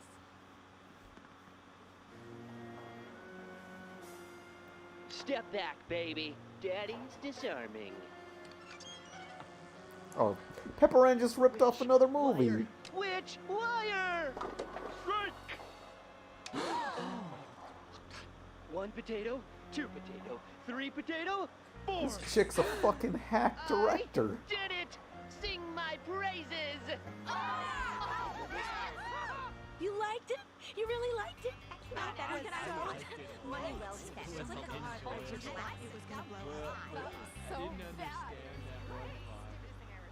Did you hear that? It was 2 so stars bad, it was on great. Letterboxd. You made a wonderful. Oh, what? Did you hear that? It was so bad, it was great. You made a wonderfully campy movie. No, we made a wonderfully campy movie. And if they like this one, just wait till Cool Summer Strikes Back with a vengeance comes Damn. out. Picture it.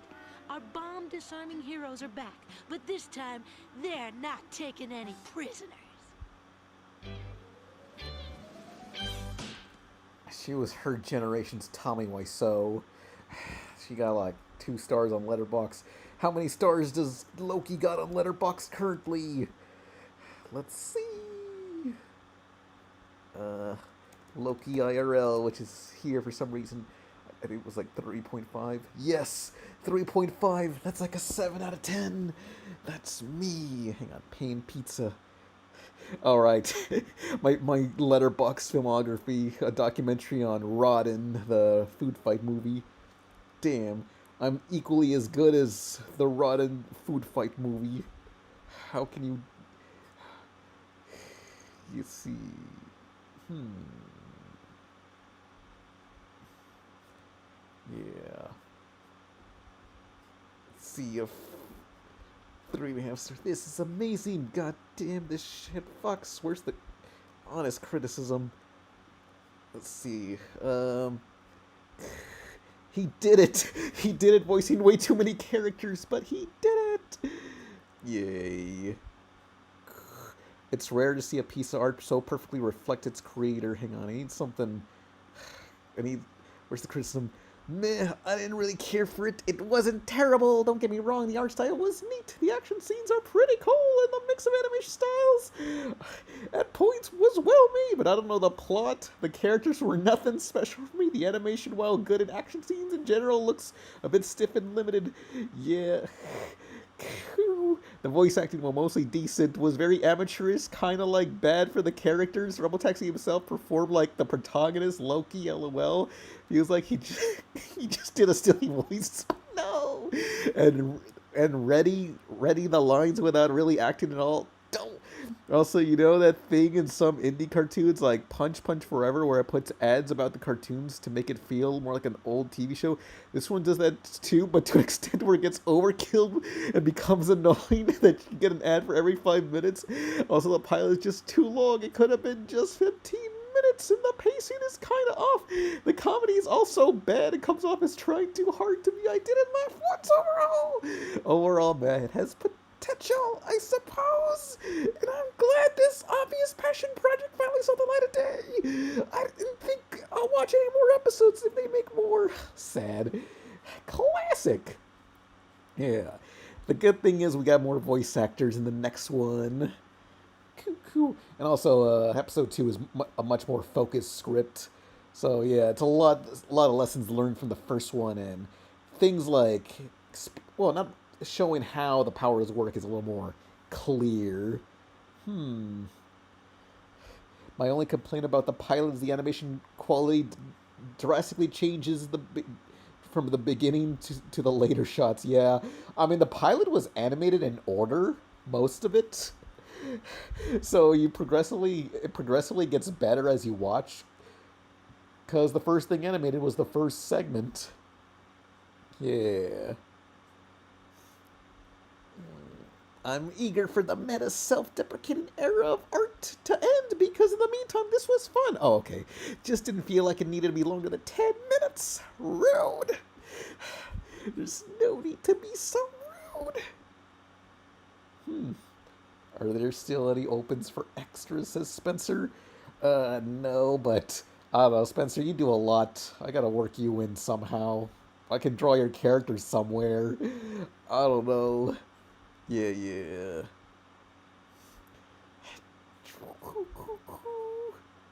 Lack swearing. Loki. This is the best. Oh yeah, this was my favorite review. Loki makes me want to kill myself IRL. Yeah. Alright. Pan, look up short films by short people. Attack of the Hideous Pimple. Oh, wait, I know what you're talking about. But the first thing we were looking up, Invader Zim Poochie thing, and then we can get more super chats in. Yeah.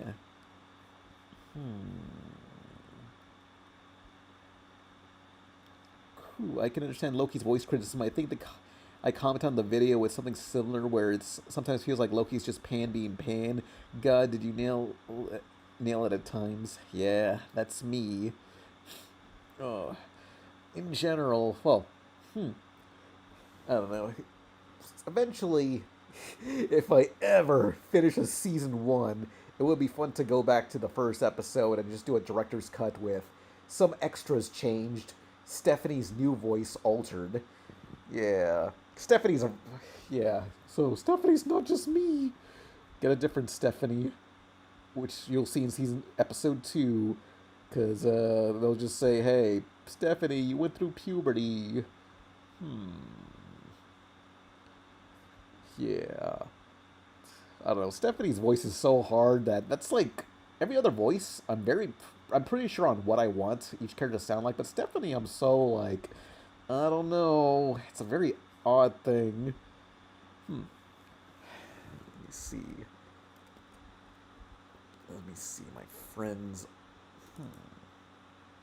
Audio. Yeah, there's a person that I like. It's my friend. Hang on. Okay. Let me show you, because as a reminder who Stephanie is. Loki IRL. No. Right, he's twice. Hey, before I forget, those girls mentioned a tournament. Yeah, main prize is your own cartoon pitch. Everyone's gonna want in, but we can team up. Plus, we'll help you learn more about art. Sure. Team up. Yeah, so Stephanie, I want to recast this one because there'll be a more serious character later on, and I don't know. I have a few Stephanies I ranked down on who I'm wanting, and it's still like I'm not sure. Like a friend that I know who she's auditioned for Stephanie, and I'm like, with proper direction and if she borrowed my mic, I think this would be a good Stephanie. Though they auditioned like everyone else, and they didn't have any direction. But I don't know if I guide her. Maybe this would be a good Stephanie. Oh fuck! I can't play the audio. Open with music. Great. How do I play an audio file? Actually, no, wait. Play wave file. Could we have... Hang on. Alright. Here's a friend, how they sound.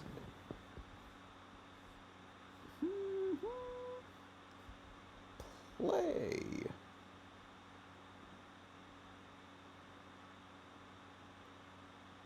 Because this is a specific voice that I want. Here, let's try this. Slowly sketch it with pencil. Lightly. No pressure.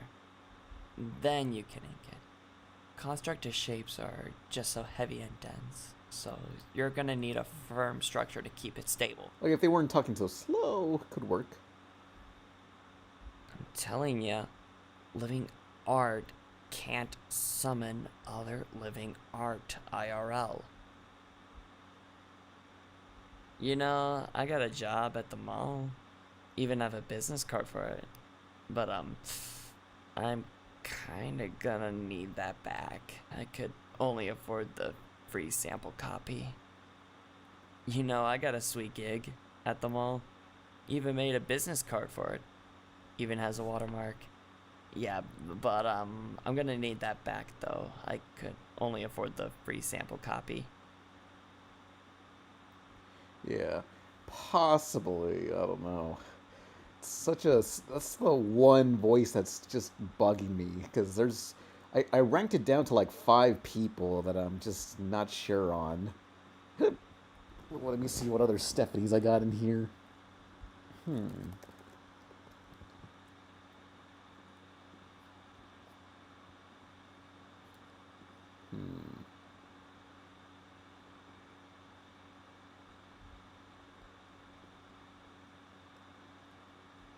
Damn, I'm trying to find other ones.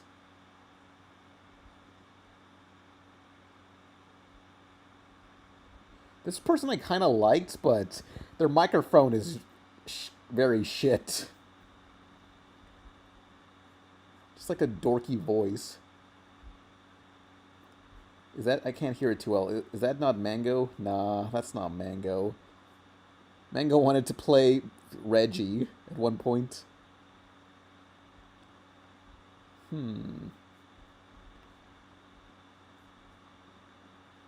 Let's try this. Slowly sketch it with pencil. Lightly, no pressure. And then you can ink it. Constructed shapes are just so heavy and dense. They need a firm structure to remain stable. I'm telling you, living art can't summon other living art IRL. I'm telling you, living art can't summon other living art IRL. You know, I have a job at the mall. I even made a business card for it. Yeah. I'm gonna need that back. I could only afford the free sample copy. Who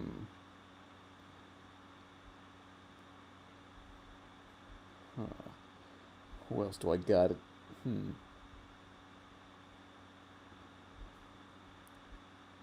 Oh, what? That's an MP3?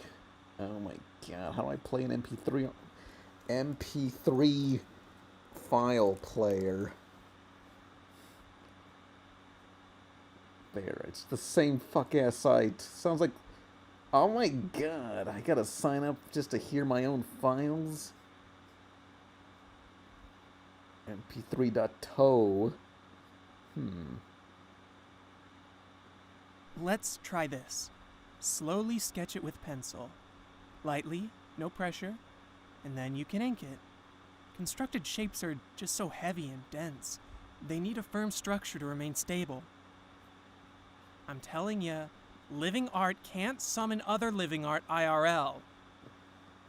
You know, I have a job. At the mall. I even made a business card for it. Yeah, I'm gonna need that back. I could only afford the free sample copy. Let's try this.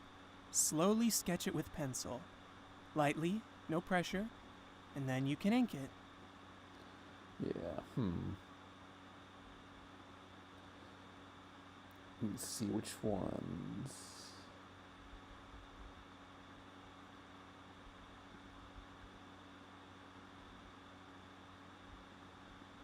There was a person that sounded like Millhouse. Have the second dude re-audition with the new mic. It costs money. I can't just do that. I need someone with a mic now. But yeah, the one I just played is good, and my personal friend, like, the voice sounds like what I need, but they just don't. They could they just need better direction from me. Ah, come on, little dude. You don't recognize the dark slides? Oh yeah, someone auditioned for Reggie, and it's like, huh, maybe this could be a Stephanie, but I don't know. Gator, Reggie, Radical, Grinder. Oh, never mind. No way.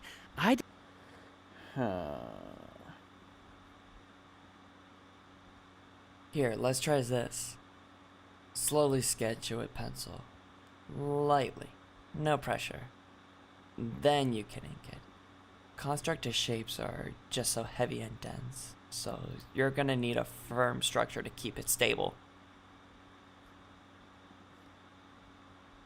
I'm telling ya, living art can't summon other living art IRL. You know, I got a job at the mall. Even have a business card for it. But, I'm kinda gonna need that back. I could only afford the free sample copy. You know, I got a sweet gig at the mall. Yeah, it's the first guy again. Even Yeah, I don't know. I'll figure it out, but oh yeah. One take that I was like, I love it, but it doesn't fit anything. It's just this. For just some random creative control officer, some stormtrooper type person. Is the audio gonna play? What the hecky?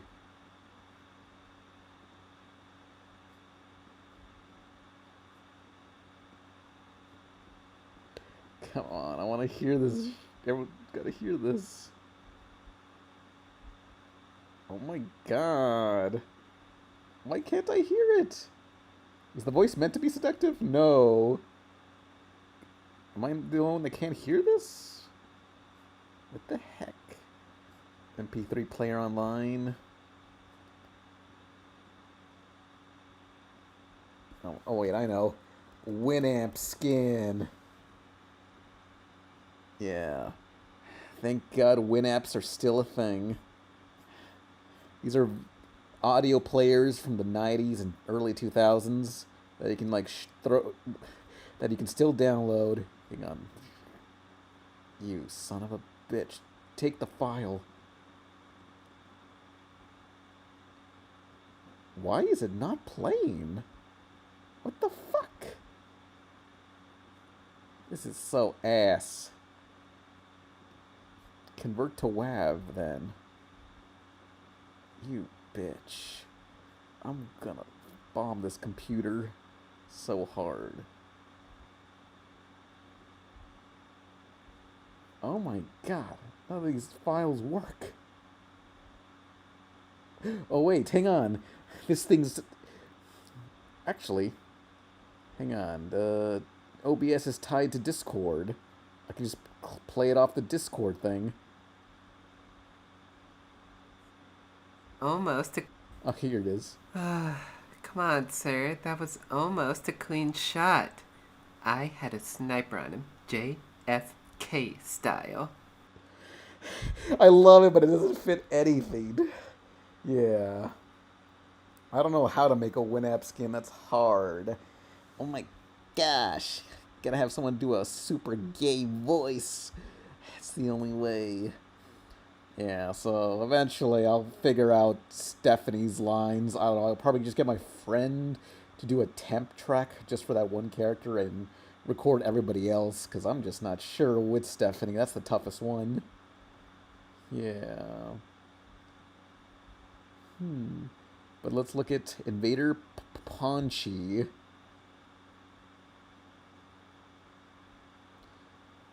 So this is like a lost episode that was never released, and they decided, let's finish this for Joan Vasquez.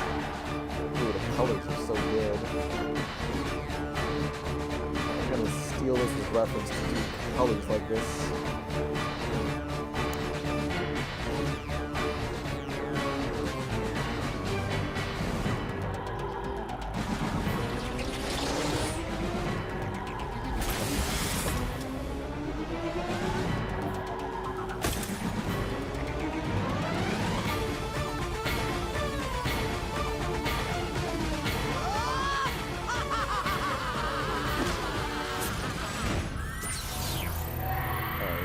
Foliage.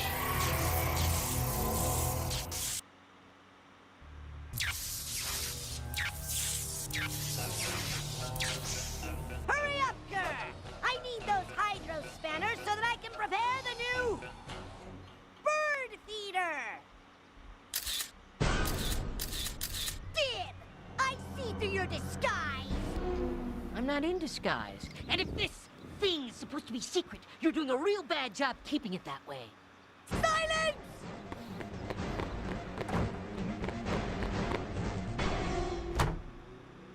That little spying weasel. Doesn't he have anything better to do than to try to see this planet from me? I just watched this episode. This isn't the lost episode. You're supposed to be guarding the base against him.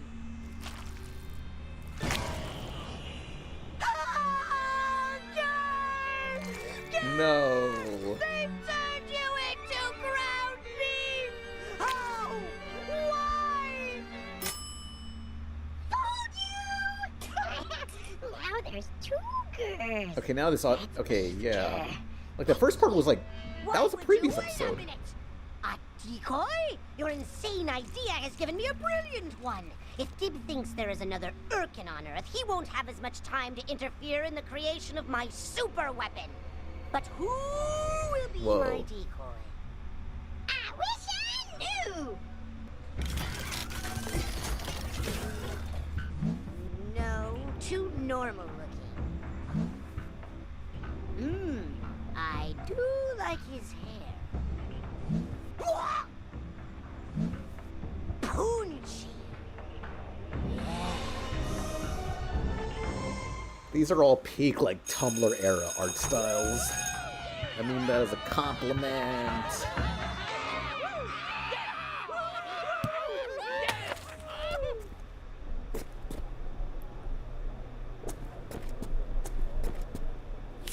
Oh! Invader Poo! I mean just regular school child Punchy! You have dropped your notebook! Yeah, walk away in shame, buddy. Punchy? An alien? Dib, that's crazy! What are you talking about, Zim? How dare you accuse that innocent non-alien child of Toasty being your an Urkin retinas. Anyone have a good recommendation for a drawing tablet? I use an iPad. Even an old one, if you can find one. That's how I animated Loki and do all my line art. Well, that's how I did the line art for Loki IRL. I color everything on a computer. But an iPad is so... What gen? It doesn't even have to be that recent. I think mine's from like 2019. And it's still pretty damn good for drawing. Hello there, my punchy friend. You just need Procreate. That's like my favorite art app. Yeah, it supports Apple Pen. I didn't know Poochie and Zim were friends. They even wear the same backpack. Let's go, guys! Just like 2019 iPad. No idea, but it's pretty damn old. Doing a Poochie, Zim. What do you mean? What's wrong with his alien-style backpack? I didn't say anything about backpacks. My back hurts. All right, Dib, you win. I, Zim, am merely a decoy sent here to distract you from the real Pan mentioned that Disney gave money to that AI. Oh yeah, Disney's throwing a bunch of ass money to Sora AI. Like Okay, $1 billion. now you're just being weird, Zim. Just for a bunch of slop. You're too clever. Like even the official Glitch Animations Twitter just quote tweeted saying, "What the fuck?" Looks like it's time for more drastic measures. Mom, school was crazy. I'm gonna go to my room and wind down with some video games, you know? yeah, you know!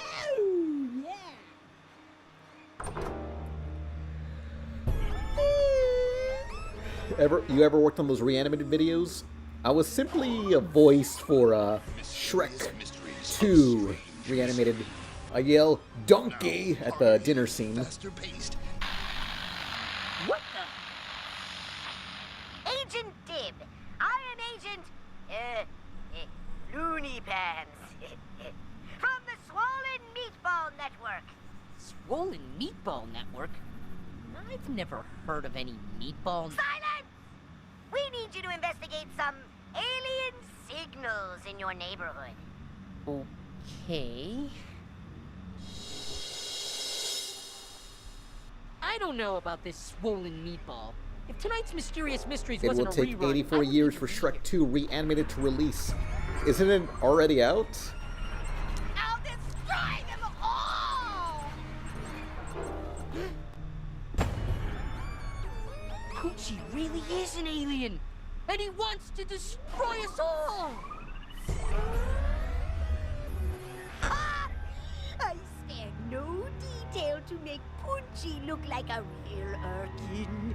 Now I can work on my super weapon in peace.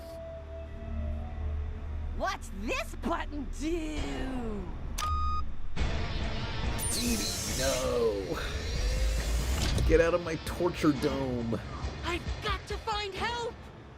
Oh, that really is detailed. That looks just like Oh my damn, super so it's only weapon. been a screen. That is my super No one's weapon. the public's never watched Shrek 2 retold.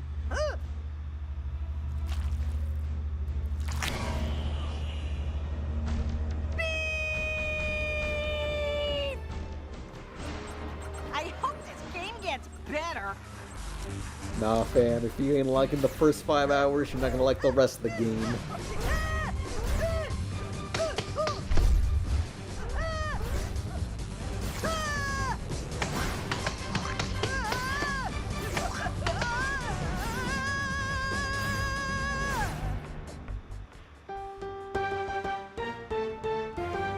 This just in. An evil alien has taken over a local home and is firing lasers all crazy like. Authorities have the location surrounded. Reporter Ted Slunchy has the story.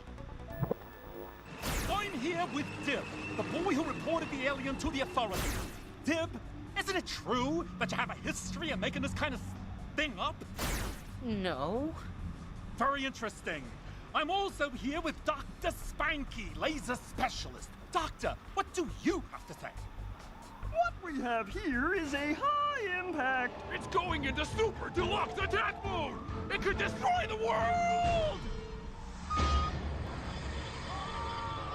You heard it here first, folks. This impressive alien threat has super deluxe attack mode technology. Possible worldwide destruction. Hurrah!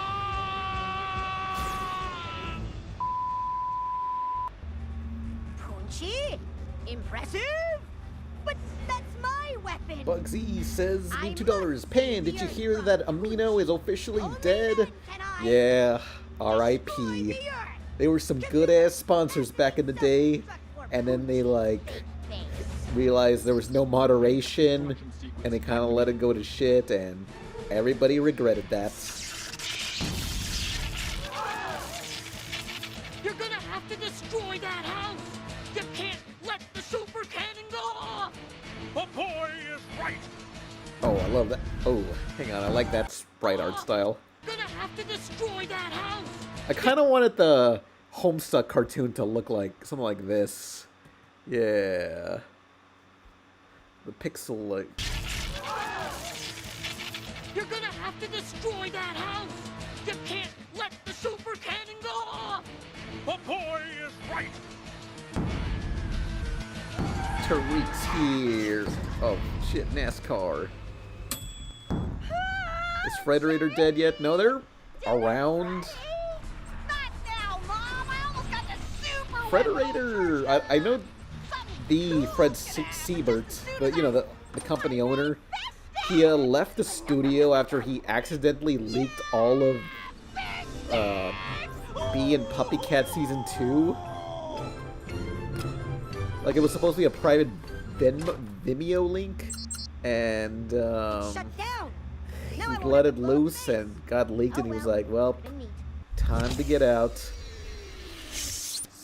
Yeah, Frederator was kind of like the glitch of its time, though it didn't last very long.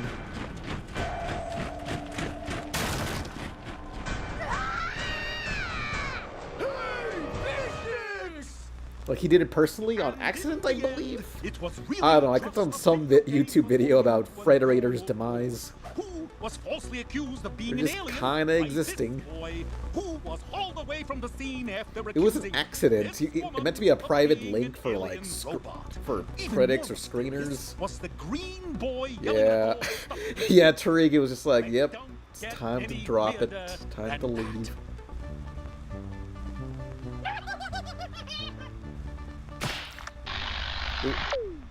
Well, with Dib in jail, he can't bug me for a while, so, Wonder what Natasha Allegri's doing. Because, like, I don't know. She created Bee and Puppycat. No, Bee and Puppycat and Fiona and Cake. But, like, I forget, is Natasha Allegri part of the actual show of Fiona and Cake or nah? What's she doing? Natasha Allegri. Ow. I don't got the G key. Somewhere I need, my keyboard doesn't have the G. I'm making, let's see. Chat, give me a G. Type G. Fiona and Cake. Unit. Yeah. Oh no. No. Fuck, it's hard to, like, copy and paste a letter from the chat. Okay. Yeah. Where's Natasha Allegri now? Allegri. I don't know if she's still doing this show or how to keep up with her. She got an IMDb.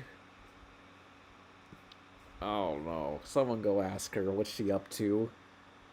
You making a cartoon on a laptop without a G key is so funny. Yeah, gotta earn the G back. And still, it wasn't enough to make one pilot. I gotta make episode 2. Haha, oh shit, excuse me, she says. Oh, well, she's just graffitiing like abandoned places or whatever. I don't know, causing a nuisance. I guess she's not working on the show. It's over. Oh well. Back to making episode 2. Pan, why didn't you talk about Unbeatable in the indie games video? Also, hi. There's a lot of indie games in the world, and I don't know. There's so many. I was kind of burnt out making that video because I was like, I want to show off cool stuff, but halfway through, I'm just like, what's the point of this? This is an ad. I don't know. Yeah. Anyway, next video is possibly either Disney Channel Christmas videos, but I think, I don't know. I feel like instead of making one 40-minute video per month, I should instead do two 20-minute videos per month, because it's just like, hey, it's a easier end goal just to release stuff in more frequently. Worry about consistency instead of just making long ass vids.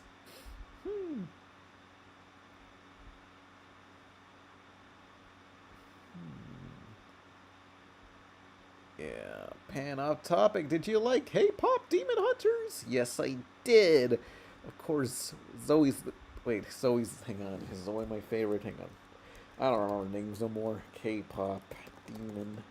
Yes, she is. That's the best character. Yeah.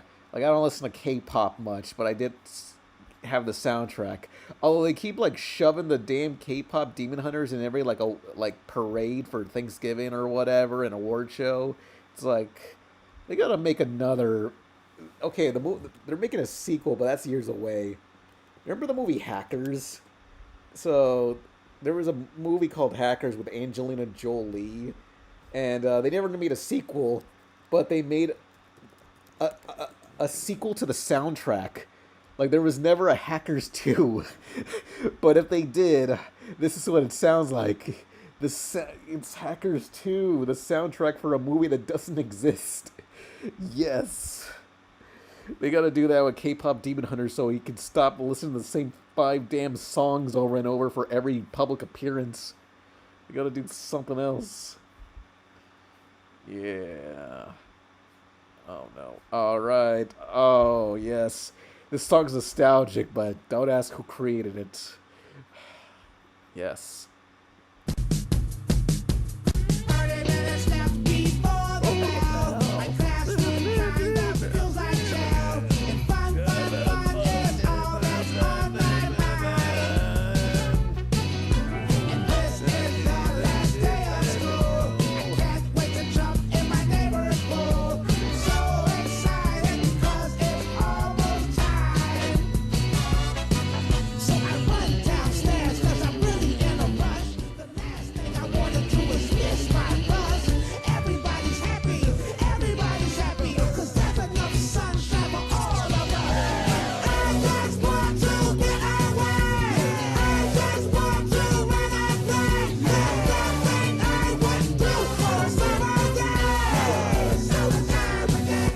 Cartoon Network always had like some sort of summer theme song for like every year in the 2000s. Oh yeah. Tariq says, I rewatched a bunch of vids you made when I was in high school and I could have sworn they were longer. IMO. Like, no way the Jackie Chan Adventures one was 9 minutes? Shit, even I don't remember that being that short. Dang, you think I'd have more to say about Jackie Chan Adventures? I love that show, and I love the format of the show, because that's also another format that inspired Loki, where it's like, hey, we gotta get the next gem or whatever, or something. We gotta travel the world and retrieve this magic gem. It's not like Loki's the only one with a gem. Yeah.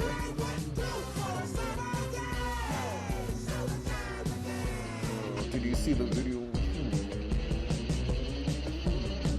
Video on Can't See It shows? No. Are there any like lost media shows that I don't know about? Who would do a Cartoon Network summer song in 2025? I don't know. Who makes music anymore? There's like 3 people in the world. Sabrina Carpenter, and nobody else. I don't know any other modern singers or what are they doing. You get Ice Spice Fish, like not Ice Spice herself, but the fish version of her from the new SpongeBob movie. Let's listen to another banger. Who let the clowns out? Yeah. Every year when it's Who let the clowns out? when it's an election year. Clowns out. Who? Who let the clowns out? It was just another clown Post day. Malone. No. Learning new things with my friends. It looks like how cigarettes smell. I don't want Post Malone anywhere near anything I'm watching. When the door opened and then The Big Guy song is fire. I love that stupid clowns out. Wait, is that the Big Guy? What Big Guy song? Is that the one from Fridays of Big Guy Shimmy? Clowns out. Who let the clowns out? Last year we juggled until we got bored. So I don't know if Big Guy could mean any other song in the world. Who let the clowns out? Who let the clowns out? Who let the clowns out?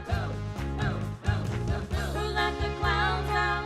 The Ice Spice song from the new SpongeBob movie. Ah, I see.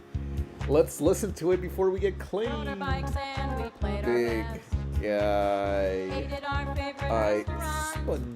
SpongeBob. Took the dogs out for a She's called that shit Big Guy. Well, no, hang on. Watch me whip SpongeBob.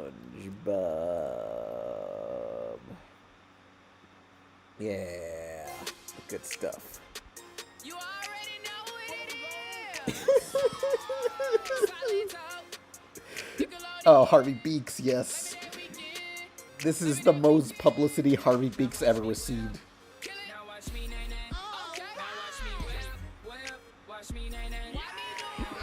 Pig, goat, banana, cricket.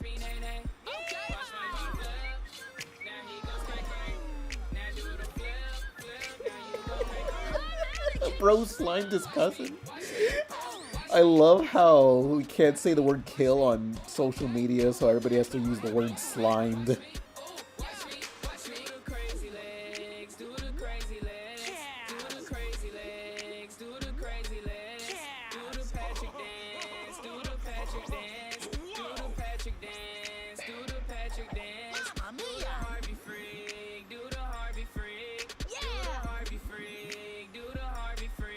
Honestly, slimed could be a term in Loki IRL. They're made of, like, ink. They got splatted, just like the Squid Kids. It really was a bop. Comments turned off. What else you got? All weekend long, a big dance party, new episodes on Labor Day. All weekend long. Did they make this song just to promote a Labor Day special and nothing else? On Labor Day, now watch me whip, now watch me nay nay. Now watch me whip, watch me nay nay. He has the right to remain silencio.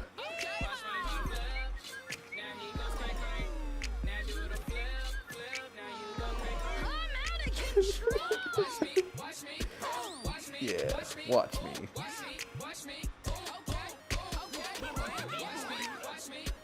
My friend is a college professor, and she said one of the kids turned in a paper where they said unalive. Oh, look, it was probably a force of habit.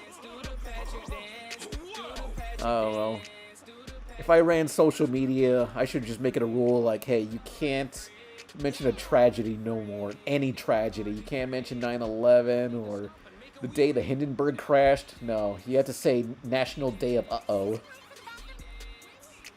It's time to make social media time to change all of language afterwards. Our National Day of Uh-oh. Yeah, this vid is 4 minutes.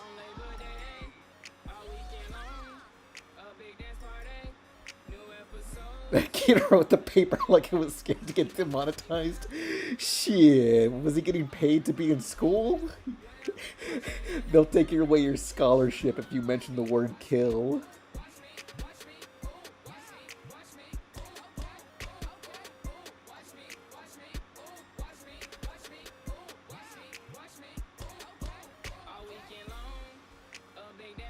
No, I want to suffer. Adam's Family. MC Hammer. It's long enough. Yes, remastered. Someone's got the film reels.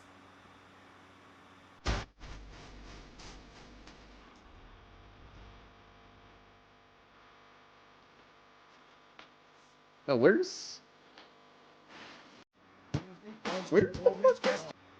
Wait, is this not the one with his head decapitated?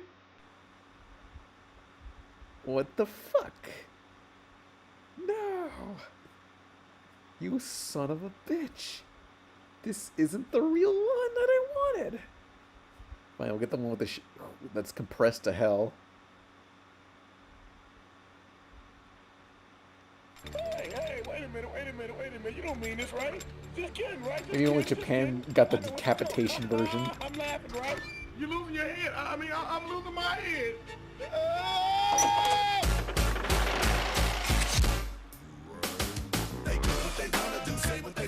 Wait. Okay, I guess it was there. They just cut out the intro. I want to just see his stupid fuck-ass head bopping around. His damn CG head.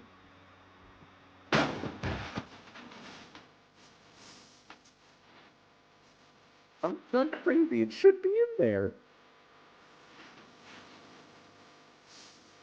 Relax.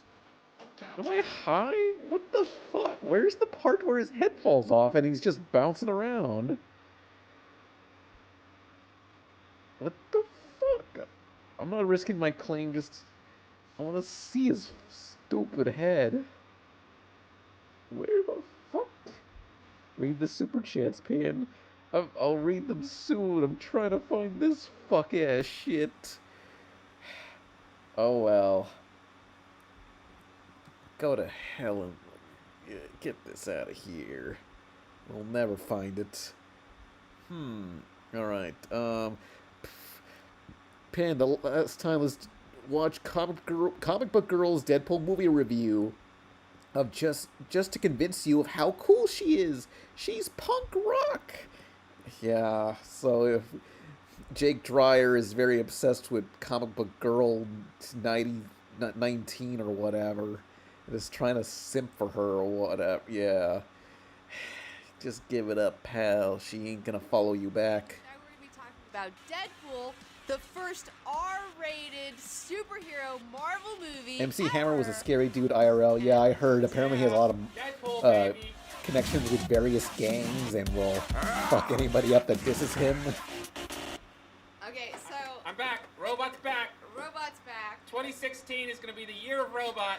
It's all you. 2016. And the year of Deadpool. And the year of Deadpool. Yay.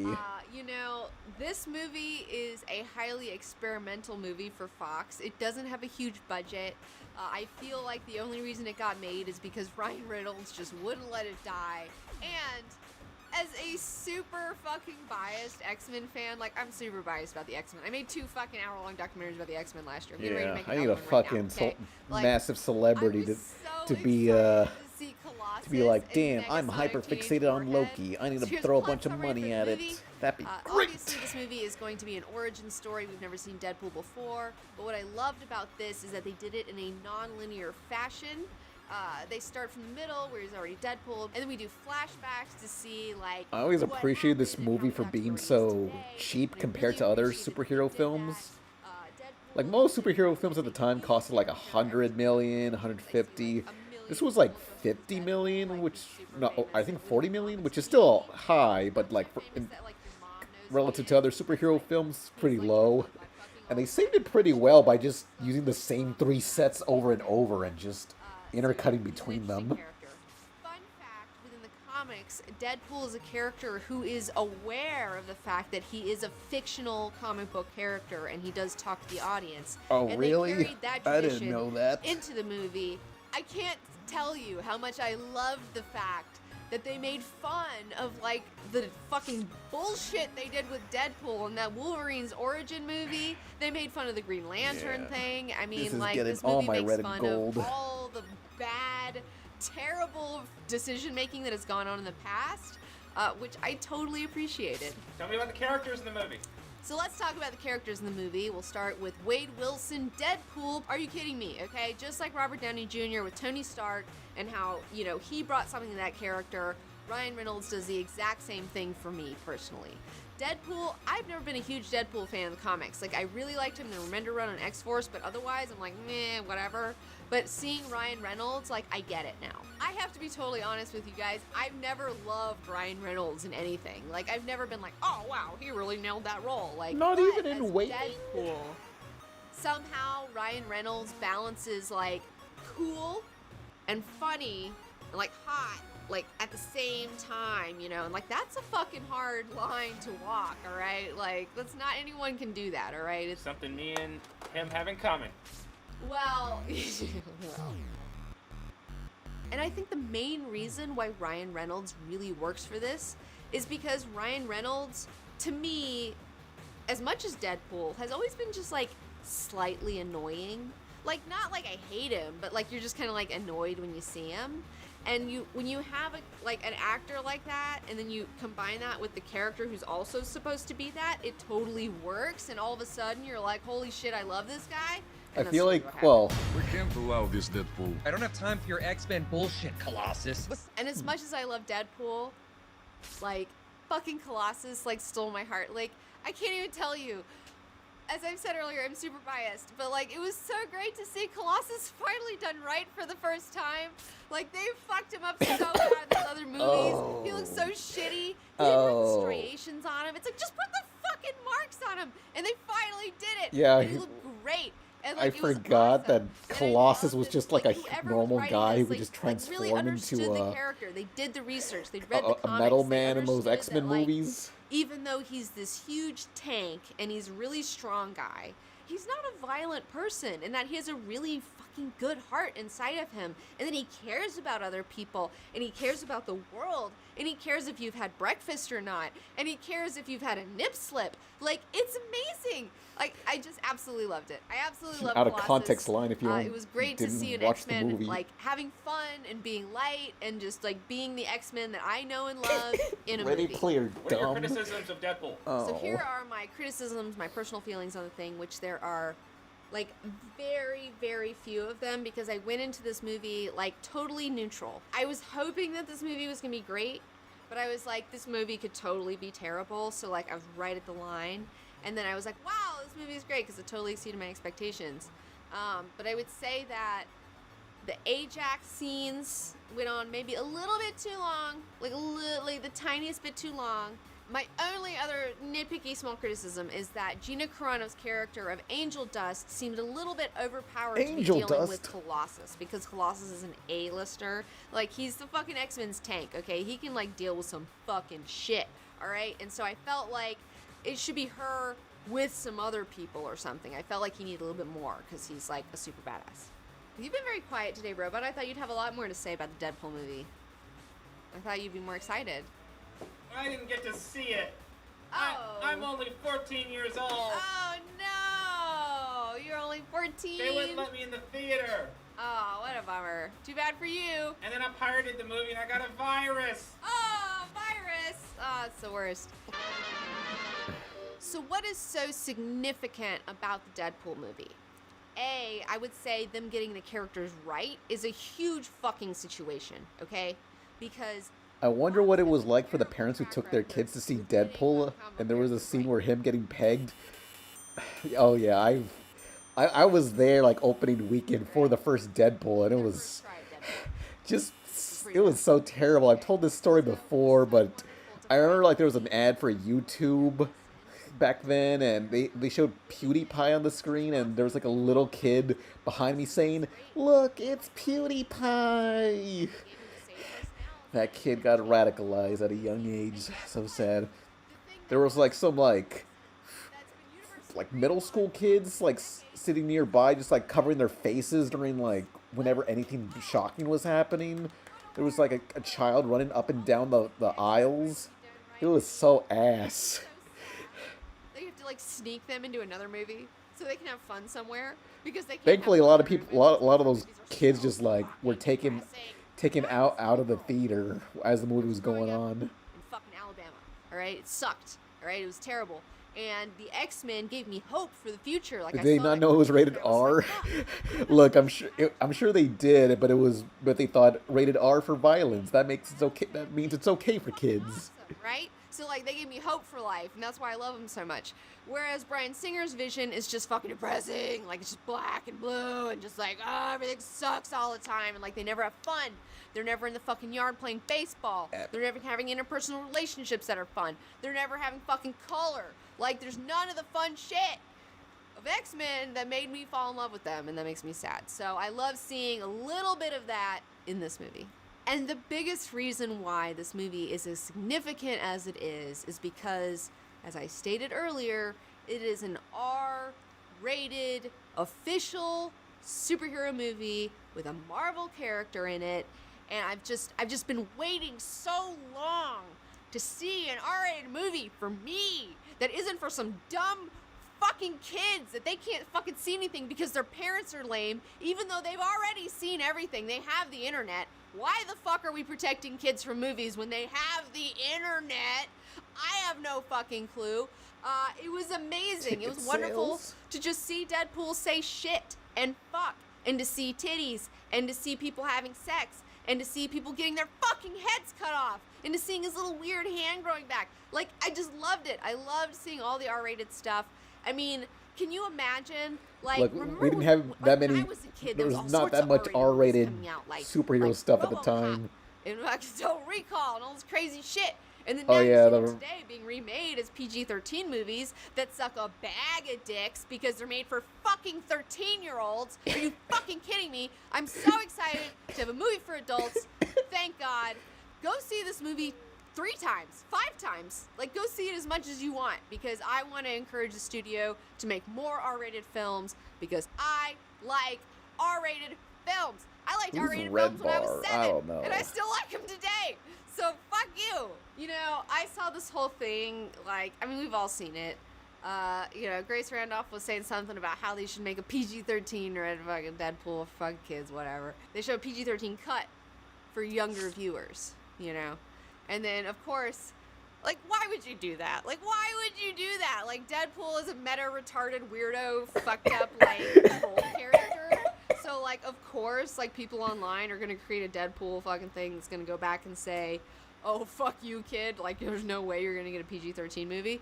And after watching this movie, like, there's no way. There's no way you could cut this into a PG-13 movie. There's no way, and I love it. I love it for the fact that it will never be a PG-13 Can't say movie. that anymore. And also, I love it for But maybe the you fact can. that I this noticed is more going people to are saying it encourage now. children to find their older brother or older sister, to find that older kid up the street, have them torrent this shit, and download it for them so they can watch it secretly when their parents aren't watching, because that's the fucking most fun of your life when you're a kid. Like, I remember seeing RoboCop in my best friend's parents' like basement den because her older brother found it.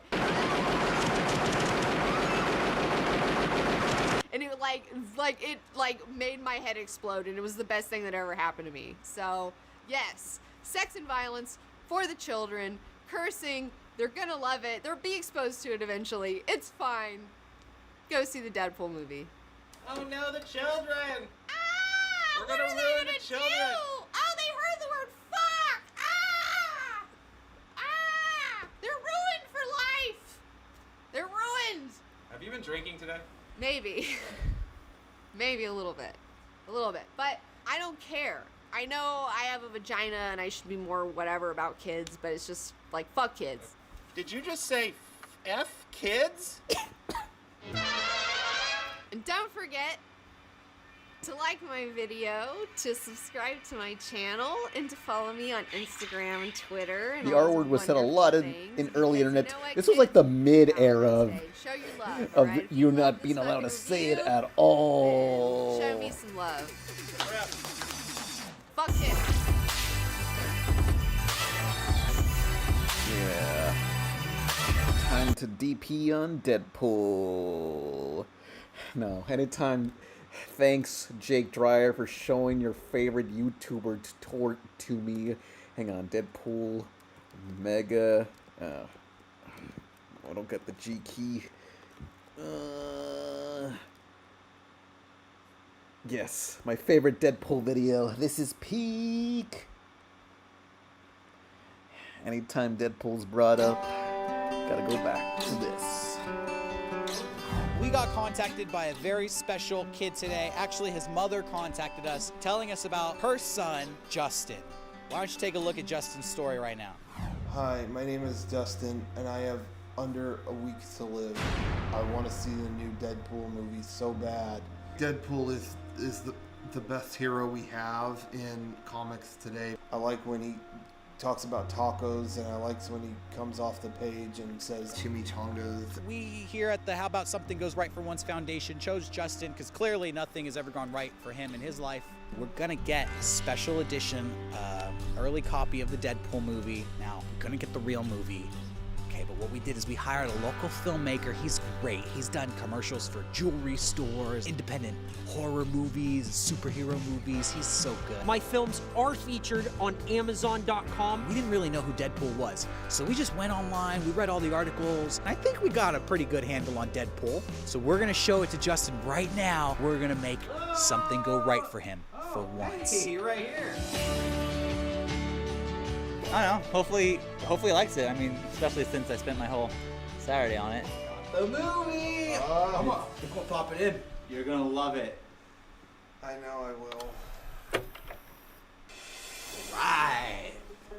Look, Justin is starting. Check that out. Yeah, we're just gonna watch it with you right here, okay? Hi, audience. This is Deadpool. Whoops, was that a fourth wall? I think I just broke it. Life is like a box of chocolates. You never know what you're gonna get. Somebody stop me.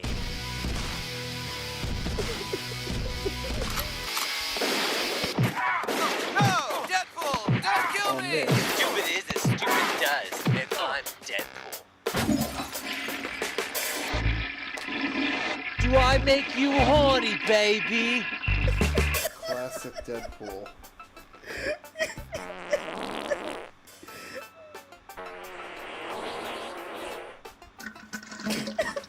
This is like an early cut of the movie, so some things Some you effects see, aren't done yet, Some yeah. things you see now might not Right. be. I need a treat that will make me better at sex.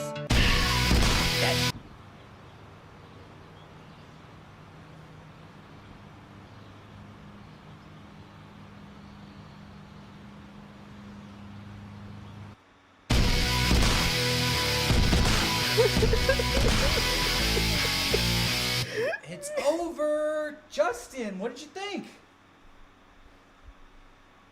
It was perfect. Perfect. It is. Awesome. Glad, man. I'm glad. That was a long day. Did he die? Shit. There's an ID. Hold on a second. This guy was born in 1983. Just found out Justin was a liar. He ain't 10 years old. I always knew there was something fucking wrong with that guy. Deadpool, dead kid. What's it really matter? Just another job. Well, it turns out the sick kid wasn't sick and wasn't a kid. Just an unhealthy adult, I guess. Doesn't matter. Hollywood knocking at the door. And now me and my hot girlfriend moving to LA. Haha, peace out, Newark, New Jersey. Yeah. Well, that was another Mega 64 classic. But in a few weeks, on the day of New Year's, we're going to have another Todd and Aaron Game Awards. Let's reflect on 2024. Hey, for this year's Game Awards, we're doing something a little different. No, we ain't. Game of the year! Suicide Squad killed the Justice League! Finally took care of that billionaire asshole guy, Batman. Doing some United Healthcare shit. Worst game of the year! Astrobot! Yo, this is like a big commercial for PlayStation, but I need to own a PlayStation to play the game. F this whole And it's just a big fucking scam. internet trying to get me to play Horizon. I'm not doing it! Game that describes how often I play it! Never. Game that is just about perfect. Cyberpunk 2077! Couple more updates. Okay, you're almost there. A few more decades. It's gonna be good. Game I could not beat off to. Star Wars Outlaws wanted to, but no. I got close, but no. Yeah, almost, but no. But no. Game I could beat off to. Flipwitch. Best indie game. Indiana Jones and the Great Circle. That's the best indie game. Game that lost me. Balatra. I don't speak Spanish. Sorry. But it's like a poker game with spells or some shit. Just call it poker with spells. That sounds way cooler. When there's a new Mario game, they just call it Mario, okay? This is why no one plays their fucking game. Worst character in a game. Girls. Just game I don't condone. Indica. You got a whole game about marijuana? That's a gateway drug. I can't endorse that. Yo, what are we doing with these kids? There's kids playing this shit. Oh. Sativa's better. And now it's time to leave the world of video games and go outside the box and say, best movie of the year, The Crow. This is the greatest movie ever. You can't kill him. No, boom, I just shot him. Oh, he liked that. He liked that. I don't know where they got this concept. Imagine how much better Die Hard would have been if the guy could not die. Yo. Can't die hard. Greatest personal achievement. The Wonka experience. Professionally, I think me and Todd knocked it out of the park. Thing I want to eat. Moodang. I'm weird. I like Chinese food. I think Moodang sounds fucking good. That just sounds yummy. Cook that fucker up. Worst movie of the year. I saw the TV Globe. Yo, you're saying watching Nickelodeon made you want to kill yourself? I didn't get depressed over Nickelodeon. What shows you watching? None of that shit happened when I watched Wienerville. Movie that broke my heart and made me question my identity. Joker 2. What are we doing? Oh, God. Did you see what they did to the Joker in the prison? Oh, my God. Oh, I don't think I want to be the Joker anymore. Guy I feel most sorry for. Travis Kelce. God, imagine you finally get a girlfriend and you gotta pretend to like Taylor Swift music to date her. Oh, yikes, that's pathetic. Travis, no. This ain't it, Chief. Stupidest TikTok trend. Would you rather be alone in the forest with a man or a bear? You would pick a bear over Seriously? Me? You'd rather pick a bear? What? I'm Why? actually getting pissed off right now. You'd rather spend time with a fucking bear than these two guys? We're trying to be your friends? We're trying to be nice! Nice, bitch! We're fucking nice! Best political decision! TikTok ban! Oh, you don't like it? You're sorry! Well, maybe next time you should elect a bear. Most gangster company! Bowie! I kind of like how these guys handle things. You don't want to fucking snitch on these fuckers. I hate a snitch. Talk a little shit, see what happens. Thing people should stop doing! Fentanyl! Yeah, I would not do that. Yo, here's an idea. Make that illegal. Problem solved in 2 seconds. Biggest moneymaker! Borderlands the movie! Yo, I bet everyone this movie was gonna suck ass. I made a pretty penny. Most divisive public figure! Kendrick Lamar! Oh, you're not like us? Who? You're not like who? Are you mad at me? You're mad at us? You don't want me in the fucking shit zone, buddy. Kendrick Lamar got no dick. Kendrick Lamar make me sick. That was just off the top of his head, so you don't want any of that. That was off the dome. You ready for that smoke? Most inspirational celebrity. The Costco guy. God damn, I wish I could just eat food and yell boom on a flight. I yelled boom and, well, I can't use Southwest Airlines anymore. Nothing wrong with the Greyhound. And finally, the moment you all been waiting for. Easiest thing to get into. The Olympics. Put the needle on the record.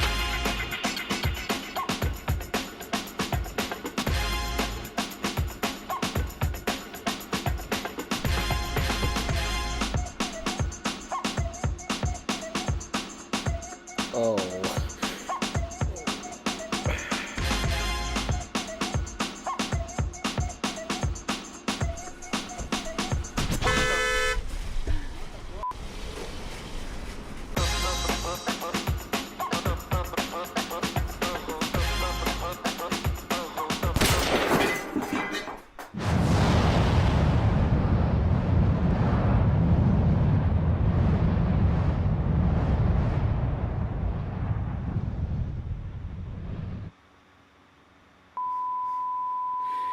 Yeah.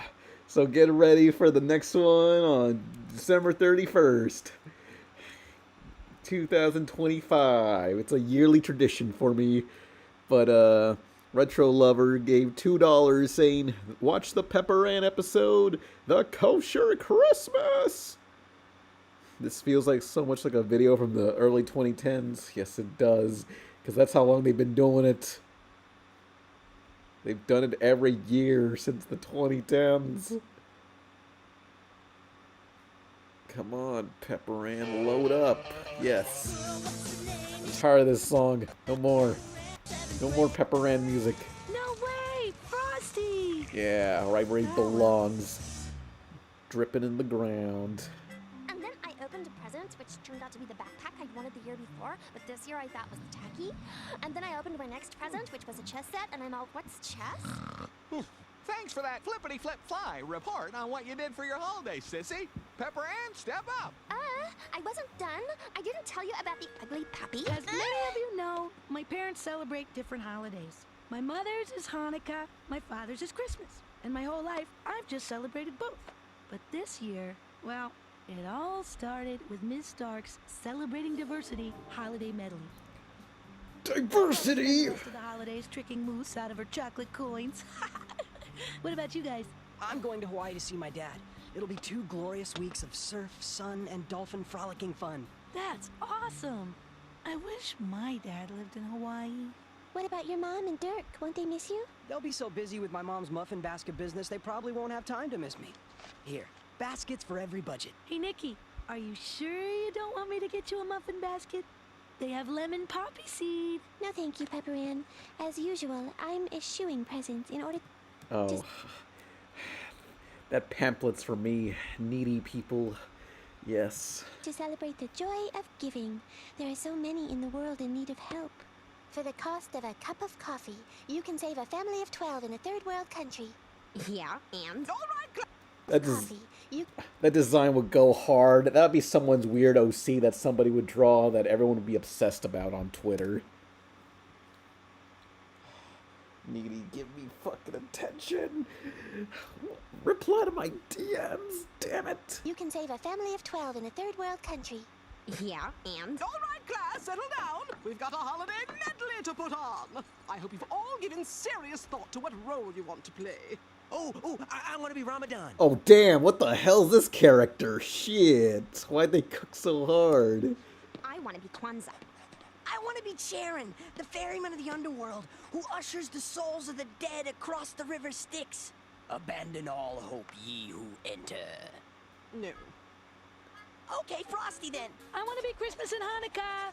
Excellent. Kwanzaa, Ramadan, Frosty, and Pepper Annie's Christmas and Bitterman says, why are all the hairstyles shaped like Smiling Friend characters? Pick one. It's kind of true. They're never on stage at the same time. Lumps. I promise I won't blow it. All right, if you promise not to blow it. I'm gonna blow it.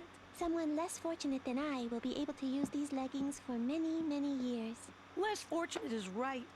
Nikki, stop digging through the trash and help me memorize lines. It's not my fault that you demanded to have 2 roles. Why couldn't you just settle for one like the rest of us? Why couldn't we just have a generic winter play like every other year?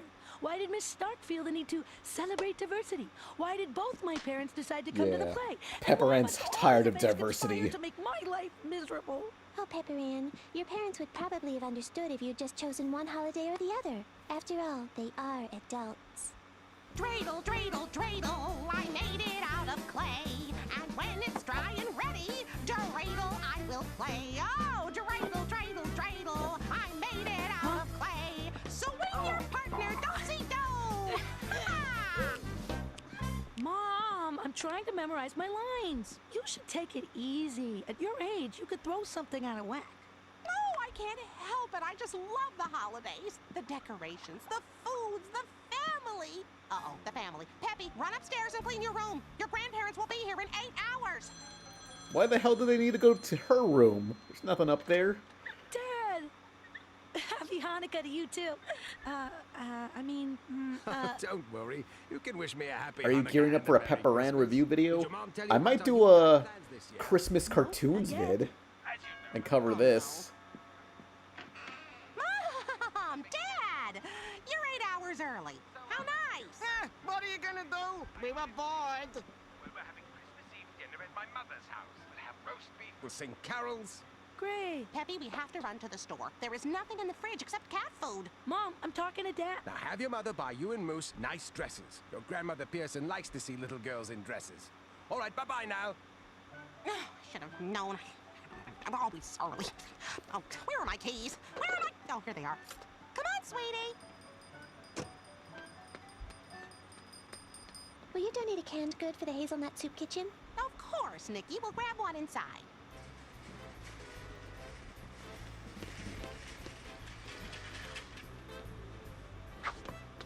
Mom, can I pick up some cards while we're here? Sure, but make it snappy. I'll meet you at the kosher corner in 2 minutes.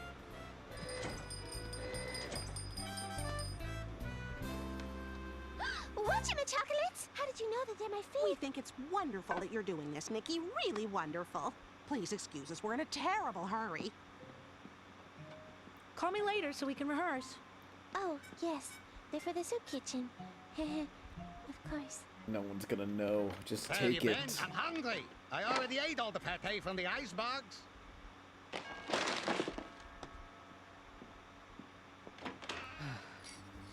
Heidi ho, Heidi hey. I bring a basket of yummies to brighten your day. Why are you dressed like an elf? Dirt threw out his back. It's a long story involving much tinsel. But now I'm delivering my mom's muffin baskets instead of going to Hawaii to see my dad. I wish my dad lived in Hawaii. Whatever. Here you go, Lydia. Happy Hanukkah. No, they're from Judy Bluthers. Oh, she's my best customer. With the dog. But I'm getting ready to make dinner. What, you want an old man to starve? Touch the lemon poppy seed and die. That is such a drag. I know how much you really wanted to frolic with the dolphins. Frolic with dolphins, go door to door passing out wicker abominations in the bitter cold. Hey, what's the difference? How's the play coming? Oh, I haven't had any time to practice. I'm going to Nikki's tomorrow night to run lines. You want to come? I wish I could, but I got baskets to deliver. An endless supply of baskets. If you strung them all together, I bet they'd reach Hawaii. Hello, Candelabra. Where are your flames? Why, hello, Mr. Snowflake.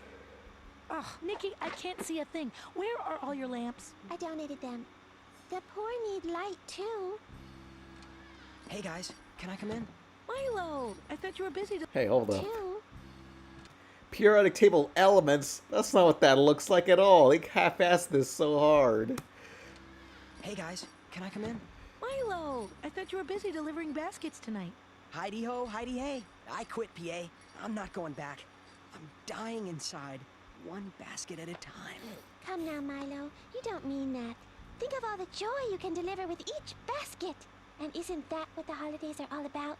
Passing on the joy that we ourselves are so lucky to have in our own lives?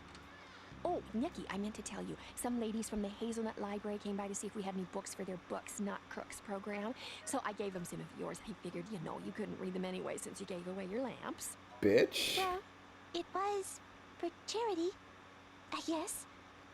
Which books did you give them? Just all those old Jane Austen and Emily Bronte novels. Oh, and Milo, your mommy called. She wants you to go home. It's okay, really. It's for charity, right? Besides, I've read all those old Jane Austen and Emily Bronte novels a million times. She just gave away her stuff. Share the joy, Nikki. Share the joy.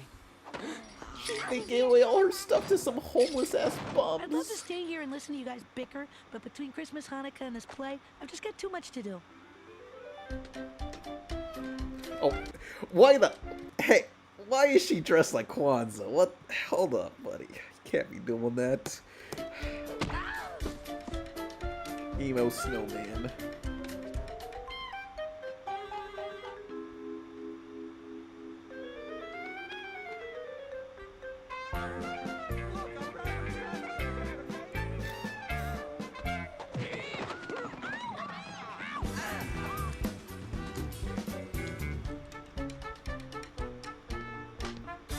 Gather around the tree. Oh, hang on. I guess it's like an art teacher or something. This design also goes hard. It's like an adult version of that Daria's friend, Jane. Tidings of Christmas.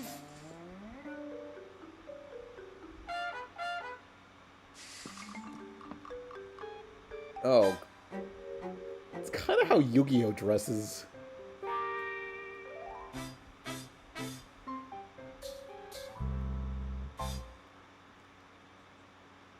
hello, Mr. Snowflake. I am a menorah. Up, up, up! You're on in 3, 2, 1! Hello, Candelabra. Where are your flames? Why, hello, Mr. Snowflake. I am a menorah. My candles have not yet been lit. But why not? Because the first candle is not lit until the first night of Hanukkah. Will you sing me a song about it? Why, of course, Mr. Snowflake. On the first day of Christmas, my true love gave to me a partridge in a pear tree. On the second day of Christmas, my true love gave to me It's two the wrong turtle song! The wrong song! Oh, that's not at all. No one else. Get her ass out of here. My life is drama trash. Peppy, honey, is everything all right? Oh, I'm fine, except that I ruined the play. No, don't you worry about that for 1 second. We're all very proud. Thanks, Mom. Now, please excuse me, sweetie. I've got to go tend to your grandmother now. What's wrong with Grandma? No, it's nothing. She's just hyperventilated a little is all. She'll be fine. How you doing, Mom? I'm afraid this is getting out of hand. I told you, Lydia, you should have made her choose a long time ago. Shoes? Oh, you're right. Come Christmas Day, she's just gonna have to give us an answer. It's gotta be one or the other. Shoes? Face it, the holidays are driving everyone nuts. Nikki and Milo are at each other's throats. Mom and Dad think you're losing your grip. Grandma's breathing through a paper bag. You've got to do something. Like what? You know what. Choose between Christmas and Hanukkah? Bingo! It's Christmas versus Hanukkah. May the best holiday win.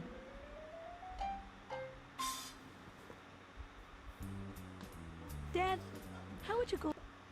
Aren't they on, like, separate days? Like, why you even gotta choose? Go about making a choice between two things you really loved? I mean, say you want ice cream, and you have a choice between Rocky Road and Butter Pecan. How would you choose? Well, that would be easy. Butter pecan. Marshmallows make my throat swell shut. Okay. Say it's something else, like say you had to choose between me and Moose. Oh, there's no way. I could never choose between you. I love you both. Okay. Say you had to choose between Moose and Steve the cat. Peppy, I'm not gonna choose between Moose and Steve. I can't imagine a scenario in which I'd have to. Oh, you guys are no help at all. Why don't you tell me what's troubling you really? I just need to make a big choice between two things, and I don't know how to do it. Well, sometimes when I need to make a tough choice, I just make a list of the pros and cons of each thing, and then I tally them up. It worked when I needed to choose between the baked potato chips and the ones with the fake fat. A list?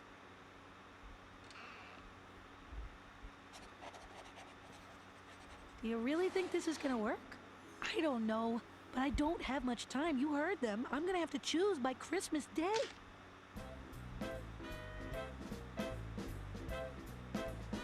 This one's too small. This one's too crooked. This one's too pointy. Pepperan, I can't go another step. So, if you don't mind, just pick one. This is it. Give me the axe. Oh, no, little lady. Wait, you gotta I'm cut it adult. yourself? I'll do the chopping.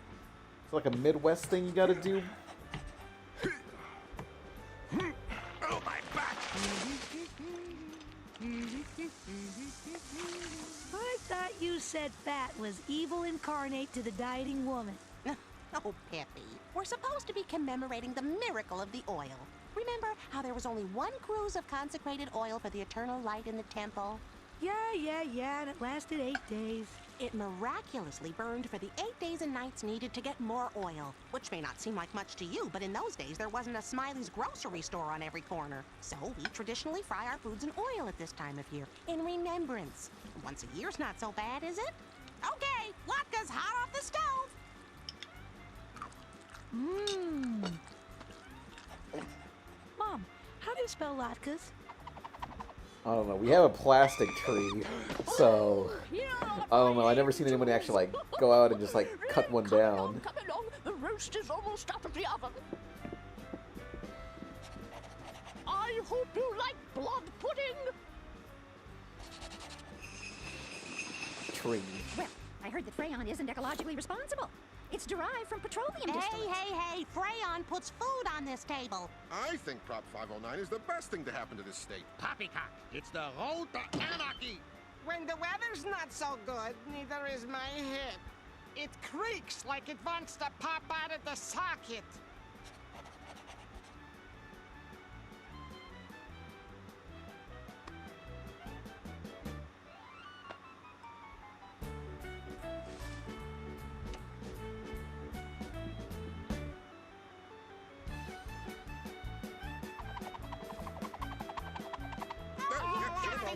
I've been it all. Give me some sugar. Careful, Leo. Too much chocolate and we'll both suffer for it later. All right, off to bed, girl, so Santa can come. Dad, it's so early. Go to bed so Santa can come. It's from us. Hey, socks.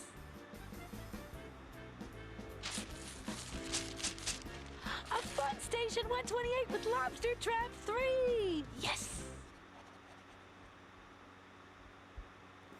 Well, who's the winner?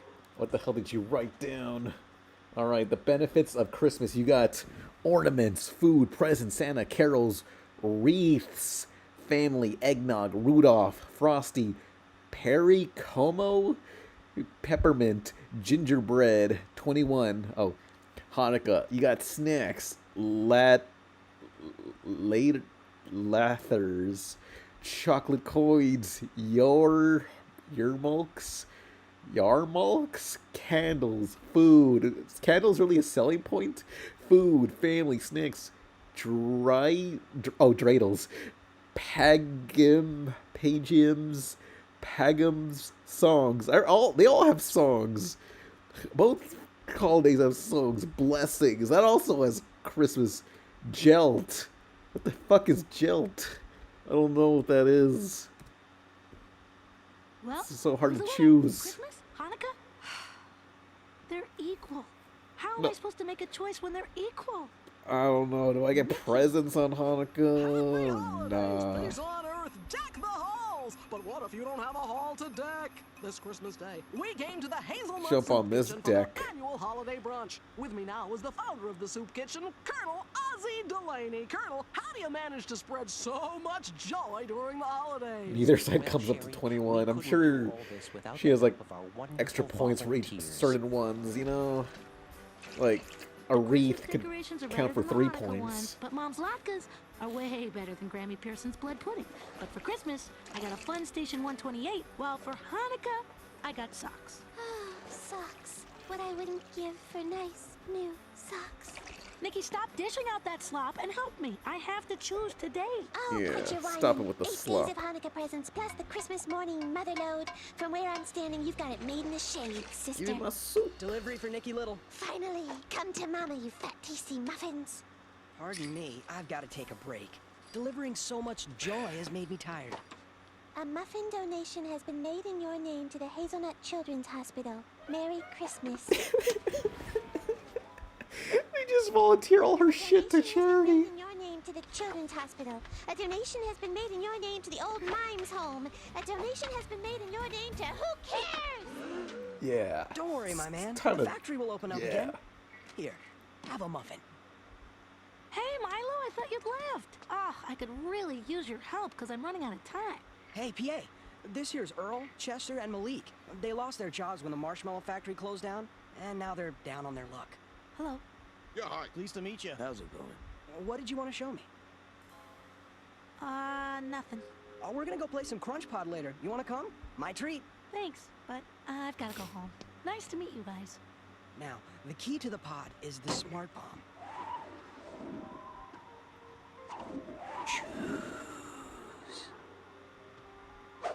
Choose, choose, choose.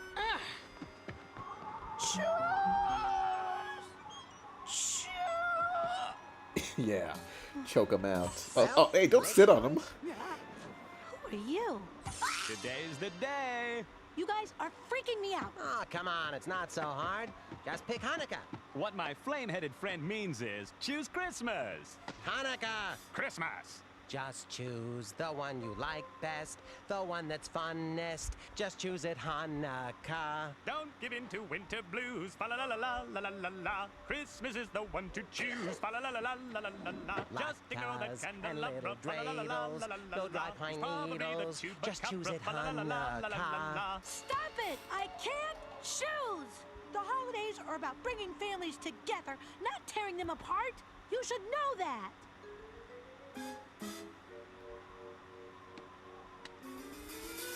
Sorry, guys. I'm not going to choose. Busy lady? Actually, I'm playing golf with the Easter Bunny. Wanna come? Oh, well, did you have fun at the soup kitchen? Is Dad here? Yeah, he's putting up Moose's Christmas present. Come on, Dad. One more game. Yeah. Your own Dusty dad's had old enough for one bones. day, I'm afraid. Peppy, Can't ball no more. Dad just put up my new backboard. 1 second, Moose. I have an announcement to make, everybody. What is it, Peppy? Mom, Dad, I just want to say that I love Hanukkah and I love Christmas. Asking me to choose between them would be like asking me to choose between the two of you, or asking you to choose between Moose and Steve. So, I've made a decision. I'm not going to choose. That's great. Good. All right. Wonderful idea. Oh, that reminds me. Mom finally decided she's going to stick with Dr. Washington. Oh, thank goodness. She had me so worried that night at Pepper Ann's play. Who knew she'd get so worked up over a tiny little mouse running under her chair? Mouse? Well, it turns out it was a free-rolling soda can, but Mom's had two primary care physicians for a long time, and when she started hyperventilating, well, we didn't know which one to call. We decided that this year she'd finally have to choose between them. You wanted Grandma to choose? Mm-hmm. Is something wrong, Peppy? Peppy? Chuck, get the bag. I think she's hyperventilating. The holidays aren't about the presents or the meals or the decorations. They're about my family. And that's the story of what I did for the holidays. We're here today to do a story on a very special young person. Someone who spent their Christmas day at the Hazelnut Soup Kitchen, helping those less fortunate. We'd just like to say, you're an example of what's right with kids today. Milo Kamalani! I don't understand. I was just delivering a basket. Didn't you give a muffin to a down-on-his-luck man while you were there? Well, yeah, but... For your generosity, you won a trip to Hawaii for you and your entire family! I can't believe it! I'd like to thank my mother, my stepfather Dirk, all my friends. Actually, Sherry, there's someone who deserves this more than I do. She's a wonderful person who spent the holidays giving of herself. You want to give your trip to me? Did we mention it's non-transferable? But Milo, I've been awful to you. And I haven't even been very generous either. When I saw everyone else getting presents, I wanted those socks. But it wasn't until this moment that I realized I have the greatest gift of all, a friend like you. Nikki, we're not friends. We're family. Fine, we'll send you both. After all, you're family. I'm family too. Like I said, holidays are about family. Right? Right?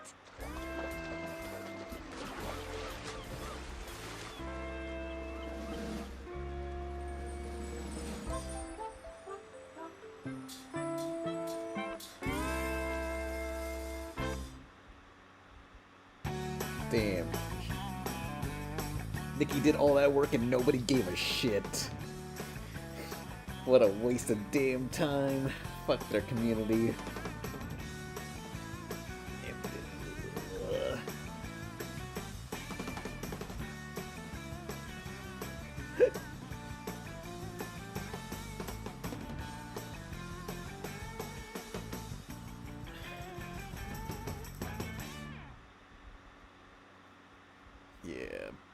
Distributed by Buena Vista. Did we finally finish all the super chats? Yay. Now I'm no longer tied to anything anymore. I can get on with my damn life and watch what I want. Yeah. What the hell am I watching? Done with that Pepper Ann. What happened to CN City? It's fucking over is what it is. Can we watch when The Sopranos was an Arthur? You could just say anything and I'll believe it's Sopranos. Arthur. Please. Ugh! This is terrible, Apple Betty. It's my mother. Now there was a woman who could make an amazing Apple Betty.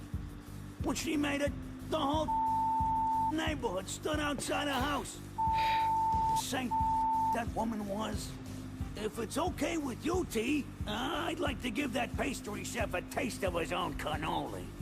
Hey, none of you so much as unless I say so, capiche?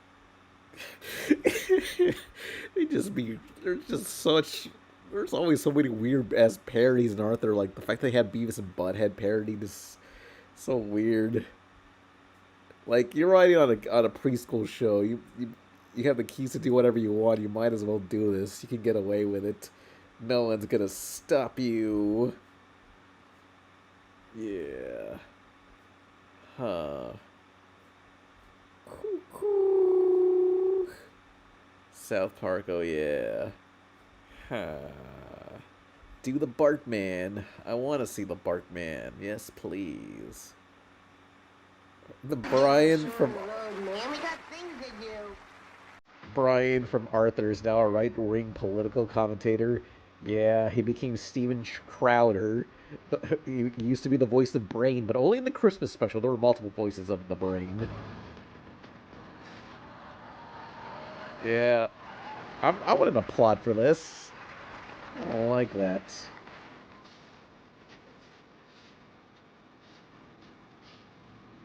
Do people pay to see this?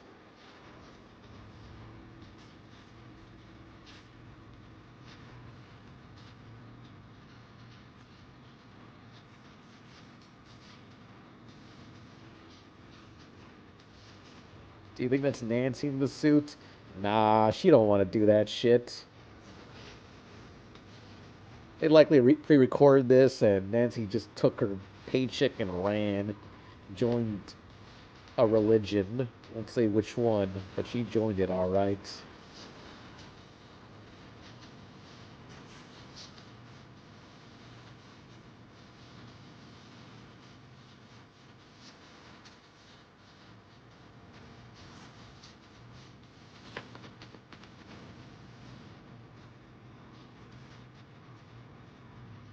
This sucks. Show me Pokemon Live.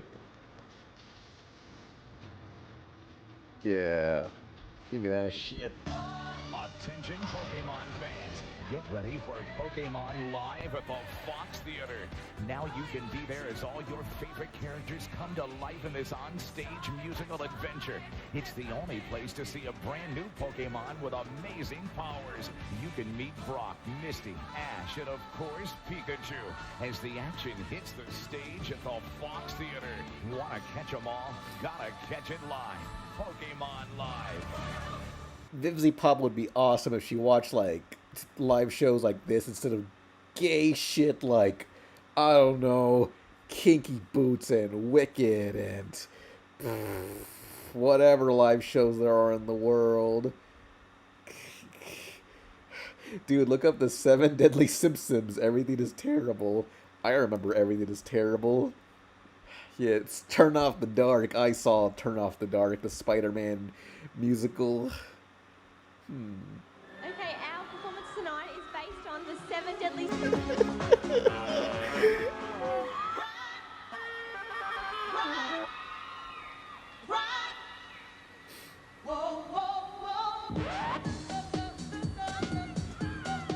No, yes, this is a live show. This is what I wanted.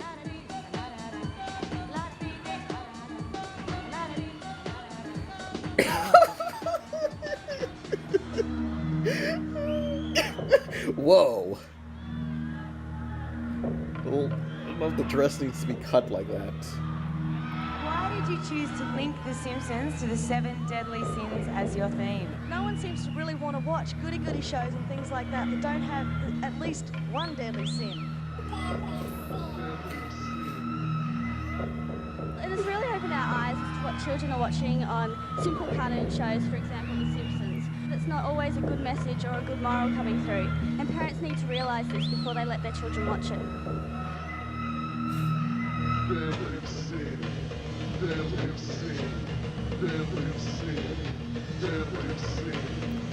Oh, it's Australian? Yeah. This is probably Michael Cusack's origin story.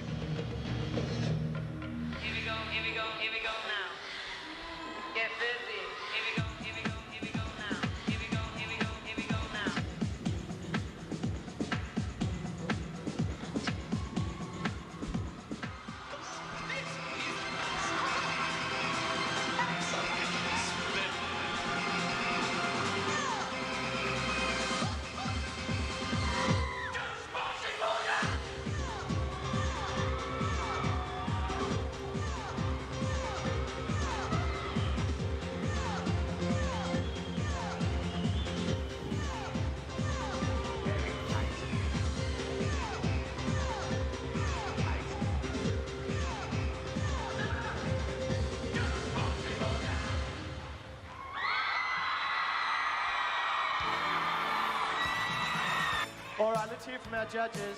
That was totally spicy. Thank you very much indeed. Beautiful movement of colour in the finale. No, it's not too spicy for me. Yes, I enjoyed it too. I really loved it. I love the lust bit. Just such an explosive routine. Totally spicy. Totally spicy. Smooth machine. Smoked machine.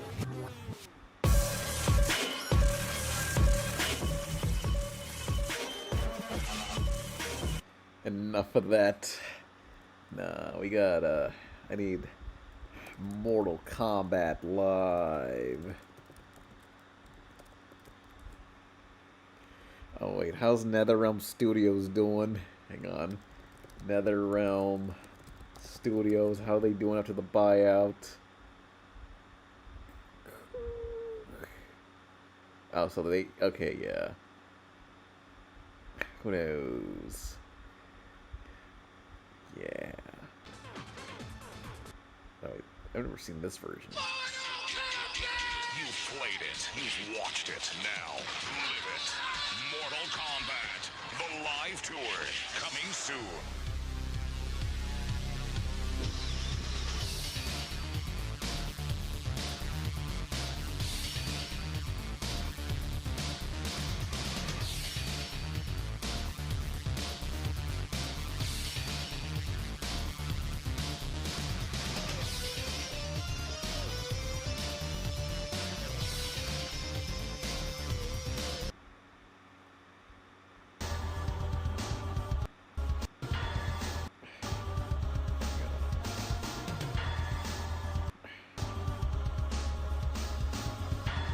Him just laughing at his own jokes. Pretty tough crowd you hang with. Yes, they are. That is just a preview of the show that you'll be able to catch in. It is coming in. Holy shit, Pan. I actually interviewed someone who worked on the same studio at this show. Oh. I don't think he's seen it, but Titan Mexican reference 2025. All right. And starting over here. Sub-Zero to my left. Kano, Scorpion, Sonya Blade, Liu Kang, Baraka, and Cabal. Tell us a little. This is supposed to be Baraka, apparently. Yeah, it's, I don't, MK3.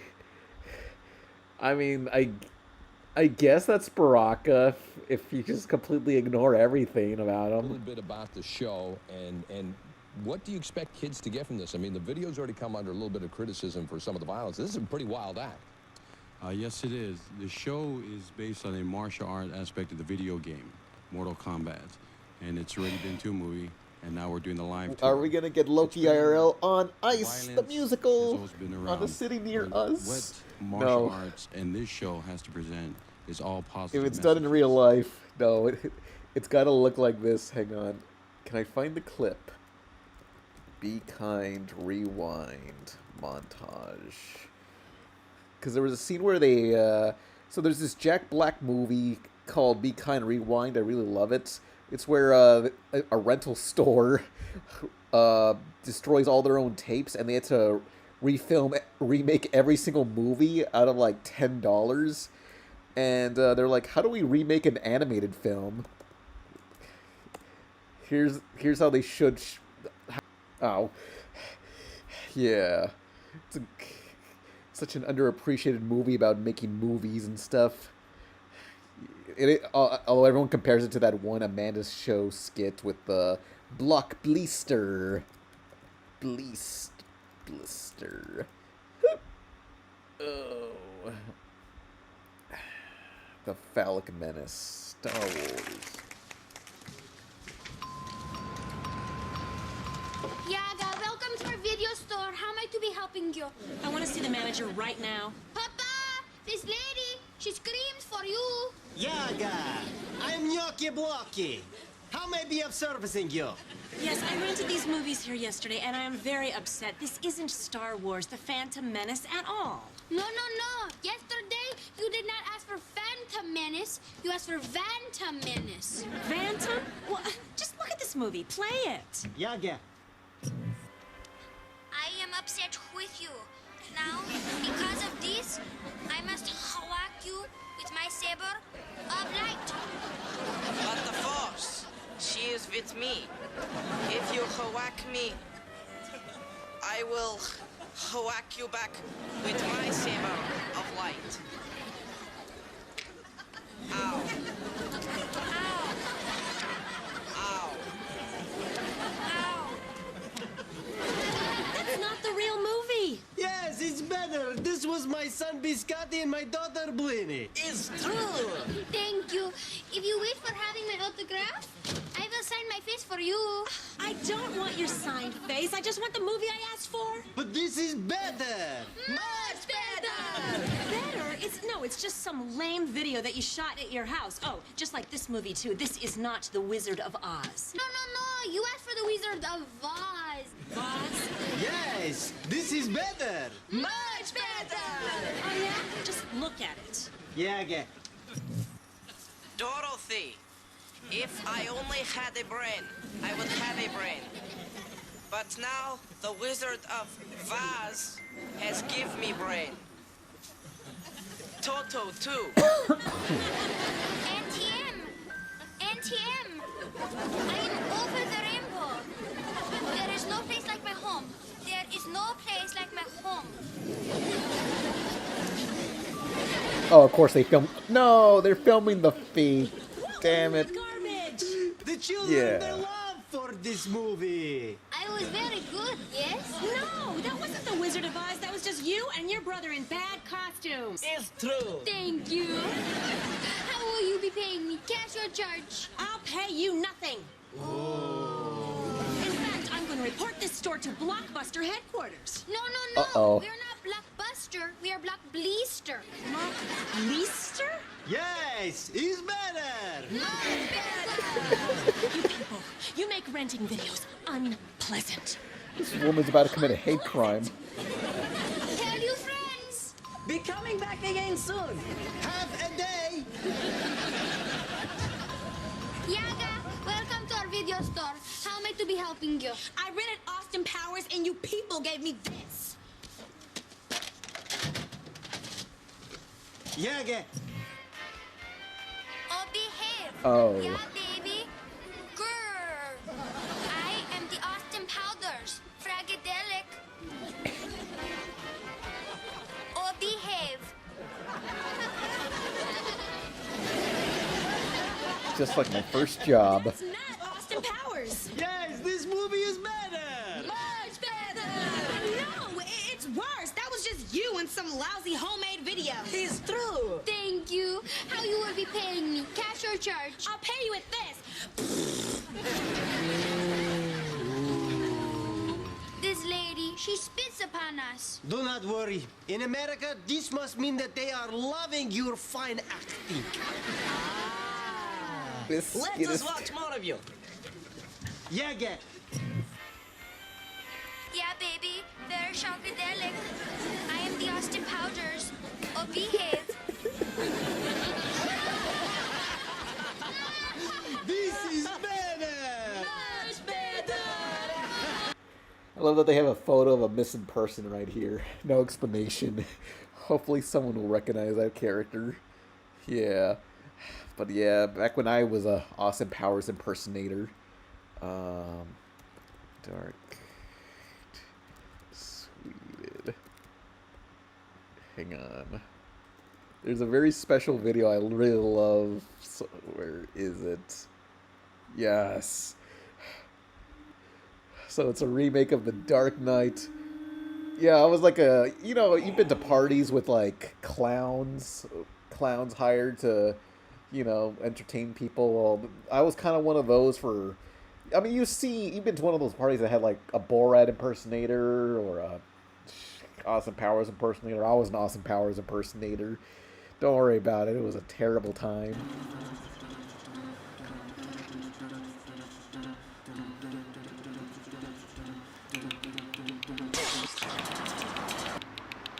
What's the difference between you and me? I'm not wearing hockey pads. How about a magic trick? I'll make this pencil disappear. Lau's halfway to Hong Kong. If I get him to you, can you get him to talk? I'll get him to sing. Why so serious?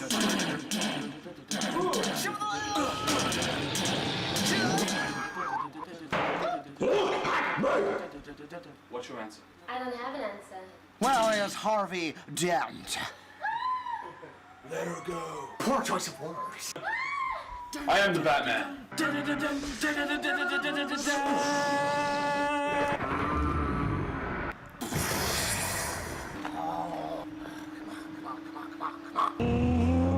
I want you to do it. Come on. Come on, hit me. Hit me. Hit me. Good evening, Commissioner. What is this? The good cop, bad cop routine? Not exactly. Rachel! Rachel! My answer's yes! Harvey Two-Faced. I'm sorry, Harvey. I'll help you this one time. I consider this resignation. When you're finished, type in your name. Yeah. It's not fair! Harvey, will you stop pointing that gun at my kid? Why, Tim Gordon? It's going to be all right, son. Why is he running, Dad? Because we have to chase him. Because he's the hero Gotham deserves. He's a sighful guardian, a watchful protector. Dark. I think you and I were destined to do this forever.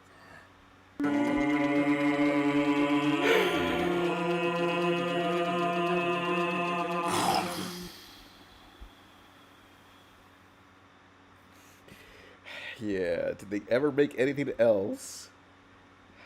No. Bad Boys 2, The Mask of Zorro, Independence Day. Let's see. Jurassic Park Sweden.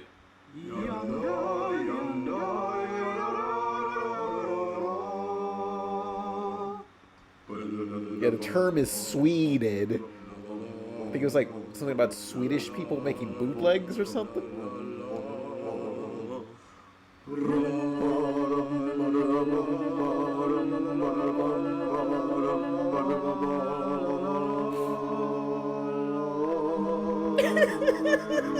How did you do this? I'll show you.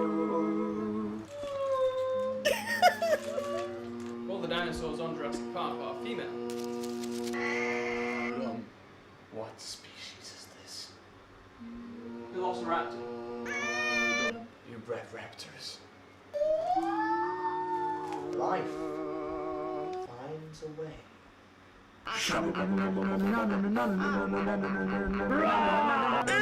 Freeze! Make the stick, stupid, the stick! Find my grandchildren. Must go faster. I can see the shed. We can make it if we run. No, we can't. Why? Because we're being hunted. The green button. Push it. Clever girl. We should be okay. Unless they know how to open doors.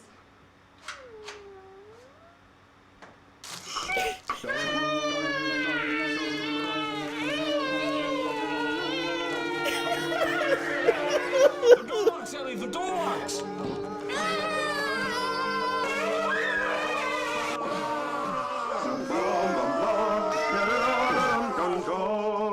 He was right.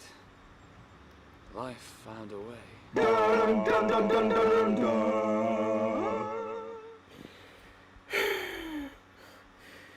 They just be doing this shit and they gave up 14 years ago. No. Watch the... we're done. Terminator 2. Sweeted. Isn't this just Be Kind Rewind? Yeah, I was watching... I played a clip of that and I just got back into this rabbit hole of old sweeted films I remember. This one was also great.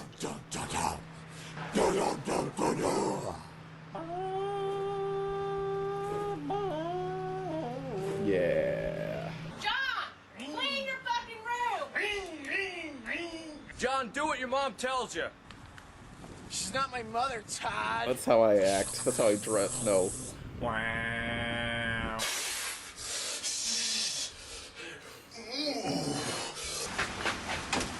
Please insert a stolen card here. Who taught you this stuff? My mother, man. She's a total fucking psycho hose beast bitch who fucks my friend from the future, man. It has me. I know the date it happens. August 29th, 2002. Good, anybody not wearing 2 million sunblocks gonna have a real bad day. Get it? It's not a dream, Silverman. You don't get it. Everybody's gonna die. You, me, you.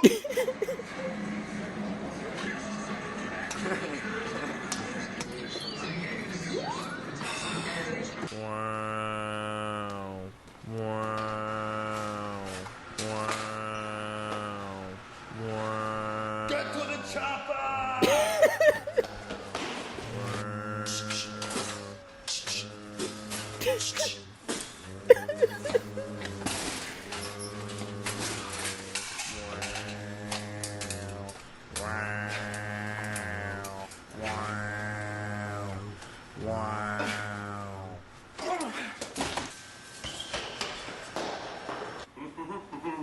Made of liquid metal. I'm from the future. I am a cybernetic organism. This is intense. Get a grip, John. Okay. Leon Kennedy. Your foster parents are dead.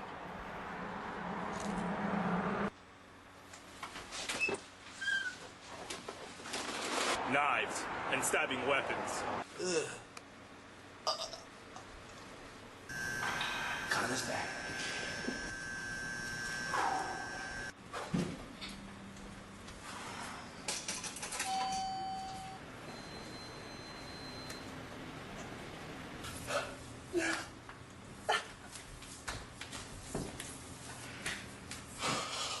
Live with me if you want to come.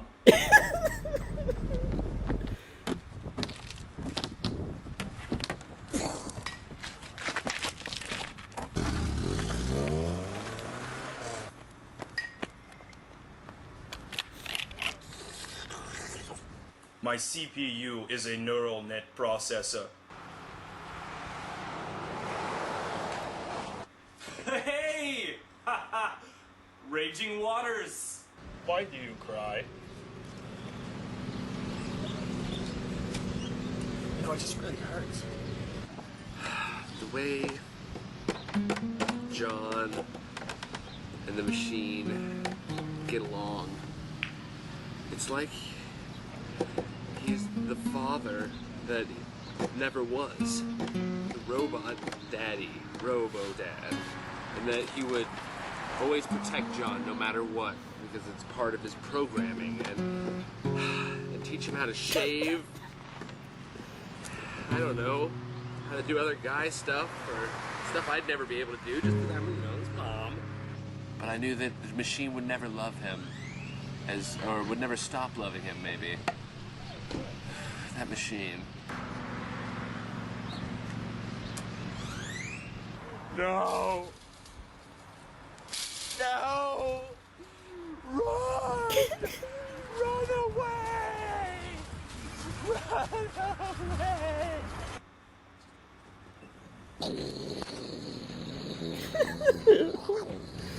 Yeah, light it up. Why? No!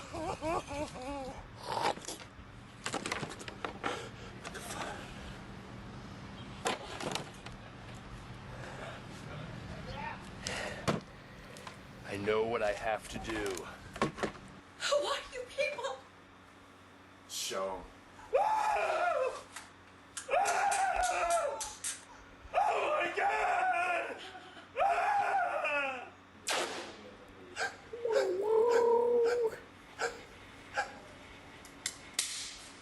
We got a war zone down here. Call to I just realized he's supposed to be the black guy that runs Skynet. I don't. Did the guy have a? I'm gonna look. Did the guy have a fucking? Hang on, Afro. 2 ending. Hang on. I don't want to just look up black. Yeah. Oh, damn it.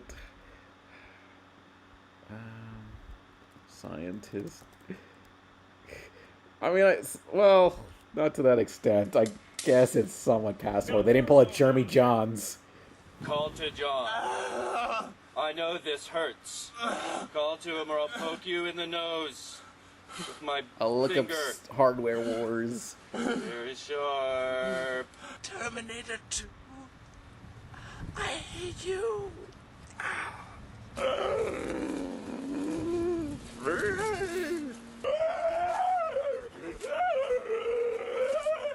I need a vacation.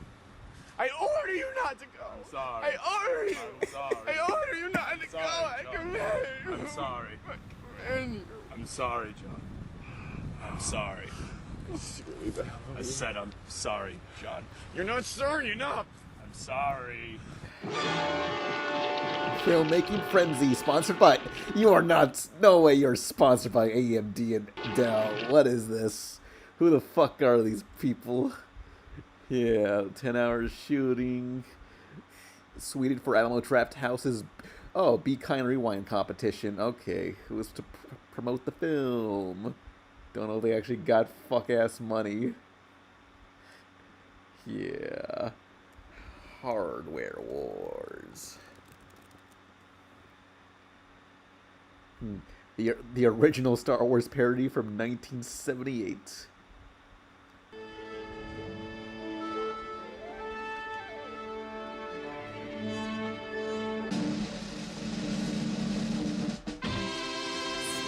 Century Foss. A film by Ernie Fosselius. Meanwhile, another part of the galaxy later that same day. What are you talking about? This is madness. Wait a minute, where are you going?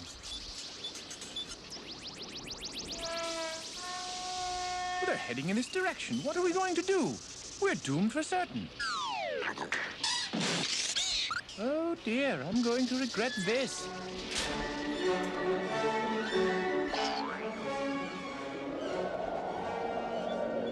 Here's another fine mess you've gotten us into.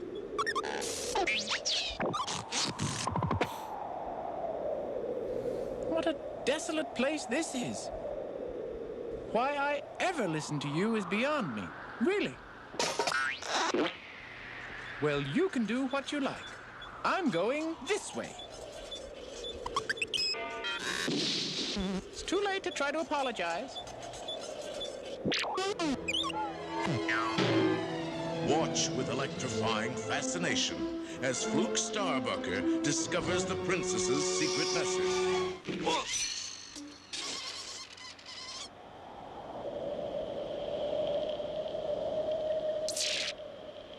Help me, Augie Bendoggy.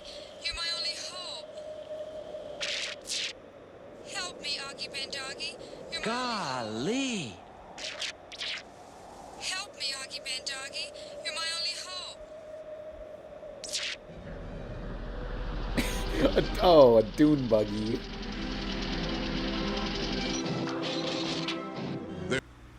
Gosh. Wowee. Jeepers. Golly willikers. Did Anakin, like, say that at some point? Like, yeah, I want my kid to have a lightsaber.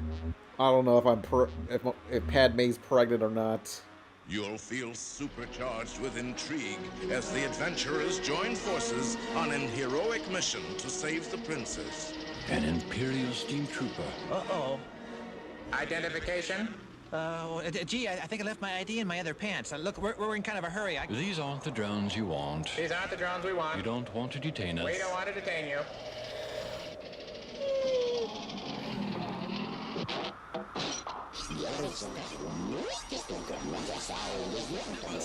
I guess they did say it. Villainy. Watch your step, son. This place can be a little rough.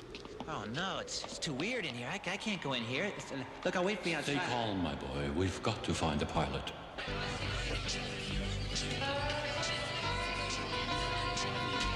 Everything in the 70s just looks so disgusting.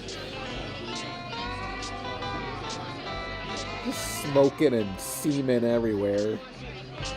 I'm proud to be old Obi-Wan Kenobi. There's our man. Fly along with Ham Salad and Chewchilla, the Wookiee monster, as they make their daring getaway. Bring your seat back to a complete upright position. Please extinguish your cigarettes and refrain from smoking. However, should a sudden change occur in the cabin, Lock your tray table in place. Thank you.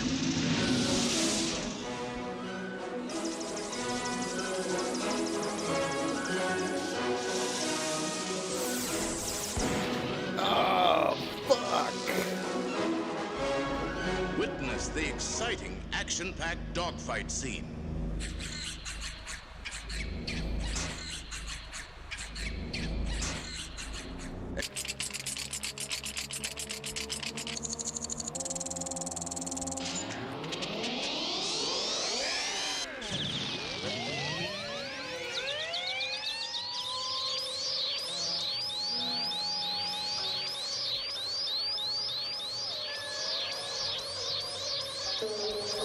Whoa, yeah, Scanimate. Give me your stuff. Reminds me, I always wanted to do a video on Scanimate.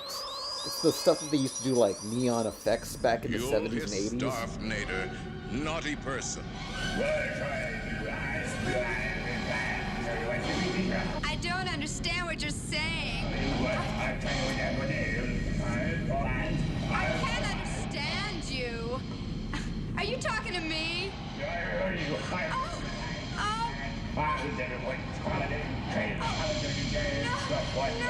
you can't destroy innocent people. Basketball is a peaceful planet, please.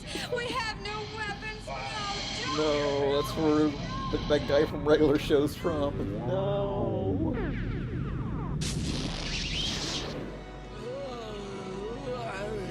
Jeepers, what is it, Augie Ben Doggy? Did you feel a great disturbance in the Force? As if millions of voices cried out? Jesus Christ. Oh my god, this is never gonna fucking end. Oh my god. Out in terror and we're suddenly silenced? No, just a little headache. Look, what's that? Too big to be a space station. Oh. Waffles. I got a bad feeling about this. Chewchilla, full reverse. Oh, Chewchilla. We're out of control. We're being drawn toward it. Get us out of here. Take it easy, kid. It's only a movie.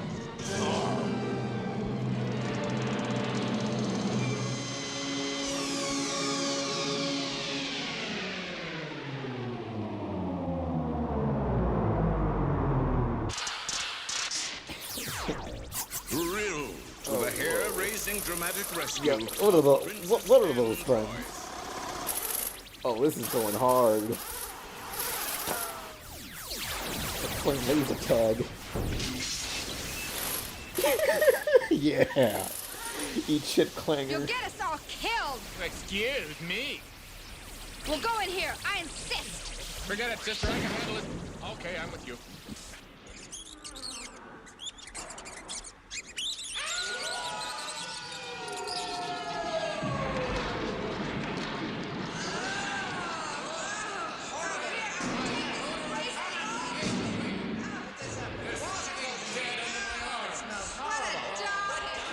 You must try to hurry, Artie. There's very little time. Please, Artie, try to plug into the master computer.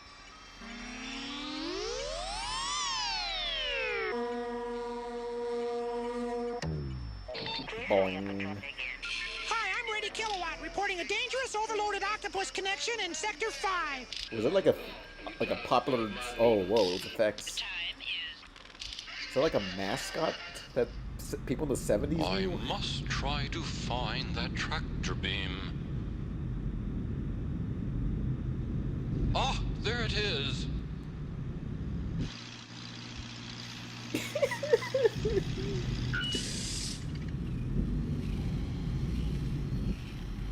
What the?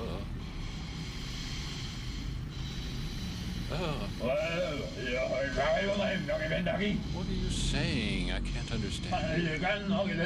What is he saying? Come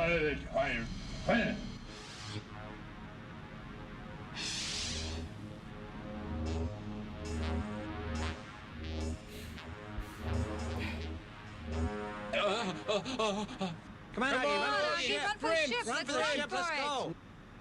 Now, you go on without me. I'll be all right. Don't worry about me. Oh, gee, what a martyr. Martyr, I don't See you later, you martyr, you. Done with this shit. Stupid performative crap.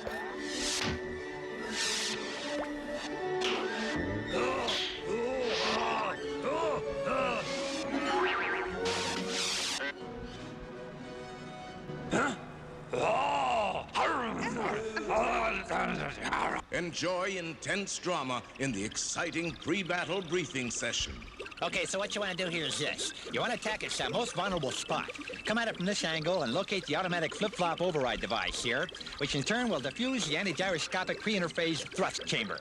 Follow that baby down to the spherical decombustion atmospheric helical servo tube. Whoa. Anti-gravity shield deflectors. Then you simply deactivate the axial gyro pre-sub-inertia photomegatronic oscillator that you I see don't here. trust this slideshow. You pull the plug. Luke, trust your feelings, Luke. And if you can be good, be careful.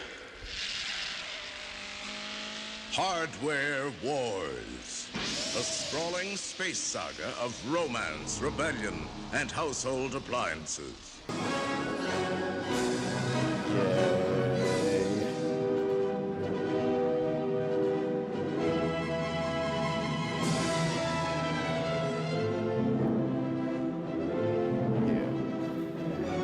I'm sure people in the 70s were laughing their bell bottoms off. Oh yeah, let me tell you about Scanmate.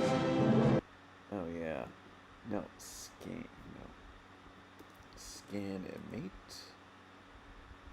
Alright, so this let me just So yeah, so to get all these neon signs in the 70s, basically you just have like a TV screen, and let's say you want an image to go up and down, there'd be a knob for it to go up and down.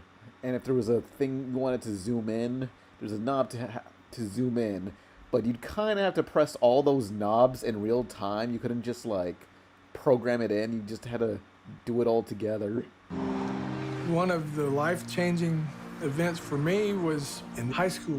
They were building a media center, and I walked past this door, and there was all this equipment, and a guy looked at some blueprints, scratching his head, and I couldn't stay away. I said, "What's going on in here?" He said, "This is going to be a TV studio. You want to help me put it together?" That was where I got the bug. I've been involved with video ever since. My name is David Sieg. We're here in Fletcher, North Carolina at ZFX with my ancient Scanimate machine. The primary thing the Scanimate did that nobody could do before was easily move words. So really it was the beginning of motion graphics. From about 75 to 85. If you saw moving animation on TV, it was either shot frame at a time on film, which took forever, or it came out of one of the 10 Scanimate machines that was ever built. NBC Sports, ABC Sports, CBS Evening News. We had a scene in the first Star Wars. It was everywhere. This is the Scanimate room. Whew. It's gotten hot in here. These are the only two that I know of that work. I have the first R&D machine, and I have the last one ever produced. It's just got a very distinct look that can't be replicated. It's sort of the visual equivalent of like a Moog synthesizer. With analog, it's a continuously variable thing that you can adjust. When it's in the initial position, I'm going to put an oscillator on depth.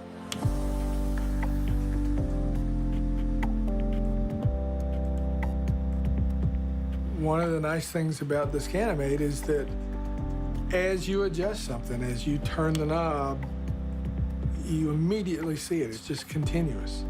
That's analog. You plug in things to make your animation. I mean, that's really where the term plug-in came from.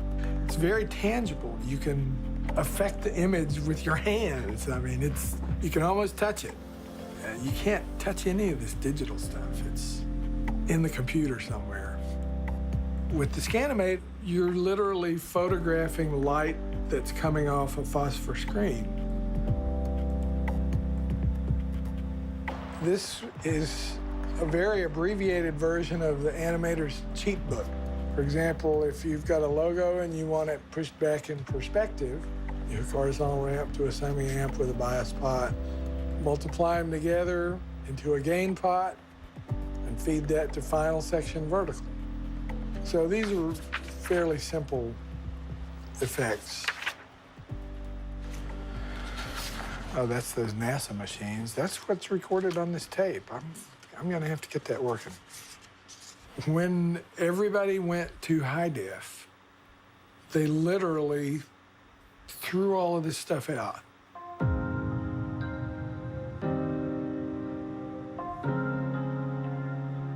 We're in a throwaway society. Your iPhone quits working, you go get another one and throw the old one away. But this stuff was made to be fixed.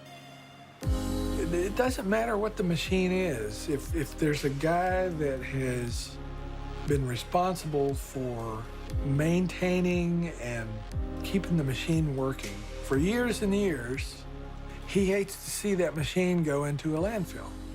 I could give it to the computer museum tomorrow, but the fact that it's working to me is the value of it. I don't really want to just have it be a static display somewhere. You listen to an old album, it takes you back. And I think this kind of animation, this kind of look, sort of takes you back to that era. I don't care that much about moving words. The thing that's fun with the Scanimate to me is to plug oscillators in and have these patterns that are just endless. There's not anything like it. I guess, you know, some people would say I'm crazy and it'll never amount to anything, but it's been worth it to me.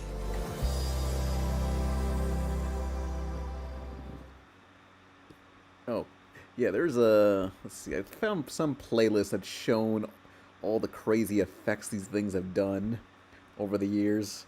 It's like, this was like the original After Effects or Premiere Pro.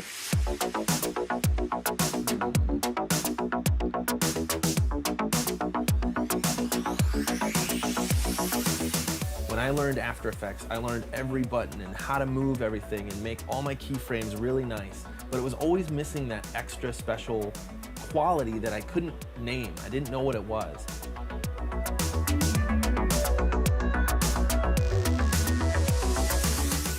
When I saw old graphics from like 70s and 80s when I grew up, when I remember that stuff and when I still see it online today, there's something about the quality of that that I've been trying to replicate forever.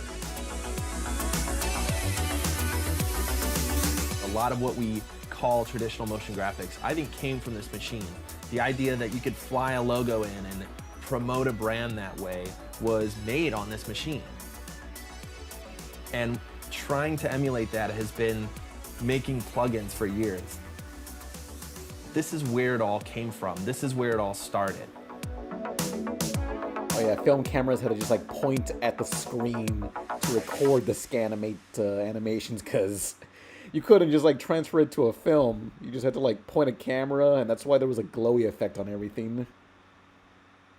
It all started in 1960 at an attic in Bluebell, Pennsylvania, with some glass tubes, color-coded wires, some 2x4s, and the imagination of Lee Harrison and his associates. He was at home watching TV, getting ready to go to bed, and he reached over and he turned off his television.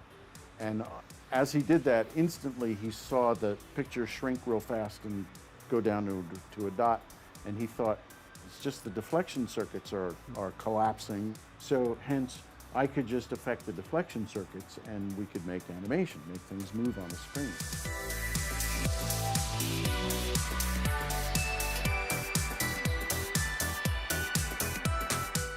Originally, they were just making interesting spirographic patterns, and they hired a guy, I think from IBM, that was a salesman. And we're trying to figure out how to make money with this thing. And he said, well, you know, if you could move words, then I think you might really have something. Oh, Sub-Genius logo of Bob, yes.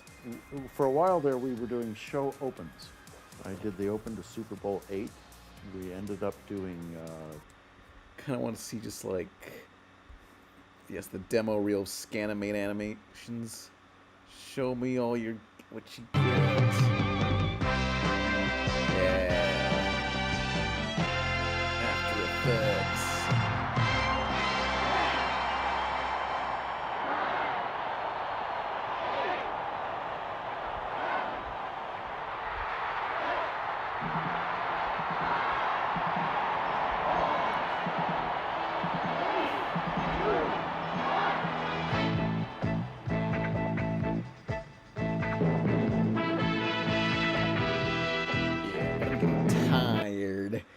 What else do I play? What must I suffer through? No.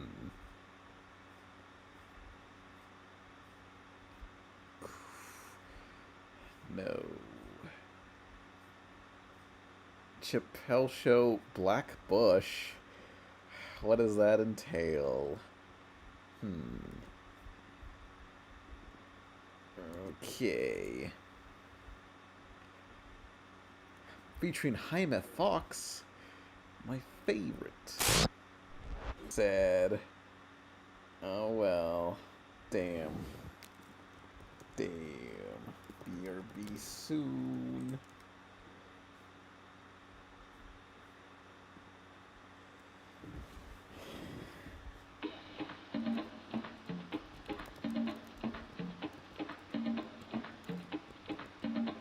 Oh, really? Seriously? Ruffles, my waffles. I'm in your brain, hearing you love. Noob's got no skill. I know. Abandoning the trolls. Owning the noobs. Owning the noobs. Owning the noobs.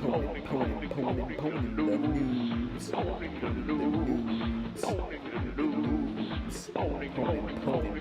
Owning the noobs. OFC, OFC, WTF, BBQ. OFC, OFC, WTF, BBQ. OFC, OMG, WTF, BBQ. OFC, OMG, WTF, BBQ. Owning the noobs. Owning the noobs. Owning the noobs. Owning the noobs. Owning the noobs. Owning the noobs.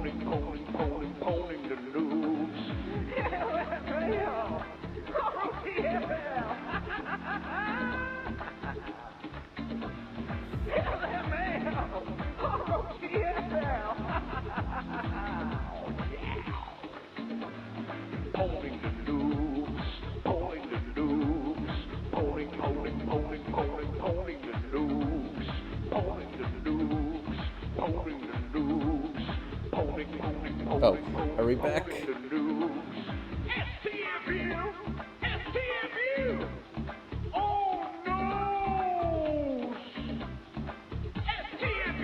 Yeah, we're back, bitches.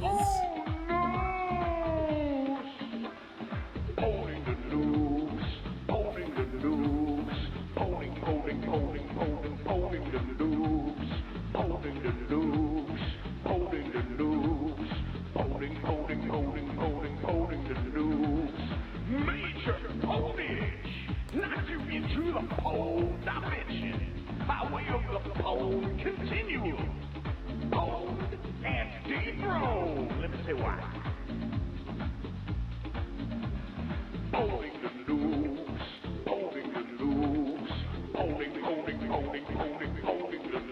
You should get a Steam board with this stuff preloaded. Nah, I got this playing when I need it. I'll call it when I need. I can't have a board. Be the most annoying person with the soundboard. They are free.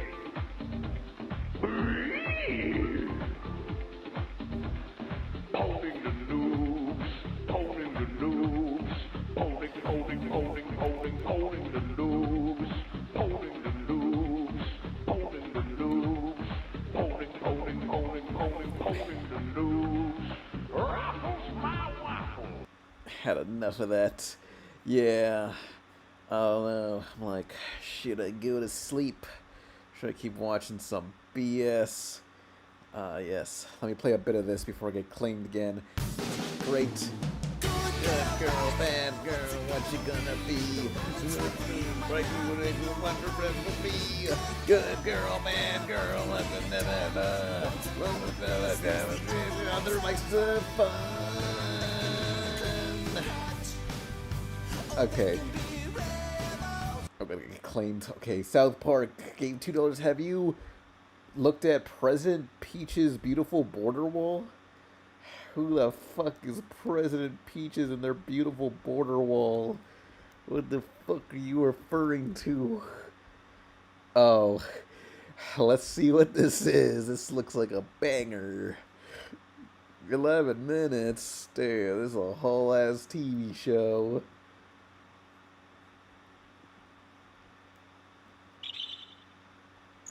Oh yeah, dedication to the font and everything, all the pixel line art. Oh yeah, pre-rendered. Splooge Technologies? Did the game Splooge work on So this? what do you think Peach's big announcement is? I don't know, Luigi. I hope it doesn't take too long. We gotta update our car registration. Is that all we're doing today? Yep, just a nice slice of life. Nothing heavy-handed at all. Attention, everybody. President Peach will begin speaking now. President? Thank you all for coming to my unveiling of a new era. Huh. For too long, our kingdom has been pushed around by foreign adversaries. Starting today, I'm implementing enhanced security protocols. Law-abiding citizens have nothing to worry about. But if you break any laws, we'll kill you. Also, we're changing all the laws. Koopa ideology is hereby forbidden in all public education programs. Gee whiz, is this all because of Bowser? Well, it's like a separation of church and state. It's fine. Now, he's just one guy. The rest of us aren't doing anything wrong. Quiet down, Luigi. Let's hear what the president has to say. And last but not least, gold coins have been officially replaced by my new cryptocurrency, Toadstool tokens. Oh, Anyone man. wishing to send me bribes may do so using the link right here. Does that only work in videos? Oh, well, anyway, that's it. Bye! It's kind of how the Mario movie and yeah, the wall. the 90s one was like. It was an election with Dennis Hopper Koopa. Oh, yeah. It crushed that. Jimmy John's. They got the best tuna sandwiches. This great wall will surround the entire kingdom so that nobody can get in unless I let them. It's the result of engineering so complex, I can barely understand it myself. You can't get through it. You can't get around it. And those are the only two directions. Whew, did that go well? I thought that went really well. I love her voice. Damn it! With all of Peach's new security, I guess she doesn't need us anymore. Nice job, Thomas Cooks. Huh? He doesn't need us anymore. Peach's pronouns are he, him. You gotta get woke, Luigi. Wow, I guess I have a lot to learn. Say, Mario, does that mean anyone could change their gender?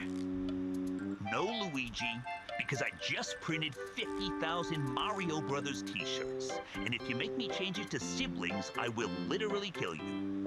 I'm not gonna, I was just asking.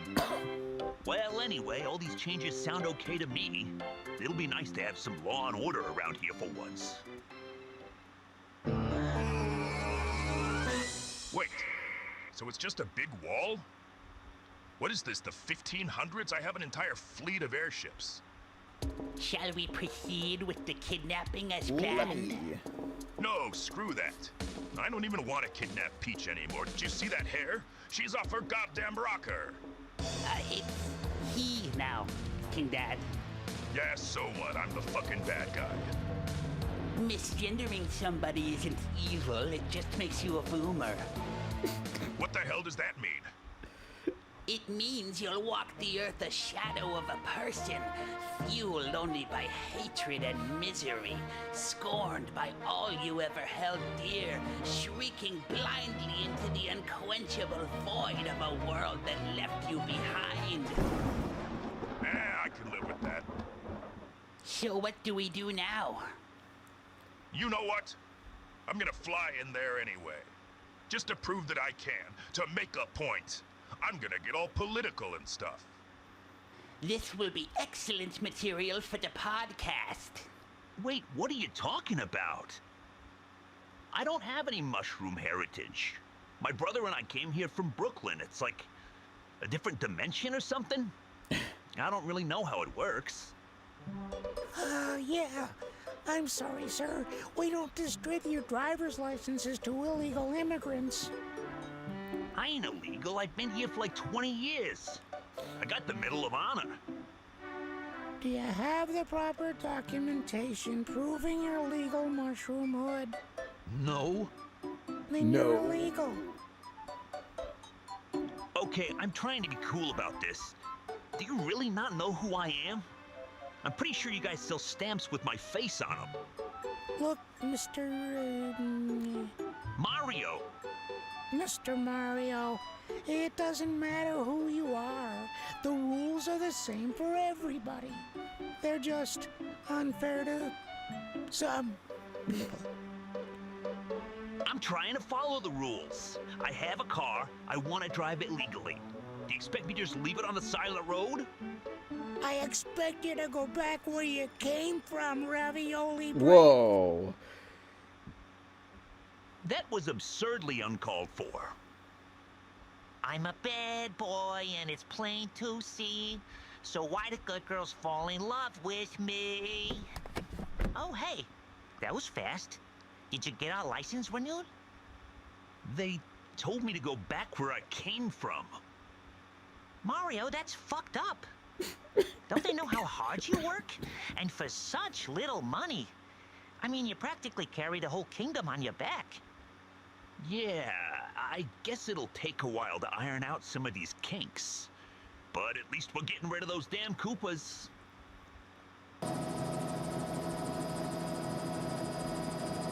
So, how's school?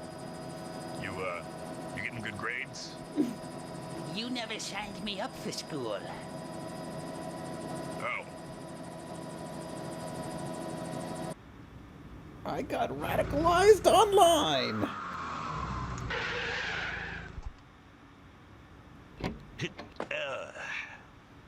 What the? You know, I'm still on board with Peach and everything, but these mushroom gas prices are ridiculous. Sure can pile it on sometimes, huh? 1 minute you have it all, Then you get laid off by the government because some idiot thinks he knows everything. You get up early for the Nintendo Direct and it's nothing but Virtual Boy. Then to top it all off, can't even afford a couple lousy gallons of gas. Of course, now it's mushroom gas. Say, what do you think's the difference between mushroom gas and regular gas? What, do I look like some kind of gas expert? I guess one of them is made out of fucking mushrooms. You don't have to yell. I'm sorry, Luigi. I'm just stressed is all. Your brother ain't made of marinara, if you catch my drift. I have no idea what that means. Jesus, $93? We had to start backwards long jumping everywhere. You know, Mario, there's no shame in admitting you made a mistake supporting the president. No, fuck you. I will die first. Economics are complicated, Luigi. Everyone expects the world to be all sunshine and rainbows, but nobody wants to work anymore. Got all these Koopa kids with their blue hair. They go to the colleges that we pay for and get taught about how we're the bad guys. That's why everything sucks now. Yeah, exactly. It's like, when you think about it, there's no way Peach would screw us over. There's just nothing in it for her. Him. Him. There's nothing in it for him. Except infinite money. And power. And some things are more important than that, you know? Like tennis.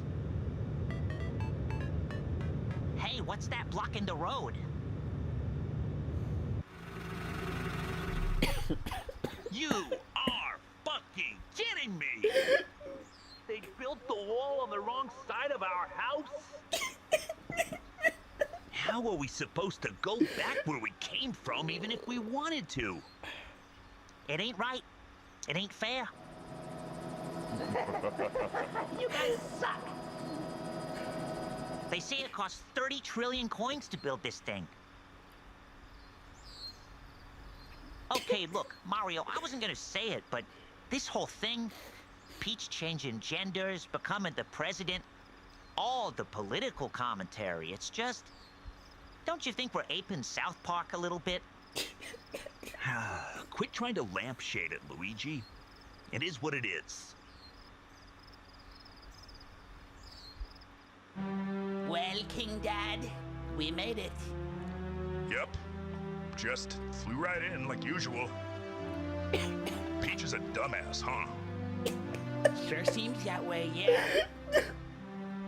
Hell of a kingdom, though. Huh. Guess it's more like a constitutional republic now. If she's a president, maybe I can run against her. It's nice to dream, King Dad. It's nice to dream. Don't patronize me, you little dick.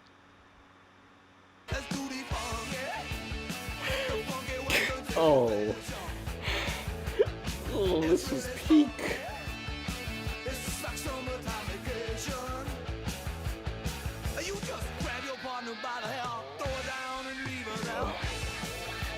I'll click on this, but also this kind of reminds me of an old YouTube video. I'll go back to that, but what was it called?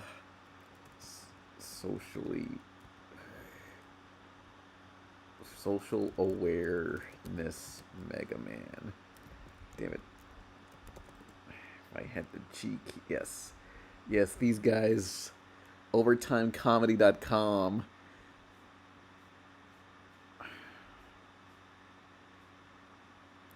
This is a skit on MySpace. Let's see. 2006. Luigi, have you seen this new awful MySpace trend? People have more than 8 people in their top 8? Yeah, I have 12 now. It's great. You got a top 12? Yeah, of course. A lot of people do. The point of a top 8 is so that these 8 people know that they're the most important people in the world to you, and that you do anything for them. Adding more people to your top 8 says to all your friends, I don't care about you as much.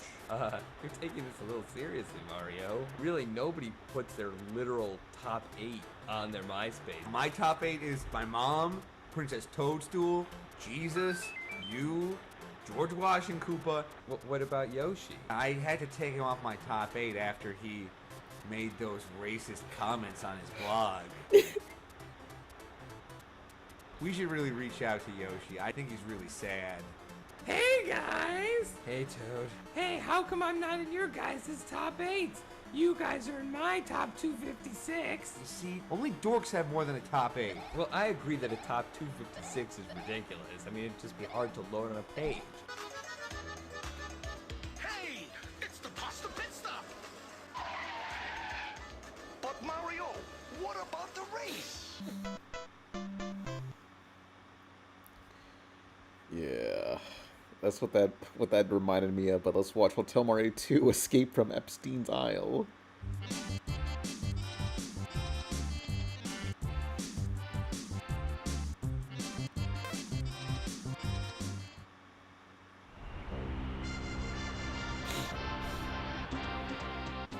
Sure was nice of that mysterious benefactor to give us this free island getaway, huh, Luigi? You said it, Mario. Look at all the meal options on this flight. I'm gonna order spaghetti. You're a real citizen of the world, Luigi. So, who do you think paid for all this anyway? Beats me. I guess people are pretty stoked on us for always, saving the world and stuff. Guess someone just felt like being nice. Well, I can't complain. I've heard great things about this place.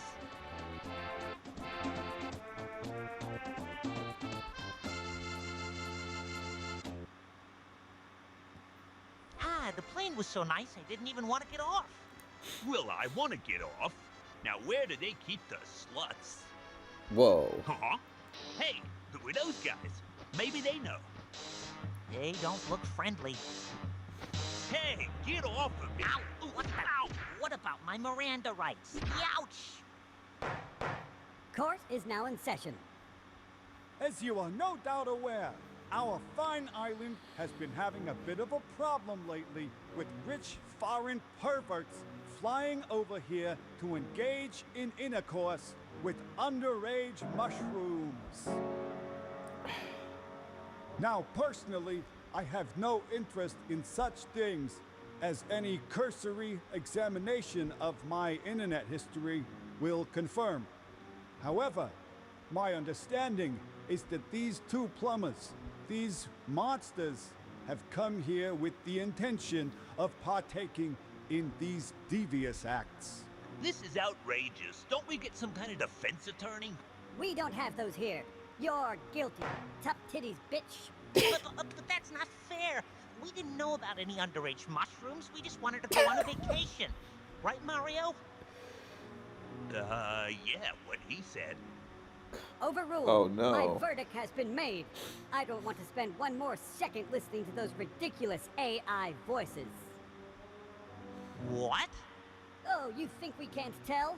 You could have paid a real artist $300 to do that voice, but you're just doing it with a computer like a fucking hack. You never used the computer to help with your work, asshole? Look, I don't know what you guys are talking about. We're not AIs, we're not pedophiles. You can check my bags, I dropped my snorkel.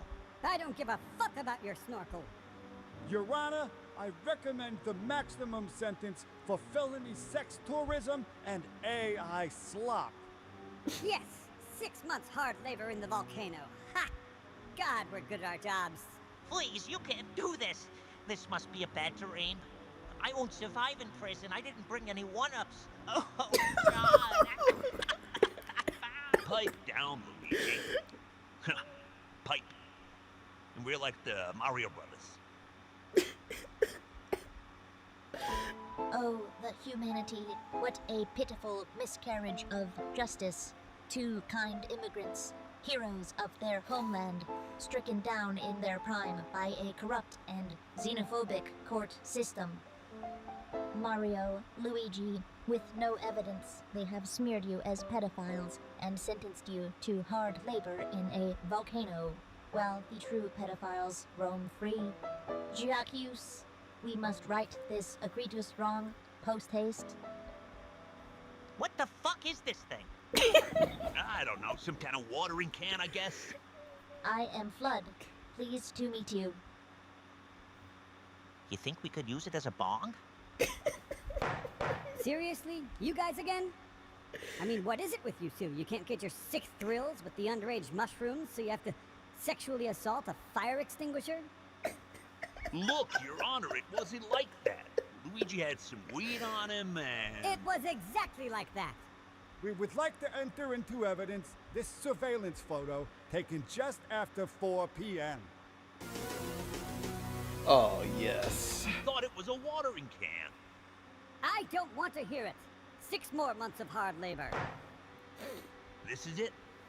This is how we die. On a fucking island. A pedophile island.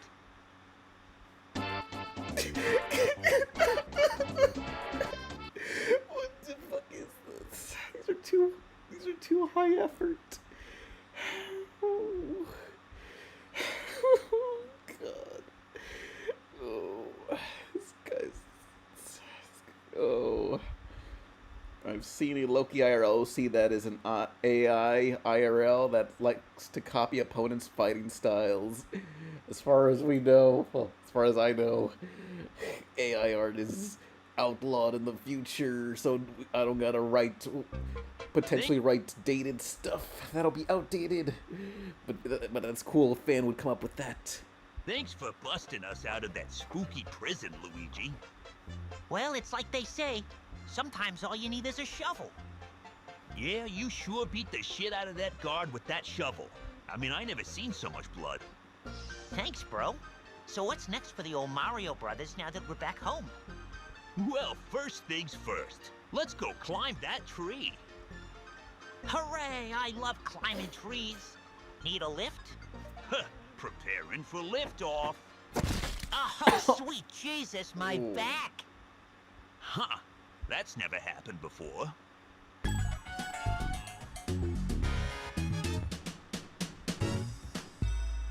Hurry up, Luigi. Oh, God. Just a second. Let me just lie down for a while. Come on, we're gonna be late to DashCon. I want to play in the ball pit before all the furries show up. I'm sorry, Mario. My back just hasn't been the same ever since you crushed 3 of my vertebrae. Skill issue. Hey, look at this. It's from the insurance company. Dear Luigi, we appreciate you taking the time to file a claim for your shattered spine. While we would love to restore your mobility using this huge pile of money we have, we regret to inform you that your claim has been denied due to lack of medical necessity. Why did they pin our mail to this random gate? Is the mail toad smoking the swag again? Wait, so they're not gonna fix my back? Guess not. How do you feel about wheelchairs? They've got all that money. I paid them. And they're not gonna fix my back? Yeah, it's a real bummer. You want to write about it on Tumblr? I just need to think for a minute. Luigi, I know what you're thinking. Don't do it, Luigi. It's not gonna help. It's not gonna change anything. It won't make you feel better, Luigi. Think of your future, Luigi. Think of your future, Luigi. Let the bodies hit the floor. Let the bodies hit the floor. Let the bodies hit the floor. Let the bodies hit the floor. Whoa, this is fucking based, Luigi. Forget I said anything. Yeah. Let the bodies hit the floor. Let the bodies hit the floor. Let the bodies hit the floor. Let the bodies hit the floor. Let the bodies hit the floor. Let the bodies hit the floor.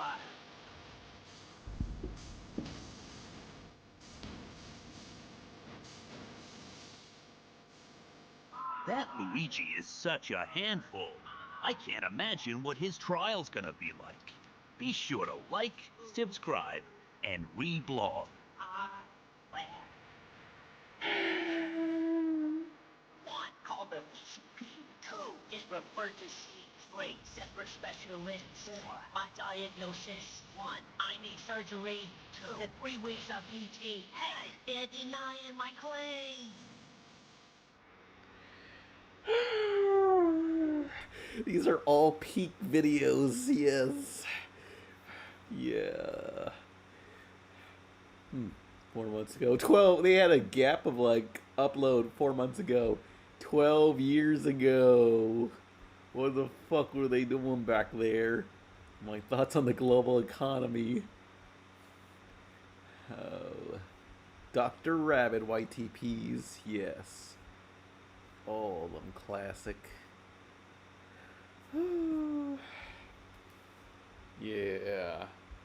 Oh no. Is it time to go to bed? Oh yeah, the amazing digital citrus. Sit on this. Amazing digital sit on this. Oh god. I need more of these skits. OvertimeComedy.com.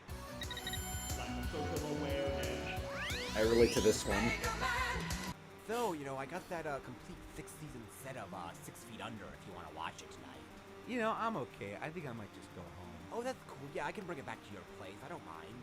You know, I don't really love 6 Feet Under. It's the best show on television in the last 10 to 15 years, and when I say that, I am being generous. You could make the argument that it's the best show of all time. It's okay. I just don't love it. I just kind of like comedies better. Okay. Then you should be aware that 6 Feet Under is a comedy in addition to a drama. That's what makes it so genius. Do you have any friends? Plenty. Can you name one? Veronica Mars. You know Veronica Mars is a television show, right? She's so clearly written that pretty much like she's real. Alright, let's go watch some 6 Feet Under. Yes, I won the argument. No, you did. OvertimeComedy.com. Yay. Yeah, a vintage YouTube channel that stopped uploading like almost 20 years ago.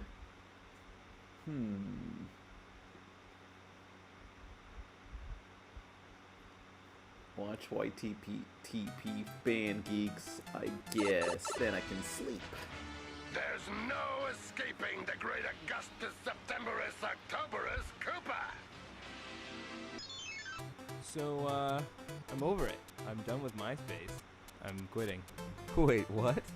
I just don't think it's useful anymore. I don't know. I'm just bored with it. If you quit MySpace, it's gonna leave a hole in my top 8 that'll be very awkward to fill. Hey guys! Hey, Toad. I hear there might be an opening in your MySpace profile. For me! I've got my BlackBerry right here. We can do this right now. A I just haven't BlackBerry. decided on who's going in my top 8 yet. You can get rid of somebody else too, and then you could fill it with my personal page and my band's page. Just do it. Put him in your top 8. Luigi, help me here. If he's in my top 8, I'm gonna look uncool. Yeah, I haven't seen you at any of my shows. Oh God, I'm so sorry. It's just, between work and me and Princess Toadstool, it's just such a hassle. Yeah, it's a big hassle. It's a big hassle to go to the Forest of Illusions. No, I know, it's 10 minutes away, so. Look, Toad, let me make it up to you. Me and Luigi were about to go down to the pasta pit stop. Do you want to come? This is great! I have friends! Run for it, Luigi! Just what the doctor ordered. A secret escape door.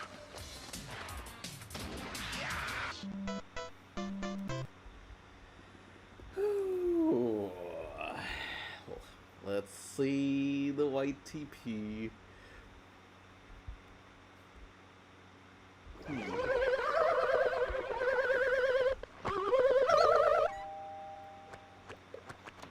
Yeah, we're dying. I understand.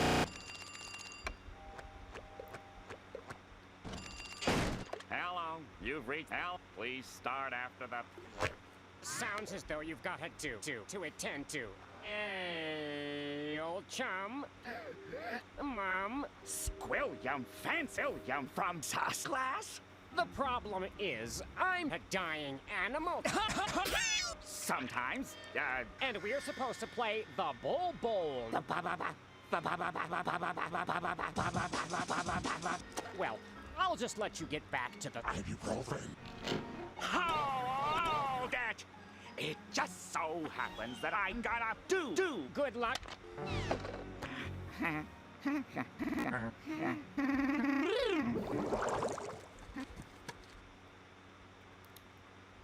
Dear pesky plumbers, Become the greatest bottom. And be forever adored. Not to mention, man.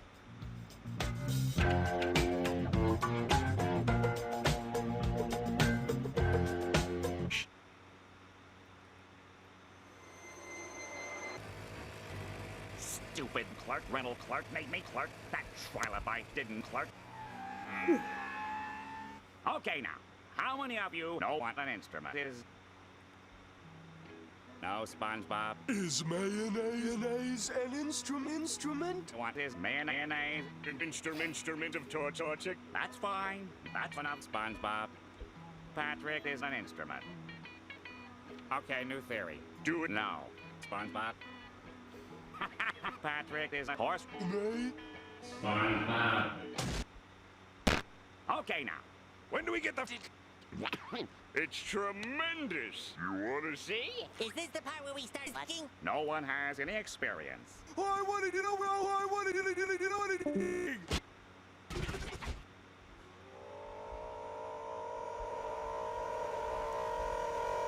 Whoever's the owner of the White Sedona...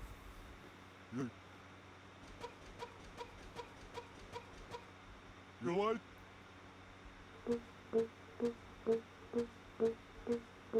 day 2, day. How's that sonic solo coming, Flemington?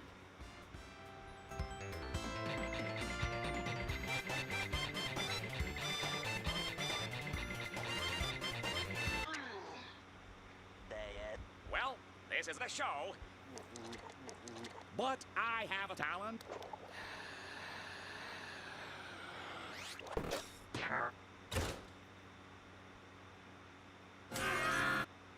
That killed me. Well, maybe we wouldn't sash so bash if some people didn't try to play with meat.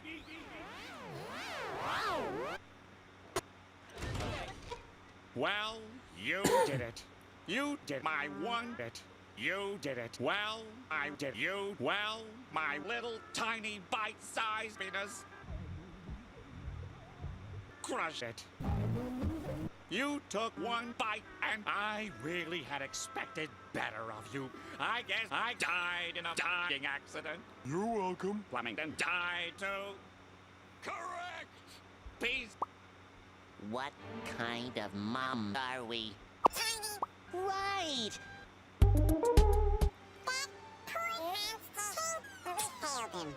Squidward's always failed us when it was convenient for him. When your little Jimmy was trapped in a Jimmy, who Jimmy'd him?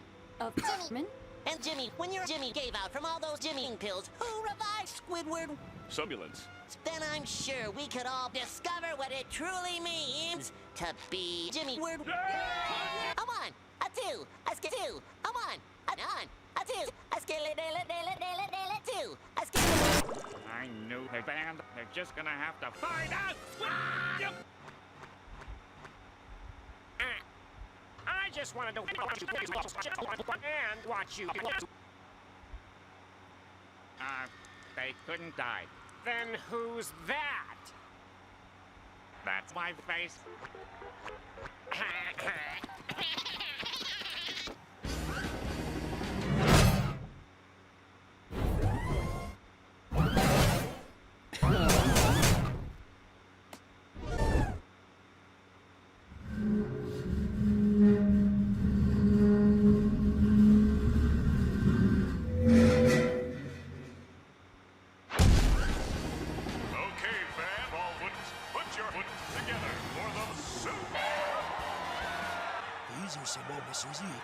Maybe we're tactic. Okay, everybody. 1, 3, 1, 2.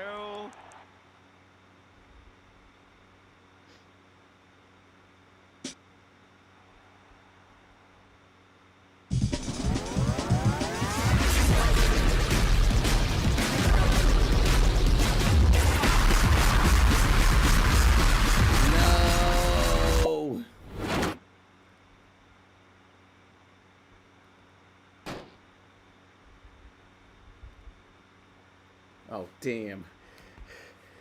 Yeah, that happened. I think I'll go to sleep, but hang on. The new Digital Circus merch. Digital Circus merch. Where is it? Let me find it. Where is... They uploaded Peak. I need this. You dumb fuck. Now I need to zoom in. Let me zoom in, you bastard, said Glitch. Yes, Kane, shut up and jam. This is the best piece of merch I've ever seen in my goddamn fuck-ass shit fucking life.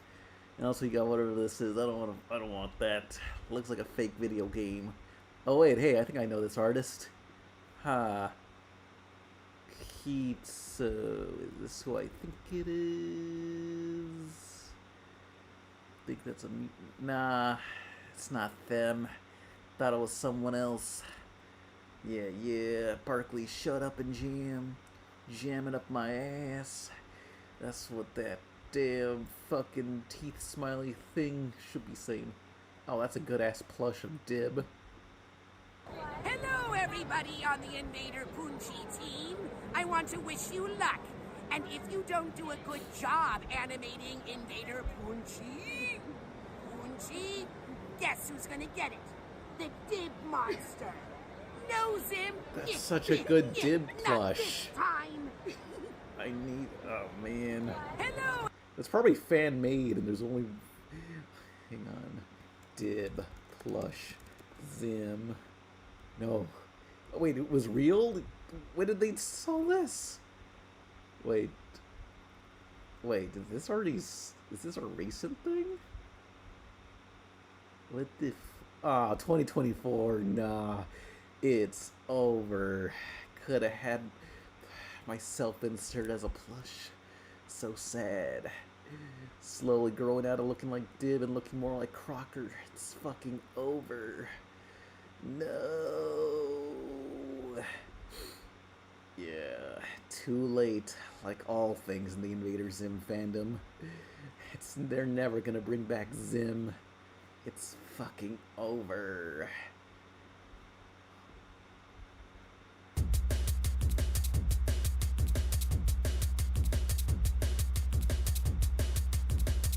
Three simple words. I am gay. Yeah.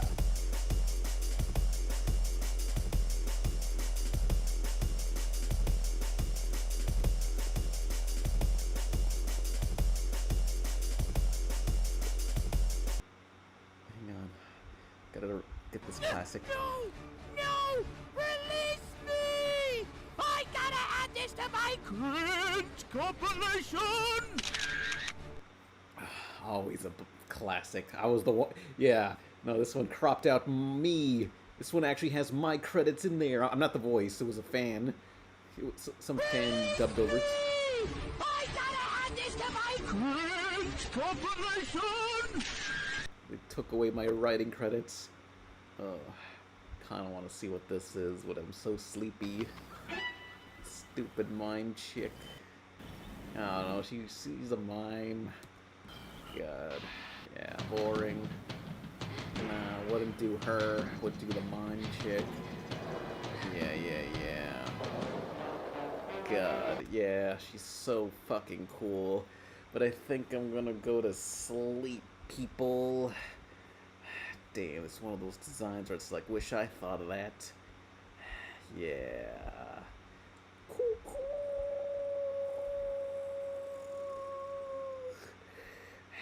By the way, that's a guy. You say that like it's an issue. Anyway, good night, y'all. It's sleepy time. Bye. Go join the Patreon and support more episodes of Loki, or tell Glitch to make it, or whatever. It's cheap and ineffective. Good night.